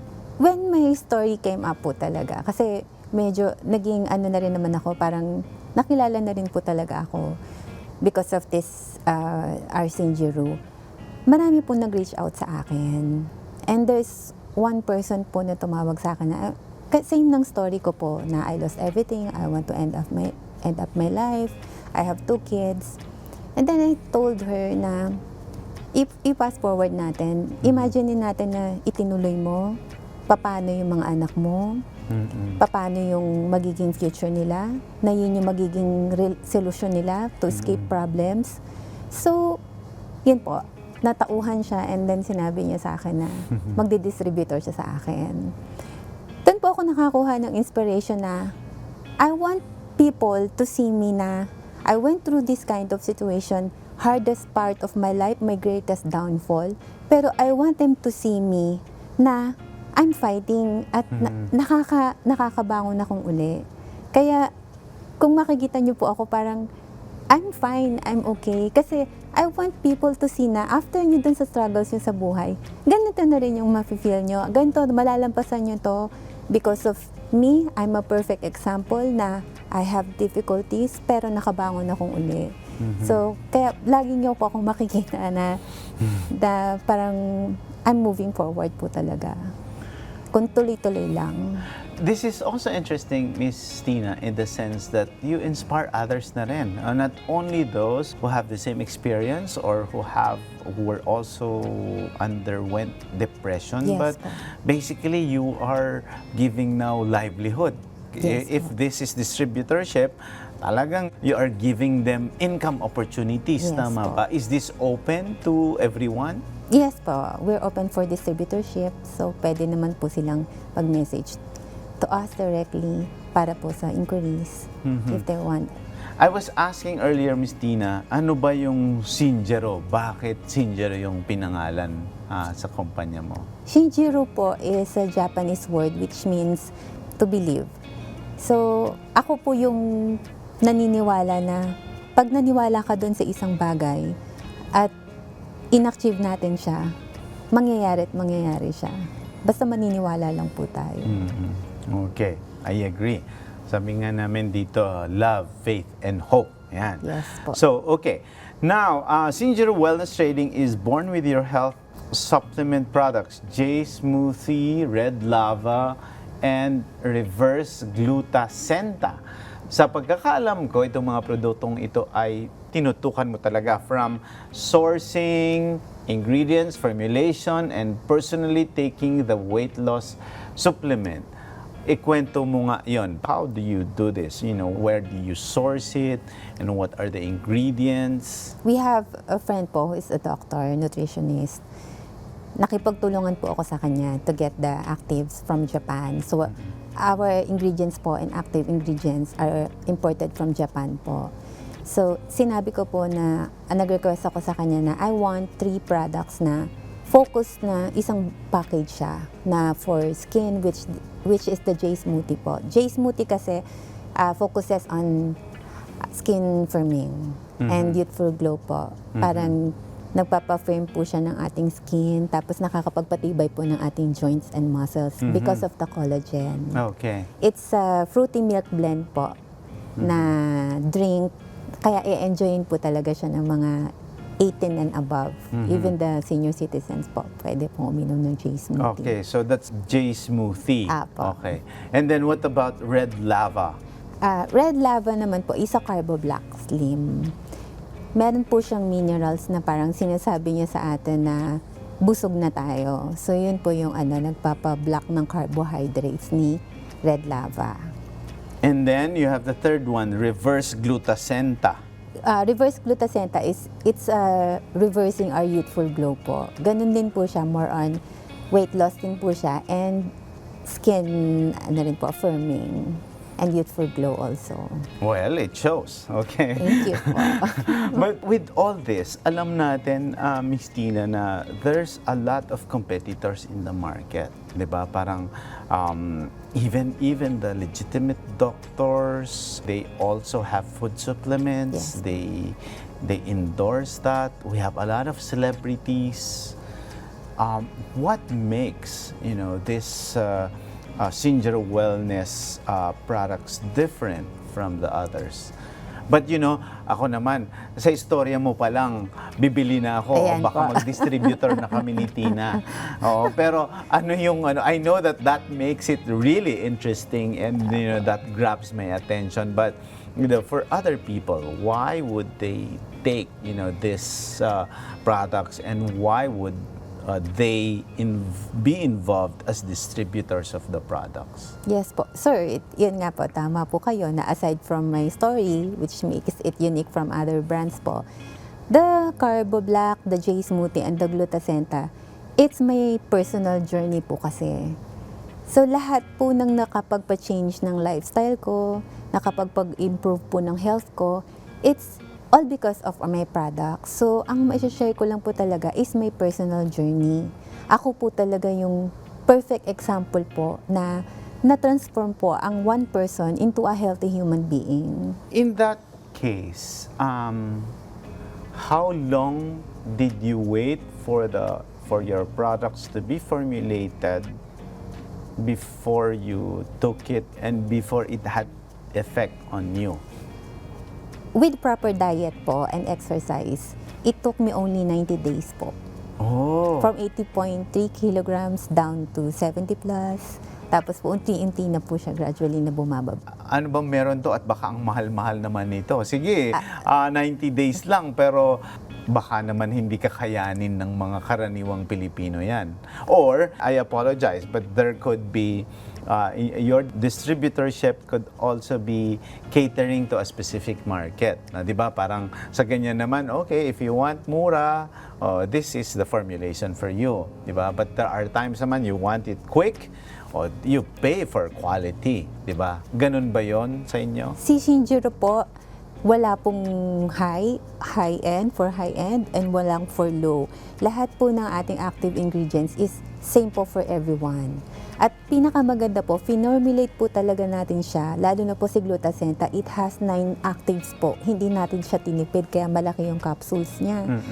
And the price po talaga is very, very friendly po, lalo na sa mga kababayan natin na nasa middle class. So, gusto ko po talaga siyang ma-afford ng lalo na ng mga estudyante, mga mommies, na talagang gusto nilang magkaroon ng health benefits na hindi naman sila magagastosan ng malaki. Tama. Ang price lang po talaga niya is very, very, ano lang po talaga siya, very, very low lang po talaga siya compared po sa ating other brands. Are the ingredients coming from other countries as well? Are you importing products or are you supporting some local manufacturers? We have a partner po of toll manufacturer here in the Philippines, but all our active ingredients are imported from Japan. Okay, siyempre, pag sinabi mong Japan, Apo. una, umiisip mo yung quality, Yes. yung pagka-high-tech nila doon, Yes. at saka kung titingnan mo ang mga tao doon, talagang ang mga skin nila, di ba? At, siyempre, healthy, kaya nga parang ang problema naman nila, masyado nang tumatanda ang population, di ba? Yes po. At masyado ring busy ang mga tao doon, kaya parang mas konti na yung mga bata sa kanila, di ba? Pero pagdating sa longevity, pagmukha nila na pagiging mukhang bata, di ba? When youthful looking, you know, Japan is really very well known for that. Okay. Paano mo naman masasabi, ano naman yung mga strategies mo or tactics para, siyempre alam naman natin ang pinagdaanan mo, you know, what you have gone through with all this. What are now the strategies or tactics that you are implementing to avoid repeating past mistakes and making better business decisions this time? Unang-una po talaga, if hindi bayad, wag natin i-transact. Kasi po, you have no power if the business that you are joining is wala kang control. You have to make sure that you have the control of the business that you're joining. Kasi yun po yung nangyari sa amin eh. It's their company, it's my money, but I don't have the control inside. So lahat po it's their company, it's your money, and you have no control over it. Yes, so po. this time, it's your company, po. it's your Yes, money, po. and you have full control over it. Yes, Oh, po. yan. Ganyan mga kababayan nating mga Opo. negosyante.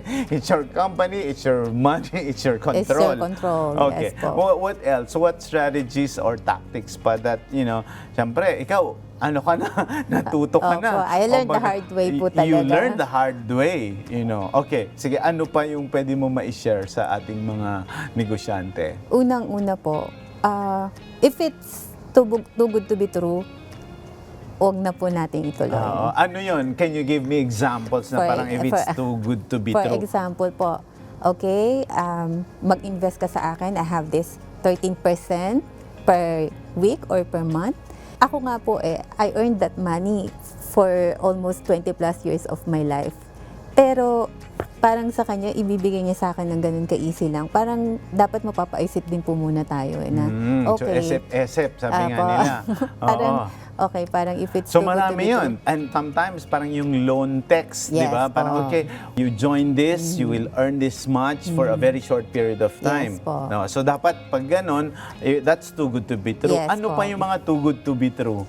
Para at least na naaalam din ng ating mga kababayan. Unang-una, parang they will give back your money in just a short period of time. Yes, yes. Yan po. Do not believe on that. Tactics po talaga. Kasi hindi po talaga ganun kadali. Lalo na pag nagpapaikot kayo sa kumpanya, hindi naman po natin agad ma-earn yung money. Hindi naman po agad siya pabalik. So, paano nila ibabalik yung capital that you have na pinahiram sa kanila if hindi pa po sila fully nakaka-recover from the expenses that they made ng isang kumpanya. So, yun po. Yun yung mga dapat natin talagang pag-aaralan mabuti bago po tayo pumasok sa isang parang so-called na investment na rin po talaga siya. One interesting that you mentioned, Ms. Tina, earlier was choosing your partners as well. Yes, Kasi in your case, your previous partners failed in their deliveries. Paano ka mamimili ng tamang partner na hindi ka iiwanan? Kasi pinag-uusapan lahat yan. Like with our previous guest, talagang one of the ways now in doing business is to create partnerships, is to go through collaborations with other, it could be other companies or individuals, so you don't have to have a lot of your own resources used, Yes, diba? The strength of one partner and your own strength, it will create synergy. Paano ka dapat ngayon maghanap ng partner mo sa negosyo? In this line of business po kasi, which is health and wellness, we're focusing more on distributorship. So, kami po talaga, ang partner ko lang talaga is my husband. And then, for the distributors, we just send the products lang po. And then, sa ibang online platforms naman po, meron naman kaming partner na, like mga legit po na mga e-commerce. So, sila na po yung bahala for the fulfillment, end-to-end fulfillment po. So, yun po yung mga kailangan magaling yung partners niyo sa ganon para hindi tayo masira sa mga consumers natin. And then, yun po, for the accounting, kami lang din po mag-asawa. Lagi na lang po talagang kaming dalawa. Wala kaming staff, wala po kaming office, wala rin kaming mga deliveries kasi the manufacturer po delivers the products directly to the e-commerce na po. So, yun po, yun yung mga partners na inaalagaan lang po talaga namin. Other than that, wala na po talaga. It's the distributors and the resellers na po. Wow. So parang sa paggawa mo nito, Ms. Tina, I'm sure it's cathartic to you. Kung parang medyo na yung mga naging depression mo, Opo. I'm sure parang Naging energy ko po siya. So, i-divert ko po siya into energy. Yun pong lahat ng mga challenges ko sa buhay, ginawa ko siyang energy. Kaya po yung isang gluta namin, ang pangalan po niya Reverse. Apo, kasi halimbawa, may dumating po na challenges. Okay, bibiglayin ka na lang po niyan eh. Kumbaga parang ginulat ako, ganyan. Sasabihin namin, okay, reverse tayo. Reverse tayo. So, yun po nangyayari, i-reverse lang namin siya. Lahat po ng negative na dumadating, nire-reverse lang namin siya. Wala naman po kasing warning ang problema eh. Bigla na lang dadating yan sa buhay natin. We should know. Opo. Di ba po?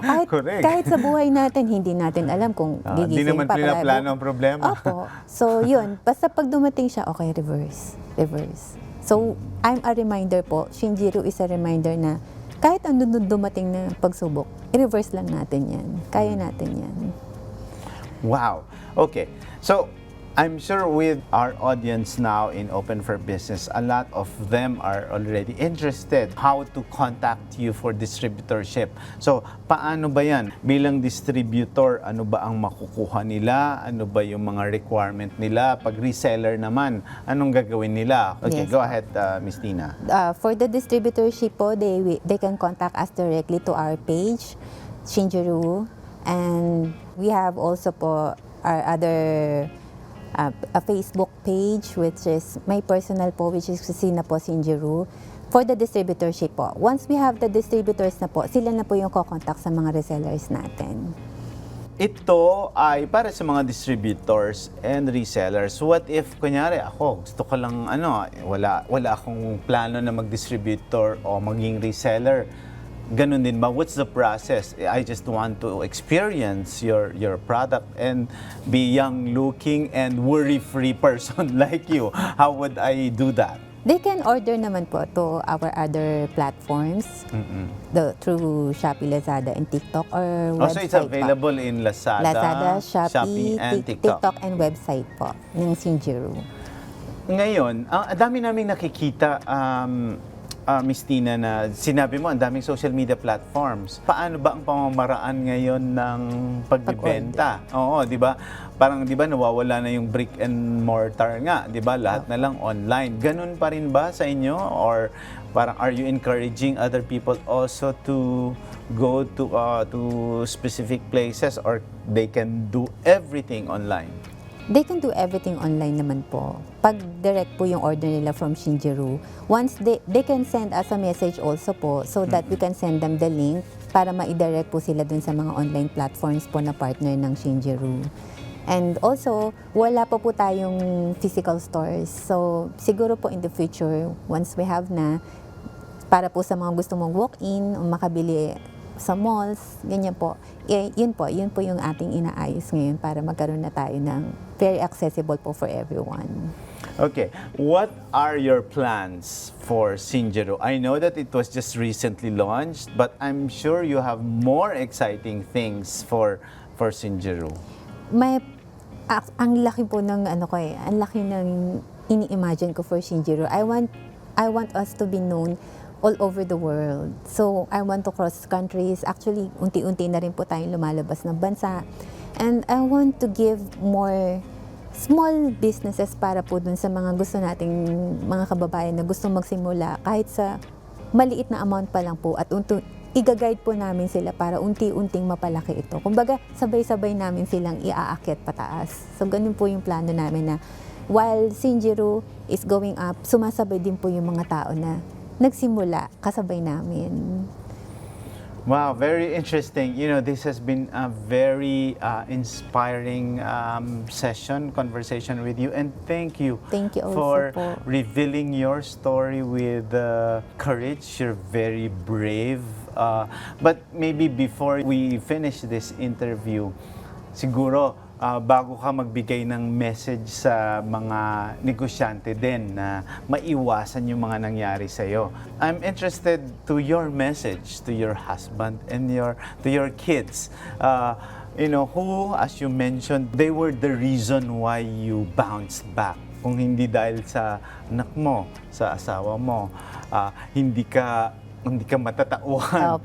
So, your message to them before your message to the businesses. Actually, nagulat ako dun sa question yun kasi yun po talaga yung iniiwasan ko. But, my kids, my family, they are my weakness and my strength. So, nung time na matibay ako, sila po talaga yung parang, they are the reason. And kung bakit ako pinanghinaan is because I'm thinking of them also po. Ang masasabi ko lang sa aking mga anak at sa aking asawa na nandito na tayo, pinagdaanan na natin lahat, and we can make this together.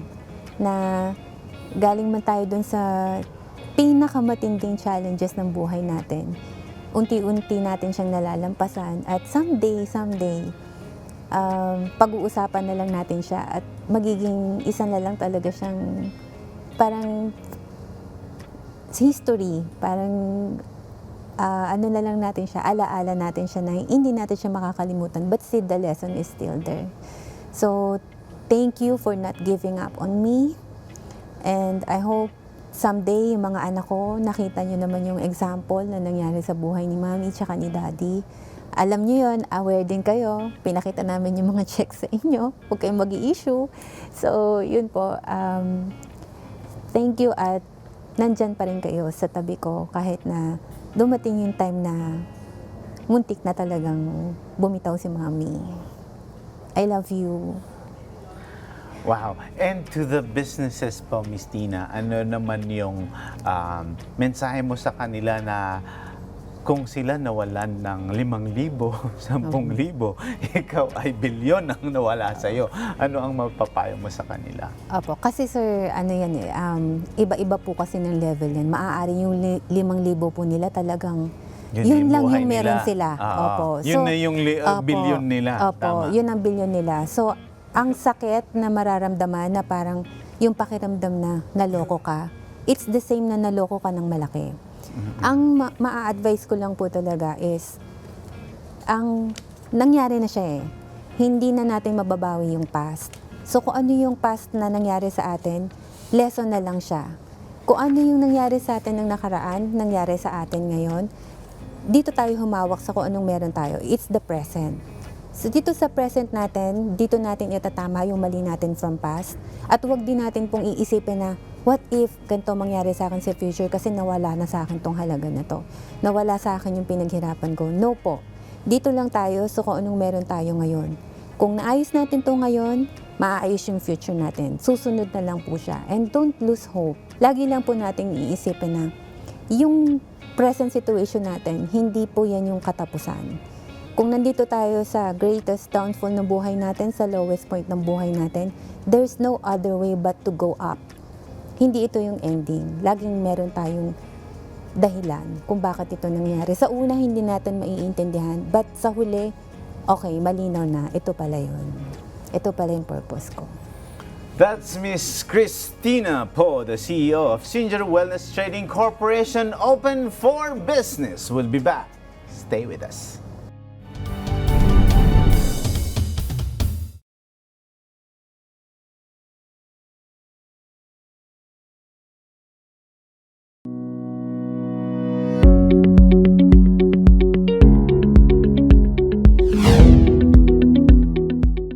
Welcome back to Open for Business. Here are the trending business news around the world. Balance of payments deficit drops to $53 million in July. The Philippines has seen the lowest balance of payments or BOP deficit since April 2023 as it recorded a $53 million shortfall in July versus $606 million in June, data from the Bangko Sentral ng Pilipinas showed. July's deficit was also significantly lower year-on-year from a $1.8 billion gap in July 2022. The BSP said the BOP deficit reflected net outflows arising from the national government's payments of its foreign currency debt obligations. For the first 7 months of 2023, the BOP position improved to a surplus of $2.21 billion from the $4.92 billion deficit in the same period in 2022. A BOP deficit means more funds left the economy than what went in, while a surplus indicates more money entered the Philippines. Survey shows workers in Singapore quick to adopt AI skills. Workers in Singapore are the fastest in the world to adopt to artificial intelligence or AI skills, according to the Future of Work report by career social media platform LinkedIn. Based on data from 25 countries on the platform, Singapore has the highest diffusion rate, or those who add AI as skills to their profiles, which grew 20 times from January 2016. The global average is only 8 times. Coming in second place is Finland with 16 times, followed by Ireland 15 times, India 14 times, and Canada 13 times as the top countries with the highest rates of AI skills diffusion, according to the report. Data shows certain share of skills are potentially augmentable by generative AI, including software engineer at 96%, customer service rep at 76%, cashier 59%, salesperson also 59%, teacher 45%, and event manager at 39%. Meanwhile, the report also noted jobs to have the smallest share of potentially augmentable skills, including oil field operator at 1%, environmental health safety specialists at 3%, nurse 6%, and medical doctor at 7%. China cuts one-year rate loan prime rate to 3.45%. The People's Bank of China trimmed its one-year prime loan rate by 10 basis points from 3.55% to 3.45% and kept its 5-year rate unchanged, according to reports. The one-year loan rate is the peg for most household and corporate loans, while the rest of the mortgages are pegged on the 5-year rate. These rate decisions were seen as weaker than expectations for more stringent policy intervention following data that pointed to slow growth momentum in the world's second largest economy. And that's our news roundup. I am Randy Bernardino for Open for Business.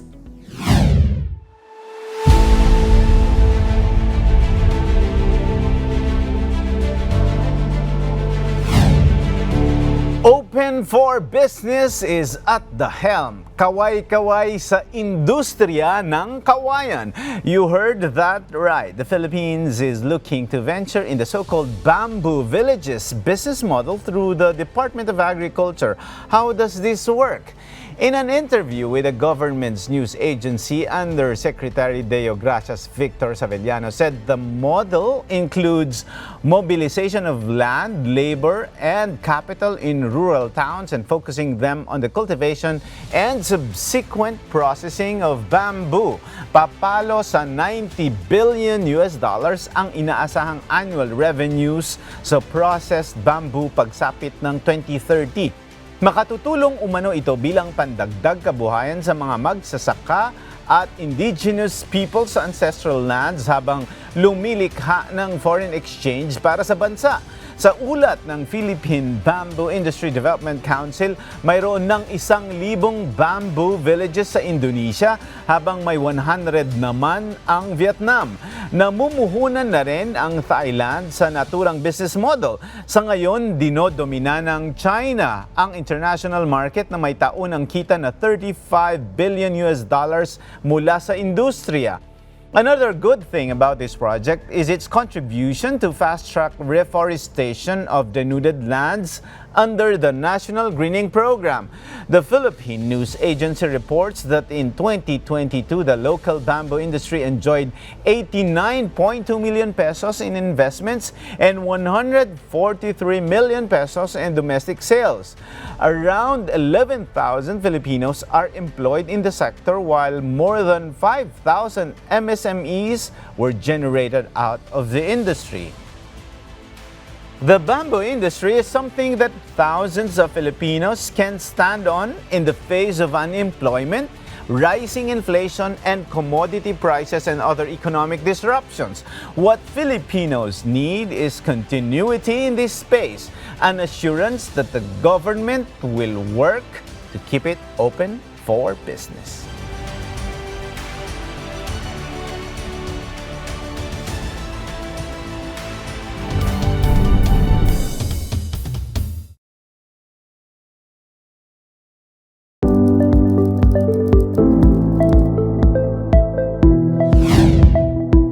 And our buzzword of the week is placenta. It is a popular ingredient in skincare products because it is rich in nutrients when developed in female mammals during pregnancy.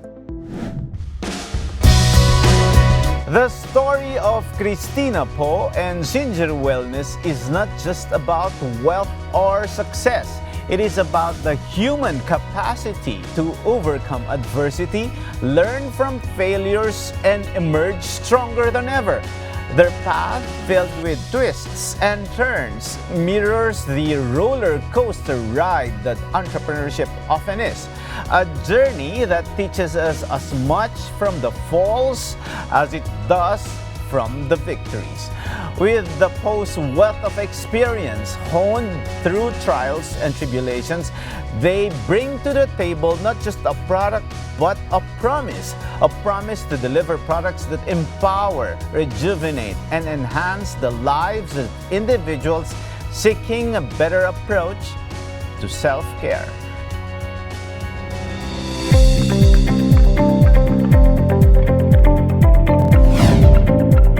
And with that, our quote for the week is, growth is painful, change is painful, But nothing is as painful as staying stuck where you do not belong.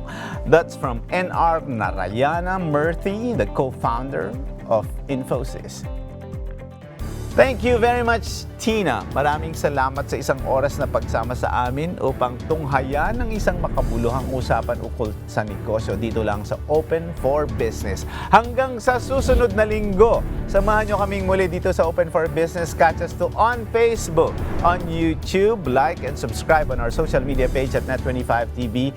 We will bring you more insights from industry experts, thought leaders, CEOs, and featured SMEs.